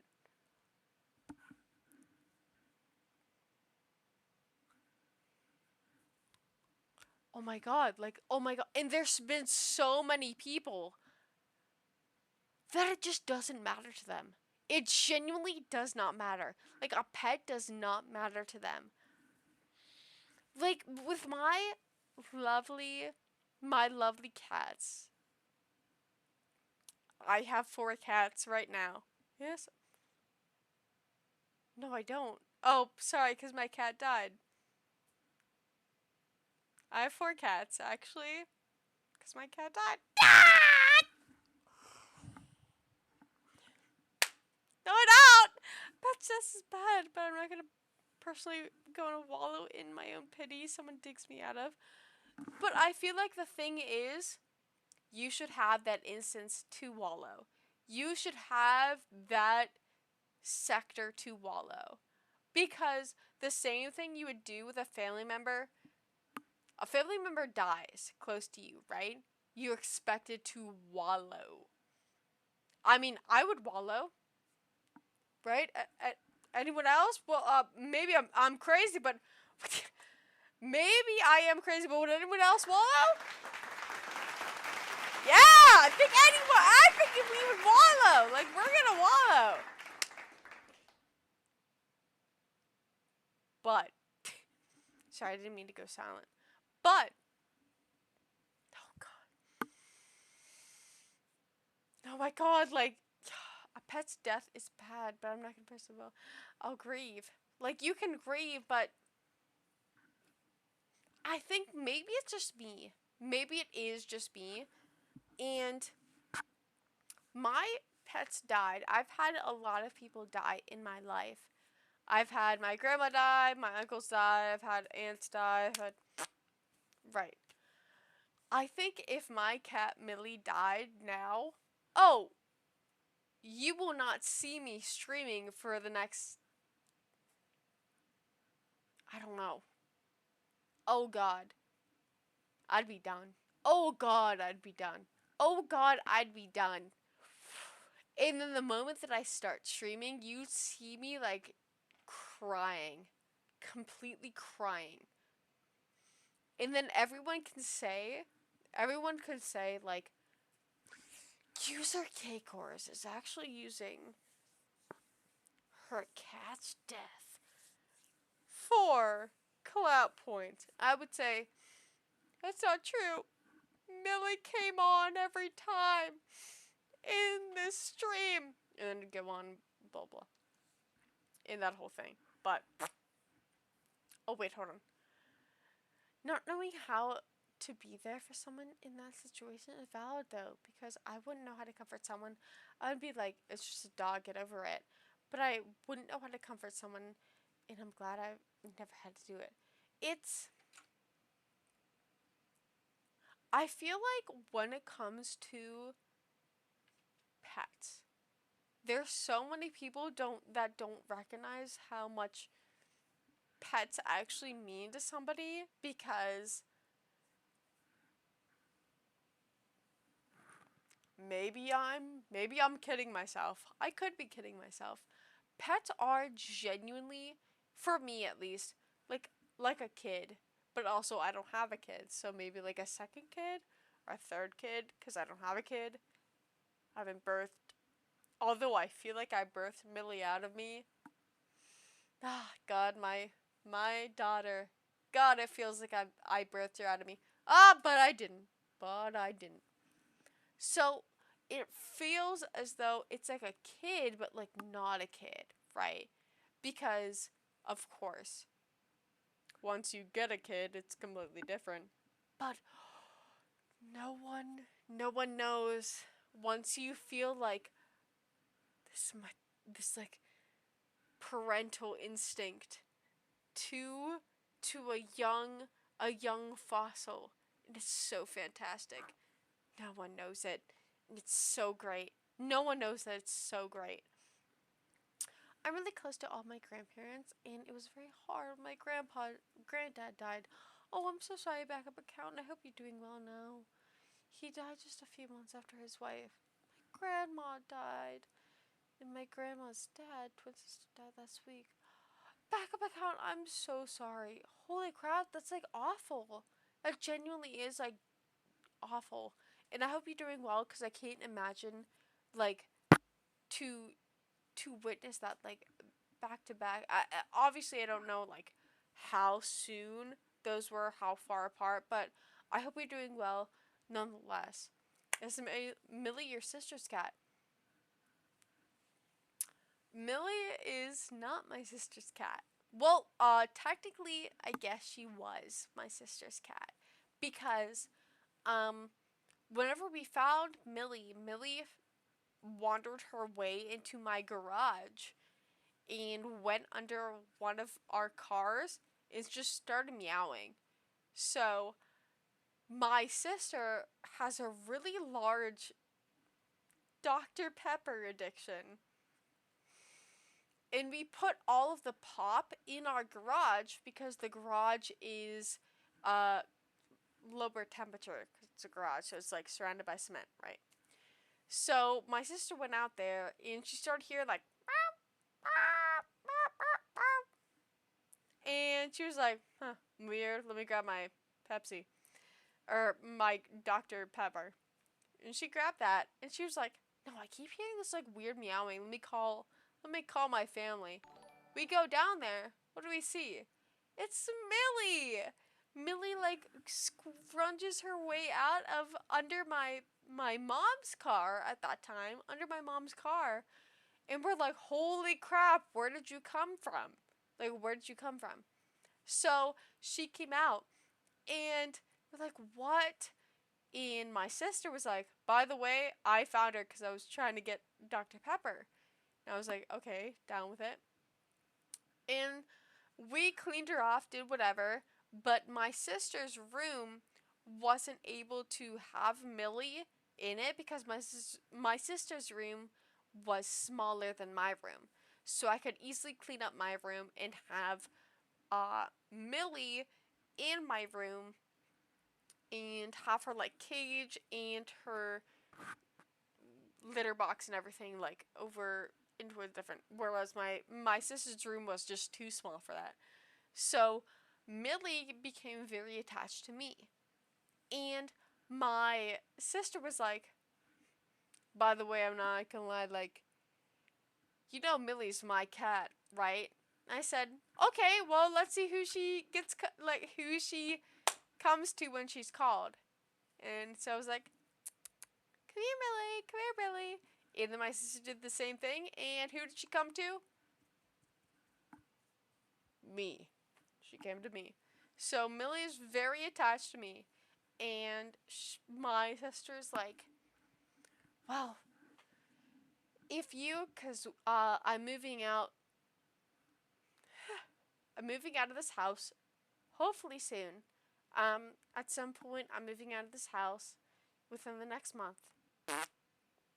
Like, within April, right?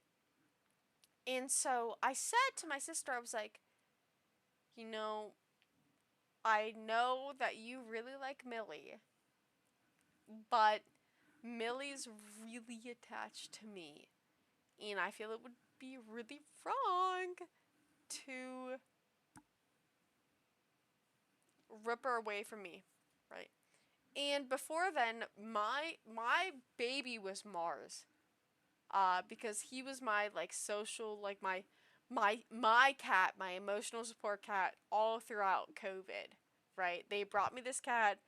It was my Christmas gift was this cat.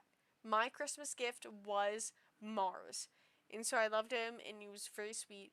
But Mars really launched onto my sister, and so I was like, you know, whatever. I don't even care. Like, I literally don't even care. Like, I don't care.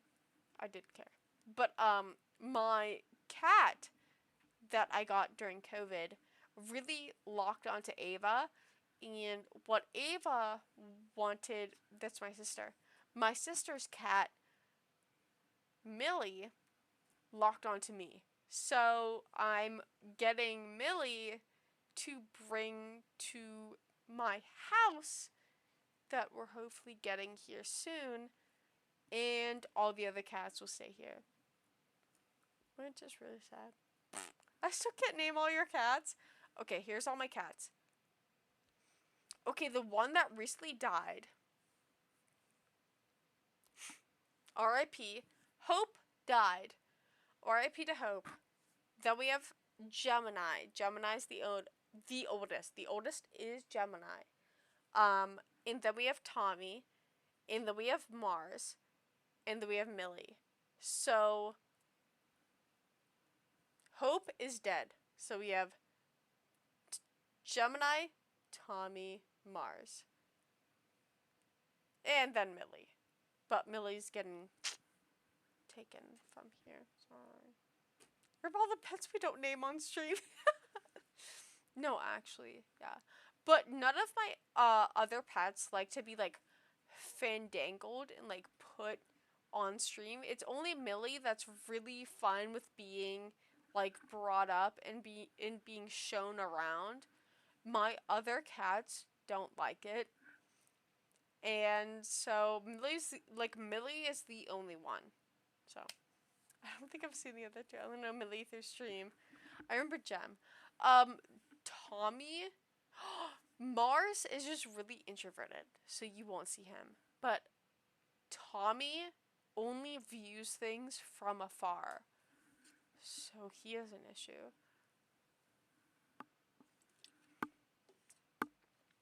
But hold on, let me see if I have any other. I think I do have. Hold on, I have this one. Oh my god, please let me do this one. Hold on. Am I the a-hole? Made lip balm as party gifts, and friends tried to shame me about it. So I like making stuff. I'll just get into little things and do them here and there throughout my life. One week, I'll learn how to make jams and preserves. Another week, paint pouring. Another week, leather dyeing. You get the picture. I go off on making these things, and I often just give away the stuff I make because it's not a business or a job. Anyway, so I had a party with about a dozen other women. A few days before, I had noticed I was running low on some of my lip balms and figured I'd make my own. So I took all of my lip balms, scraped them out, melted them with shea and mango butter.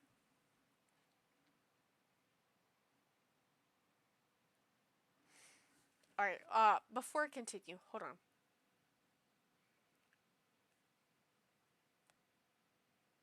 I had a party with about a dozen other women attending.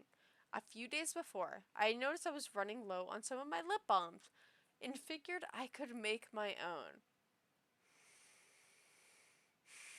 So, I took all of my lip balms, scraped them out, melted them with some shea butter and mango butter, then some old lipsticks, then cooked and blended for a while. Then poured it all into an empty lip balm container as another feature. Oh my god. I feel like literally this whole thing makes you the a-hole. Just because you took your lip balms. That's you don't do that. Oh my god, like you don't do that. Is that like okay, continue. So, at this party, I hand these out and most people love them. This woman, however, started grilling me on the ingredients. I listed off what I added and what I could remember about the original bombs, though a number of them didn't have the label.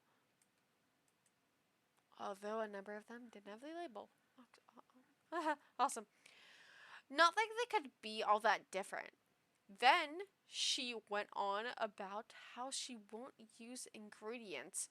It's my responsibility to inform her of these and how harmful it was just to get without that information. I told her they were gifts, and she wasn't required to take anything. She kept getting huffy, and I told her it'd be best for her to leave. Now some of the guests and said she was obnoxious, but I could have brushed her off, as it affected the 5 of the afternoon. No. Okay, I can show exactly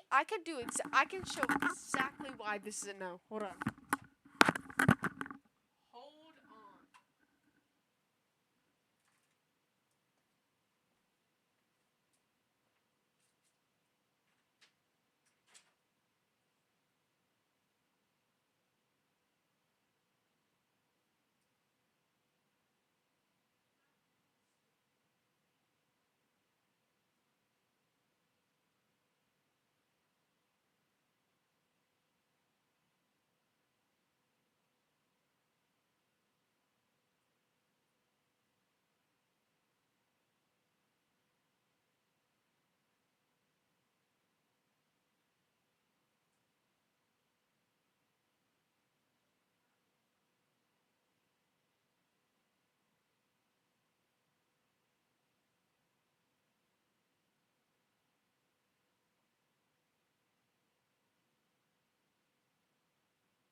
says,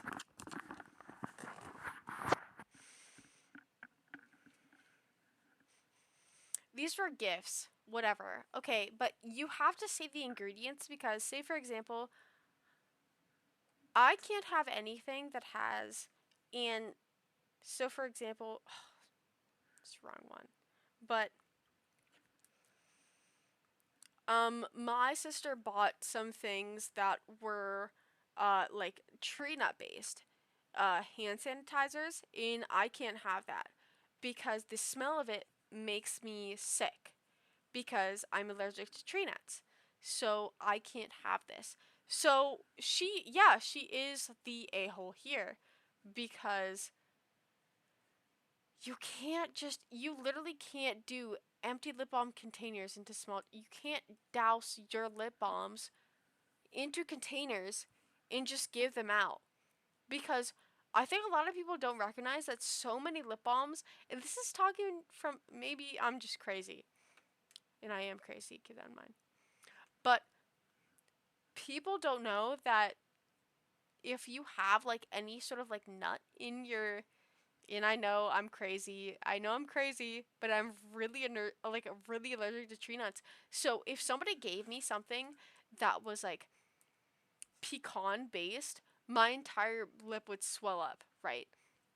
So I there was this soap that we had that was pecan based that I'm really highly allergic to, and I can't even have it on my hands because it would make my hands like get these little bumps on it, and then the smell of it makes me sick, right? So, yeah, no, you're the a-hole on this. You are the a-hole. Get Larry in here to do the rest of the stream. Because Chad has already made the decision. OP is not the a-hole, but OP is the Mormon. No, OP is the a-hole. I hear you, Millie. No, OP is the a-hole. Easy, OP is the a-hole. I mean, oh, moron. Sorry, not Mormon. Moron. It's not. Oh, I don't think it's like an a-hole thing to make the gift. I think that you have to say what ingredients are in there. Because for me, like, I mean, unless, like, if you know your friends, you know what they're allergic to. Or, like, what they don't like, whatever. Like, a lot of my friends don't like lavender. Not because they're allergic to it, right? They just don't like it. They don't like the smell. It's like, like it makes them go crazy. It makes them go crazy. But if I were to make a lip balm, there'd be no lavender. There'd be, because a lot of my friends don't like lavender, so no lavender.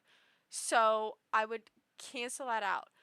Or if my friends don't like nuts, cancel that out. So I don't think it's an a-hole thing to not know what's in it, though. It's stupid. It's careless. It's a very Kayla mistake. Okay, don't say it's a Kayla mistake. Don't say that. They're not. I would say, honestly, I would say it's an a-hole.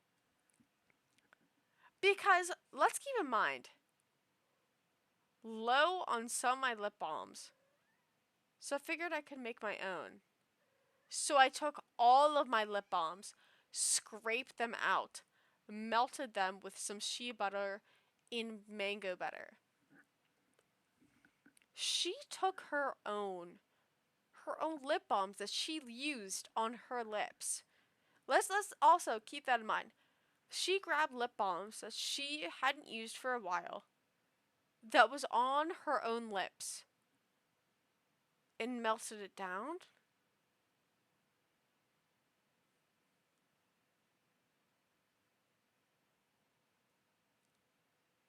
If you wanted to do this whole craft, get new ones. Get new ones. Am I crazy? I must have been. I have to be crazy because in what world would you think melting down your previously used lip balms to make it into teeny lip balms for your friends is good. I have to be crazy. I have to be crazy.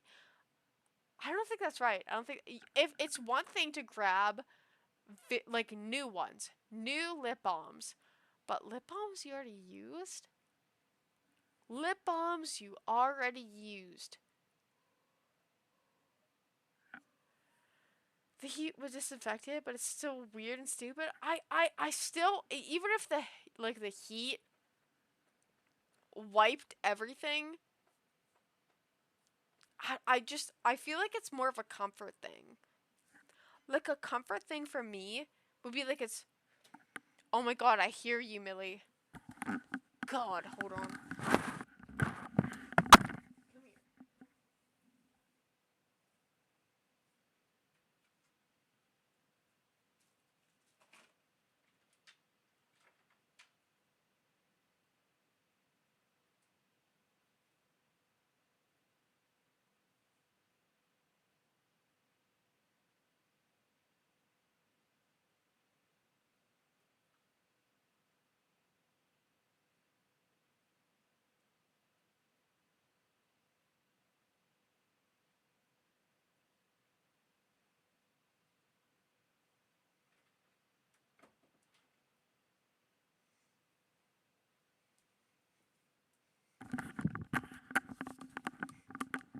No, I don't know. I literally don't know. Okay, let me read. Let me witness. Again, not a good idea. Not a good gift. I agree. I feel like this is like a really bad gift. This is probably like not a great gift at all.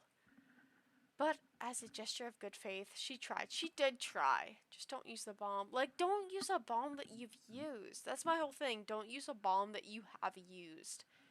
Especially if they have herpes. Actually, good point. Should do it. She wants to be on stream. No, she does not.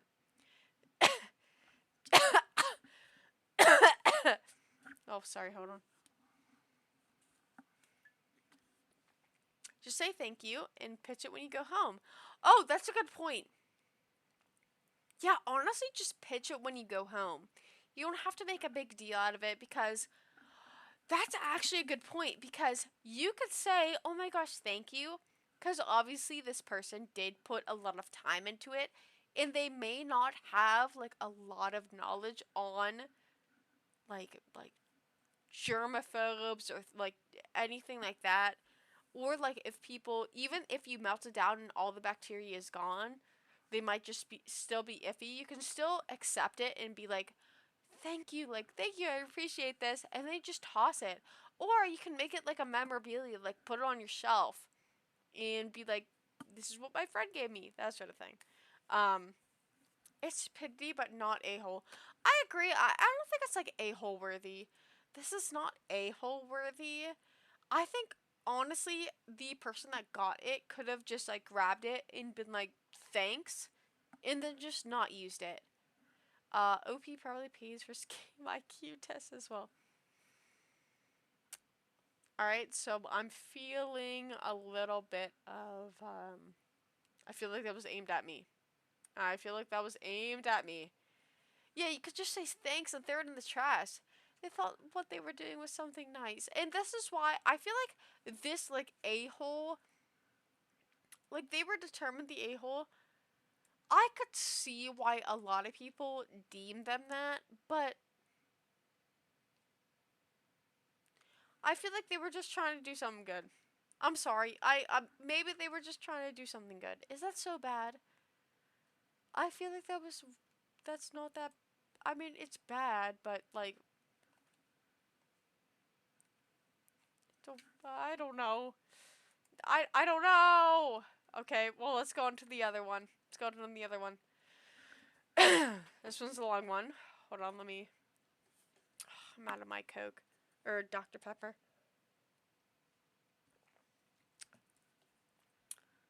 Slut shaming is perfectly reasonable. It makes sense, in my opinion. So, a lot of people seem to not like shaming women for being sluts or promiscuous. that men aren't held to the same standards, and that while a quote unquote stud is celebrated, a slut is shamed. But the reason to shame and look down on sluts is many like. Number one. Oh god. Number one. When a woman has sex, she is risking pregnancy and the pains that come with it. A man does not have to bear the risks and costs of becoming pregnant. So when a woman has lots of sex with other men, she's actively engaging in risky behavior that could potentially harm her. That shows stupidity, lack of foresight, and general recklessness. Alright, I'm gonna hold off on my comments. Number two, women on average have less libido than men. So, a promiscuous woman clearly is a woman with a much higher libido on average, or even a nymphomaniac. God, what are you talking about? This is a problem, as these type of women are more likely to cheat. Strike three. And would have lots of opportunities to, considering that it's far easier for a woman to have sex if she wanted to. Strike four. Then, say the average guy. Not that, but it shows that she has poor impulse control or the ability to control herself. You know, I'm gonna at least get myself to three.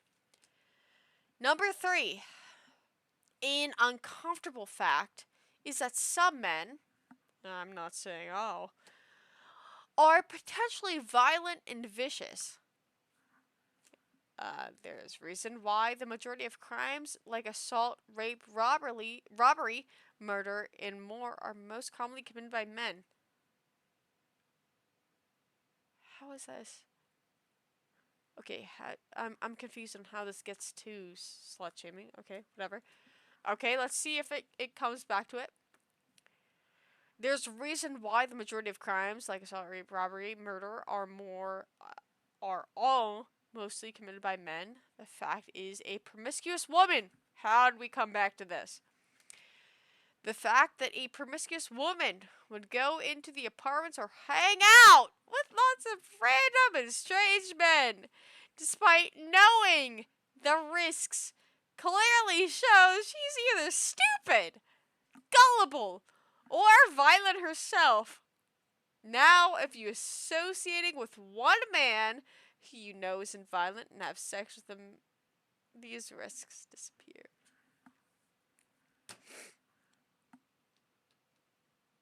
Oh my god. Oh my god. Do people genuinely think like this? I mean this. Hold on. 1 second. I get to put my purple light in. Hold on.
I. My god. Okay.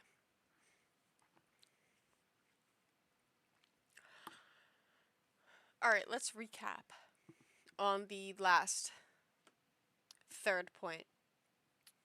Let's recap.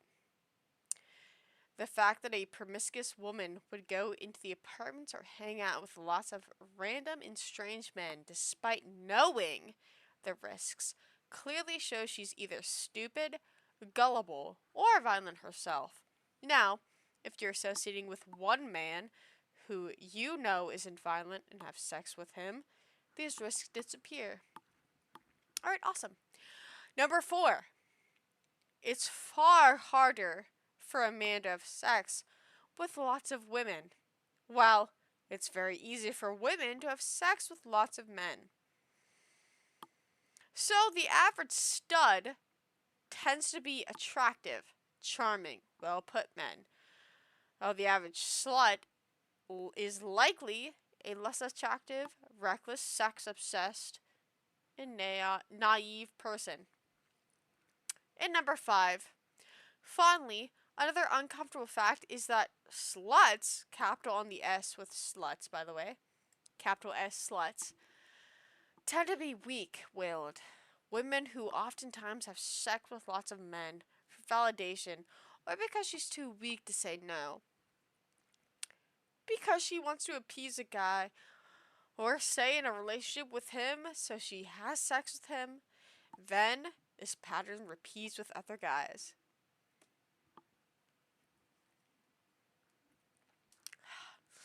I'm not applying this to any cases of rape, by the way. Okay, at least he's not applying this to any cases of, by the way. Anything non-consensual, at least he's like not down with that. Okay, I have to give him half a point for that. I'll give him half a point for he doesn't say anything about that.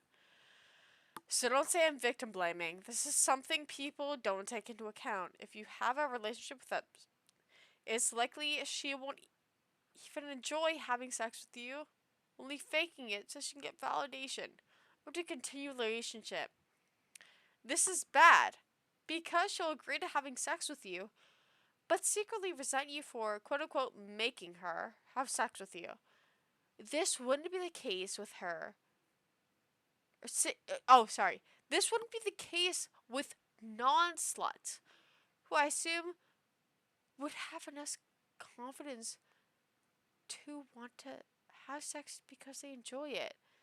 So yes, it's perfectly reasonable in my opinion to not want to be with women with a higher body count and not date them. Not even taking into account STDs or being less like the pair bond, but yeah, these problems mostly don't apply to men. This is interesting. Okay, I actually am interested. I'm actually kind of interested on how you guys view this. Because, I mean, obviously, I'll say my whole thing afterwards, after I say this, but, let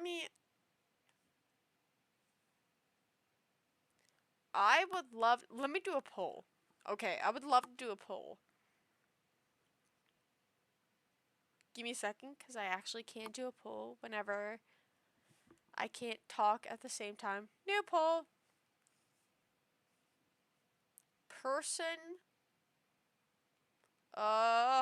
Wait, how do I say it? Bodies. No. I want to say bodies of the person. No. Person you will be with. Okay. Alright, I didn't have enough to say with. Okay, so we have 1 to 0. 2 to 4. 5 to 6. Wait, no, I lied.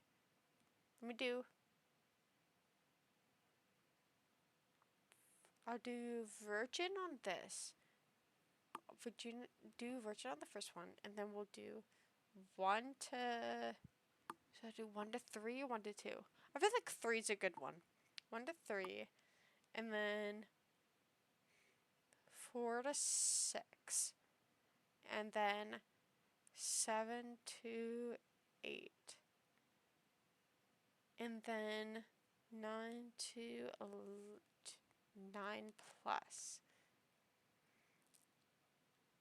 Right? And this is, you are thinking of, okay. This is what you are thinking. Can I get.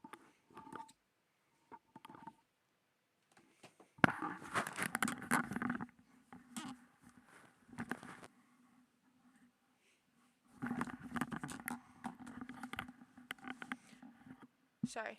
You are thinking your age. Think your age, right?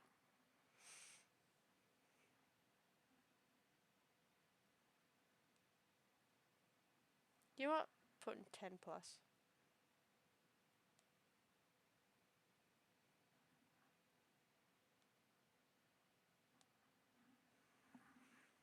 Alright, what is the person that you don't mind having that many partners with? And I think a lot of people think that they would want less than what is actual. I'm not going to say anything because you guys know why I'm not going to say anything, so I have nothing to say. I don't know anything on sexualness, but I generally could not care less how many people my ex had been with previously. That's how I think as well. Especially because I haven't been with anyone, so like it's like, why do you care? Like, why do you care? That really, honestly, that really bugs me whenever people are like, honestly, I I need to have somebody a little bit experienced. You need to have somebody experienced? No, you don't. At law, like literally, I'm not gonna lie. If one of you are experienced, you're fine. I'm not gonna lie. One of you experienced are fine. Oh, so 1 to 3. Okay, okay. Buzz, the person you will be with. Okay, 1 to 3. That's not bad. That's not bad. That's good. Because I'm assuming like a lot of the people that. Oh my god, why is my forehead so huge? Sorry.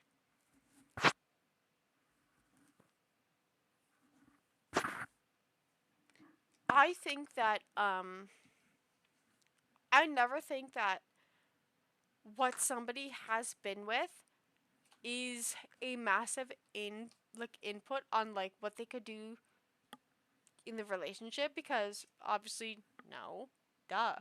But I understand, like, say for example, if somebody's saving themselves for marriage, they're gonna want a virgin, right? Okay, that's okay.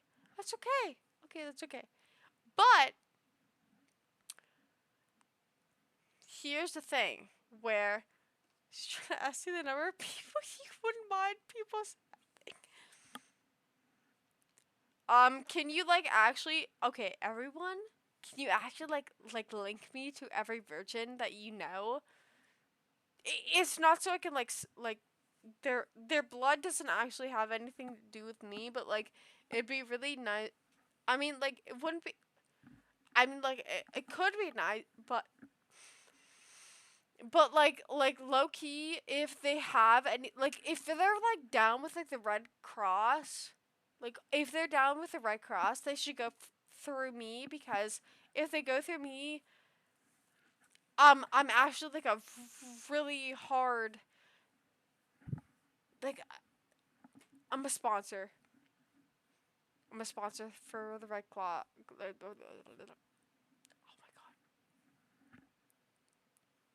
god. God! I hate having. God, I hate having a sense of. Ah! I hate having a.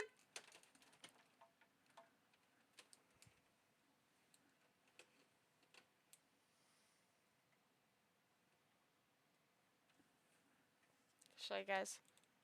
I hate having a. I have an issue where I do L and R's are really knocked down with me, and that sucks. So, she's so drunk. Okay, well, maybe I should call it a night. Maybe I should call it a night. But, oh wait, hold on.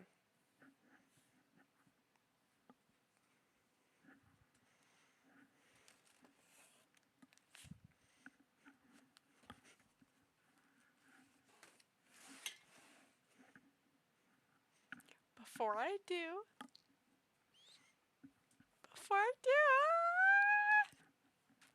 okay. Before I do, oh my god, like, stop. Wait, okay, stop. What do we pay you for? Oh, you have to pay me $5. Wait, drop my... No, I'm kidding. Oh, wait, no, I'm not kidding. Wait, hold on.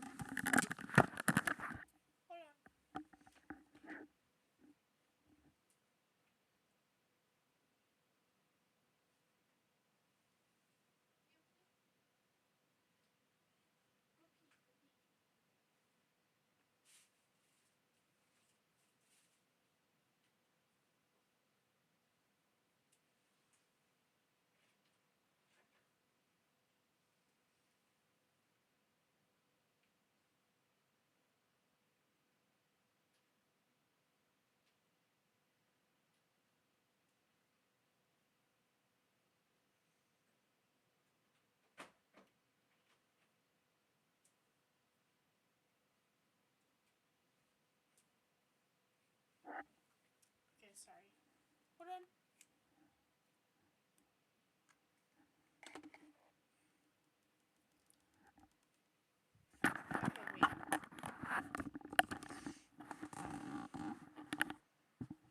Okay, so here's my thing. I am 2 shots deep, right? So I'm a little tipsy because I didn't get drunk for St. Patty's Day, and I'm really sorry, St. Patty. I didn't get drunk on Wednesday. I'm sorry. Don't subscribe! Purple! Oh my god, stop! Wait. Oh my god, wait. That's not the right one. I'm sorry. Oh my god, wait. I didn't even do it right. Hold on. This is actually just water, so I'm sorry. I'm sorry! Hold on, let me see. Let's see what you get. Let's see what you get. Wait, hold on. This. Okay, no. You're down there. No, it's not hydrate. Hold on. Ready? One. No, I can't do buckle my shoe. I can only do Kayla, core, buckle, some more. Oh, I grabbed 3. Okay, here's the 3. No, it was 4. Okay, I can choose my favorite. Okay, here's my favorite. Here's my 2 favorites. Cute! Oh my god, like so cute. Oh my god, so cute! Ah! Okay, sorry. Sorry, guys. Sorry, everyone. I'm sorry. I'm sorry. God. No, stop. Stop. Oh my god, they're falling everywhere. Oh, hold on. Give me a second. God. No. No! No, god, they're falling. Okay, sorry. Piplup! No, stop. No, they're falling everywhere. Oh, wait, there's another one.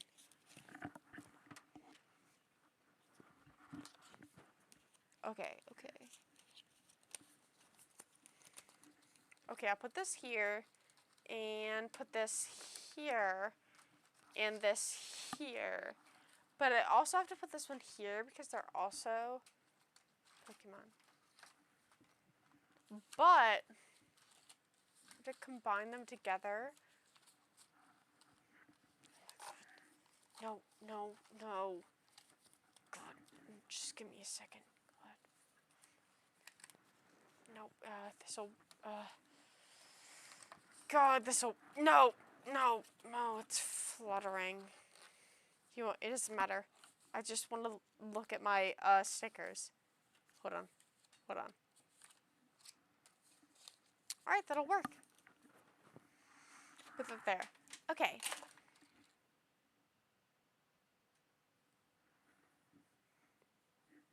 They all fell.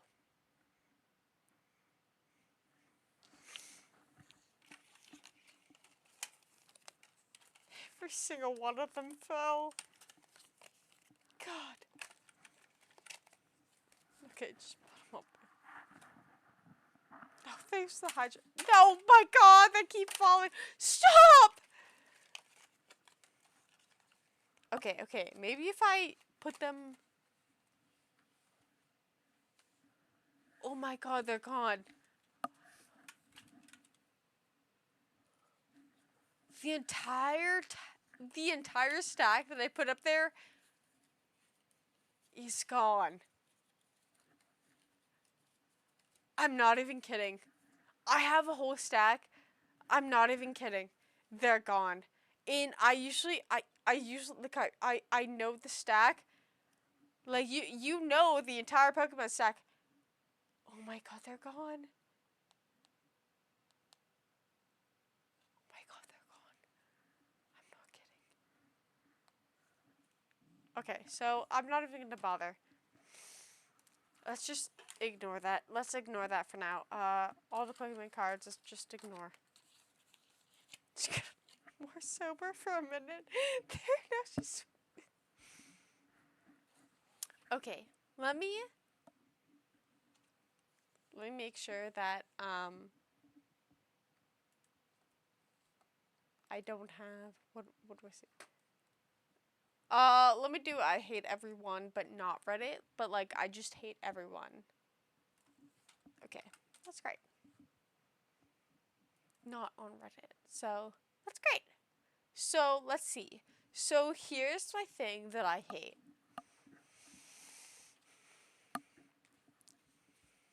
These are my stickers. I hate these because I don't know what to do with them. I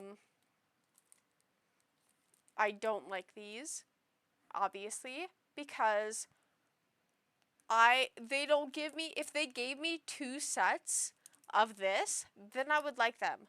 But I don't like them because they only give me 1 set. So, no, I don't like them. I'm sorry, I don't. No, I hate this. God.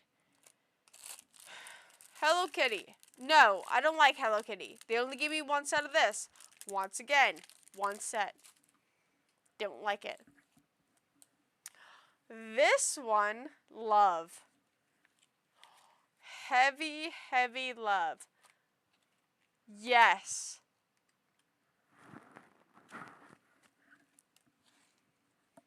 I love that.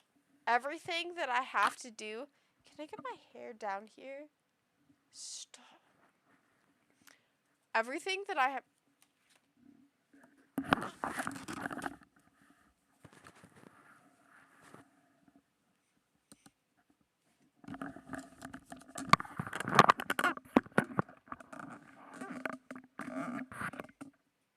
Sorry. You hate me? Peter, TM, I love you. But this is probably one of the best sticker books I've ever had. I'm not gonna lie, one of the best. Okay, take that in mind. Guys.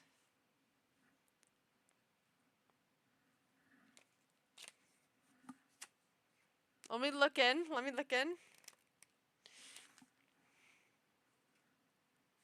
This is good. This is good. We have some squibs. We have some really Kumas. No, this is good. This is what I put in every single one of my journal entries. I pick them out But then, because I like them so much, I can't pick them out. Tell her how she's so cooked. Look expensive. I got these stickers. I got these about 3 years ago. And I really, really love them because I initially wanted to put them on one of my sisters or my friends, like, because I usually make a massive, or not a massive, but I make like a letter for all my friends and everything. But I was really attached to these ones, and so these were. And so we have my really Kumas. And then I feel really bad still that I haven't had a lot of instances to put them in. But I just get really like obsessed with them, and I feel really bad because of that. But also what I really like and what I have put a lot into is, I mean, this one's one. It is, this one keeps coming apart. It is you can see, it's just, what, it's a filler. These are fillers, which I really like. I love fillers. I honestly put most of my money into filler stickers because I think they're really cute and they're really versatile, because I think that if they're like, especially if they're lighter or darker, so I do a lot of like lighter fillers because I have a lot of like lighter, what's it called? Like a lot of lighter, oh my gosh, what is it? Like lighter, oh my gosh, what is it called? Like lighter, it's like instances, but it's, oh my gosh, what is it called? Not instances, like lighter,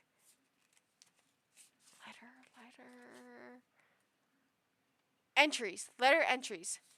I do a lot of letter entries just because I don't have a lot of, well, when I do my, because I am an artist, so I do a lot of things off of the, like, the plain, like, plain Procreate, or, like, plain, like, complete plane of the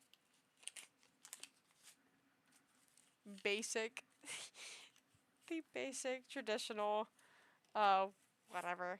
And so, um, this is really good for when I think of it, right? Whenever I want something, and then I can do that.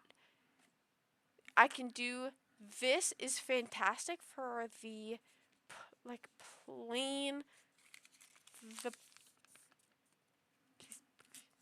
what's that? She's definitely, she's so bubbly. I have been to drink deep, but I'm gonna finish off before I get to my finishing off. Okay, wait, hold on.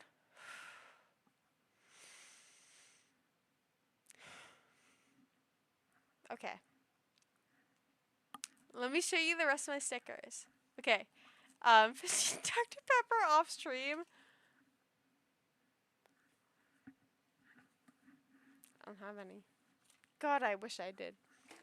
But, okay, so, I'll show you what I have is, remember in the very beginning of the stream that I showed you my him?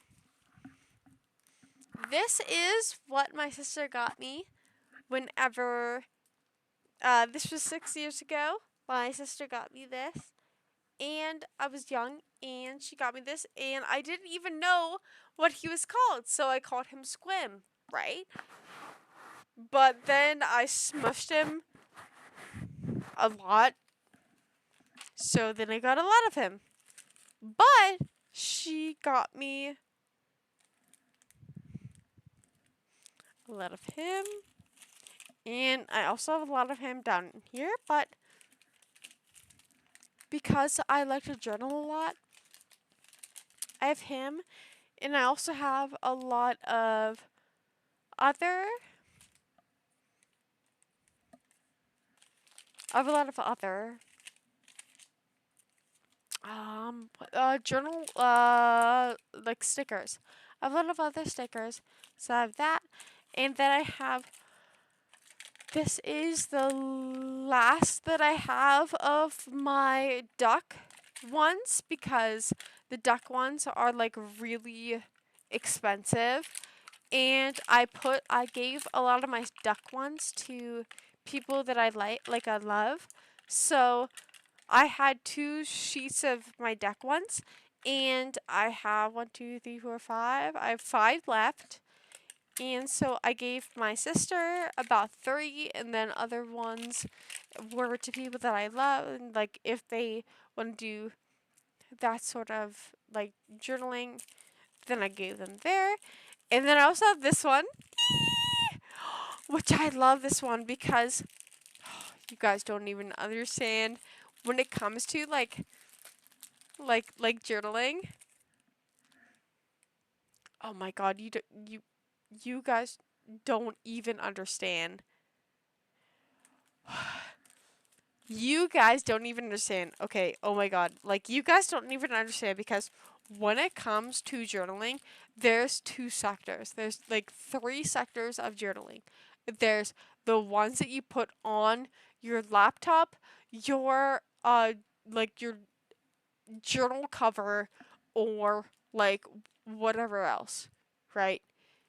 And then it's what you become, like what gets placed internal in the first few pages, and then it's when you, and then the whole thing is, I'm starting to time before I'm putting on the streamer onto bed. Okay, well, can I at least show? Hold on. Can I do this one? Oh wait, not this one. So this one is,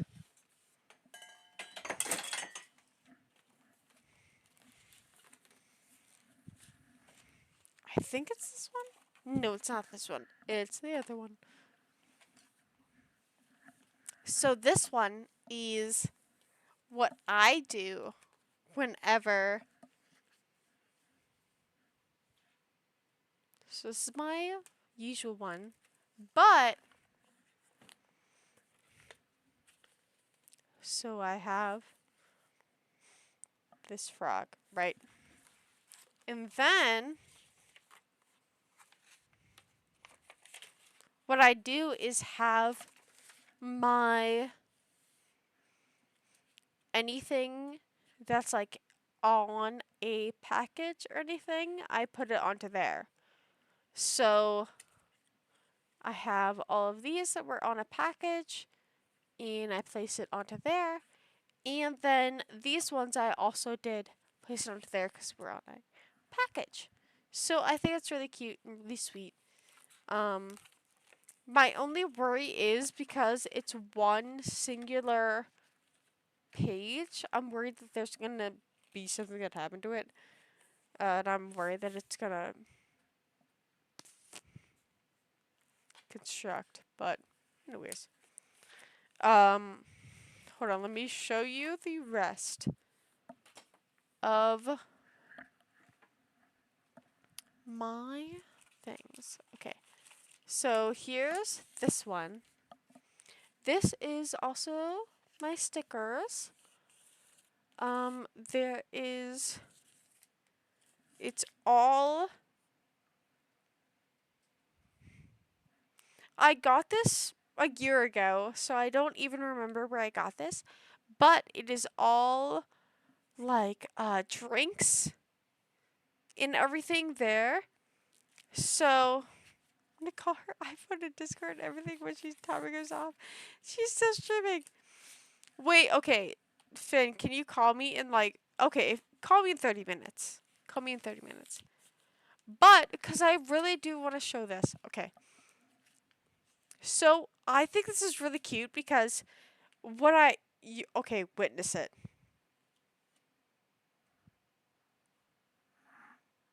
Oh my gosh, it's so cute.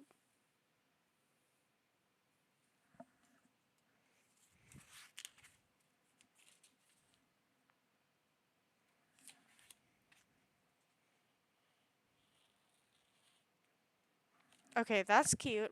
But I have more. Although I think that one's crap. I actually accidentally grabbed this one. These are really cute. Yes, which I love. I love when there's a lot of like produce or things. I think that's really cute. You have until 110. Okay, I'm done with that. Okay. Wait, I'm not done. I'm not done. Okay, I'm almost done. I'm almost done. I'm almost done. Oh my god, wait. Crap, I have to wrap this up. Okay, hold on. Okay, I have this. This one's really cute. I use it a lot whenever I do my journal entries because I think it's my journal entries I usually do by colors. So it's really cute to go by these because they have like so many colors. So I think it's really cute to have these because you can go by colors, right? Right? How many stickers do you have, bro? Well, not only do I have these, right? And I'm gonna show you, not only do I have this, these, these, these, these, but also I have these, and then my entire desk is filled with stickers. I really like stickers. It's really awesome. But let me continue going through these. So I'll do this. And I did this. This one I really like because this one is like very tiny, where like you can do, if you want to have a very small instance, like if you have a something that you said you want to put a little cherry, this is the perfect thing. And it's like all, hold on, let me I'll show you if I can grab it. Okay. So it's very small. See, I've used quite a bit. I've used quite a bit. So it's really cute, and I love to use a little bit of fruits. It's so cute. I find it funny how during sticker talk there's even less reading shy than normal, but that might be during sticker talk because to do service stuff. No, I honestly think that I really love my stickers. Nobody, no, I can't say that. That's gonna sound sad. But I really love stickers. It honestly makes me so happy whenever people like stickers.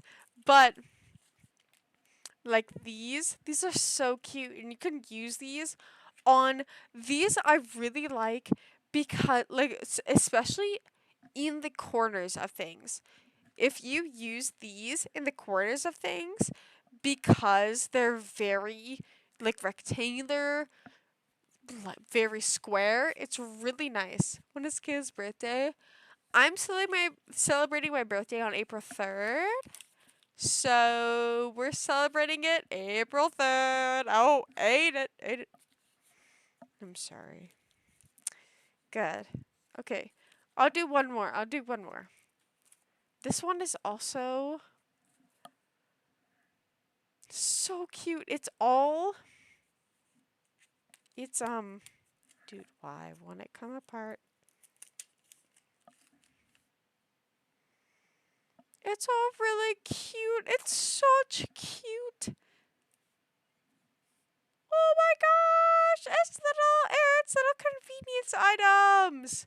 That's so cute. Happened April 3rd.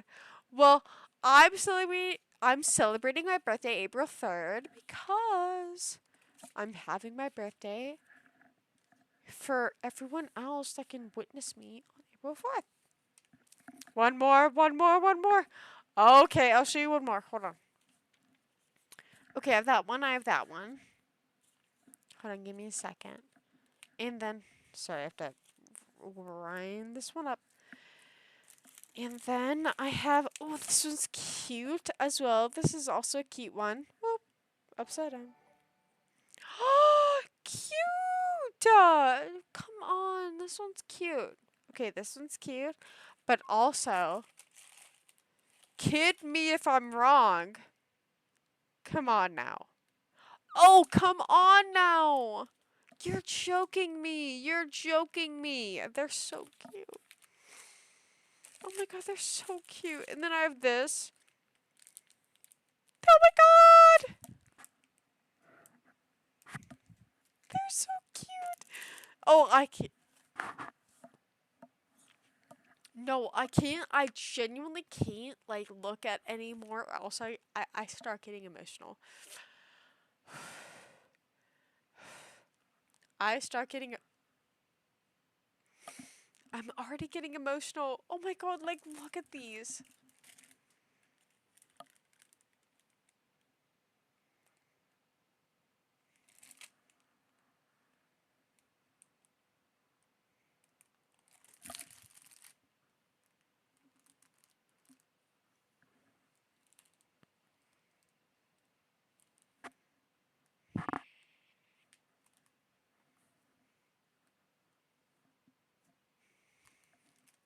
Oh my god.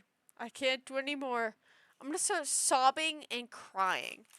And tearing up and crying. You know what? Oh, also, let's do these ones once again. Fantastic, by the way. Fantastic.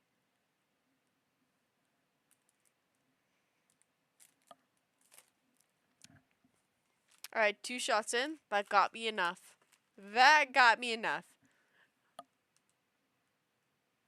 Hope you all do well without me.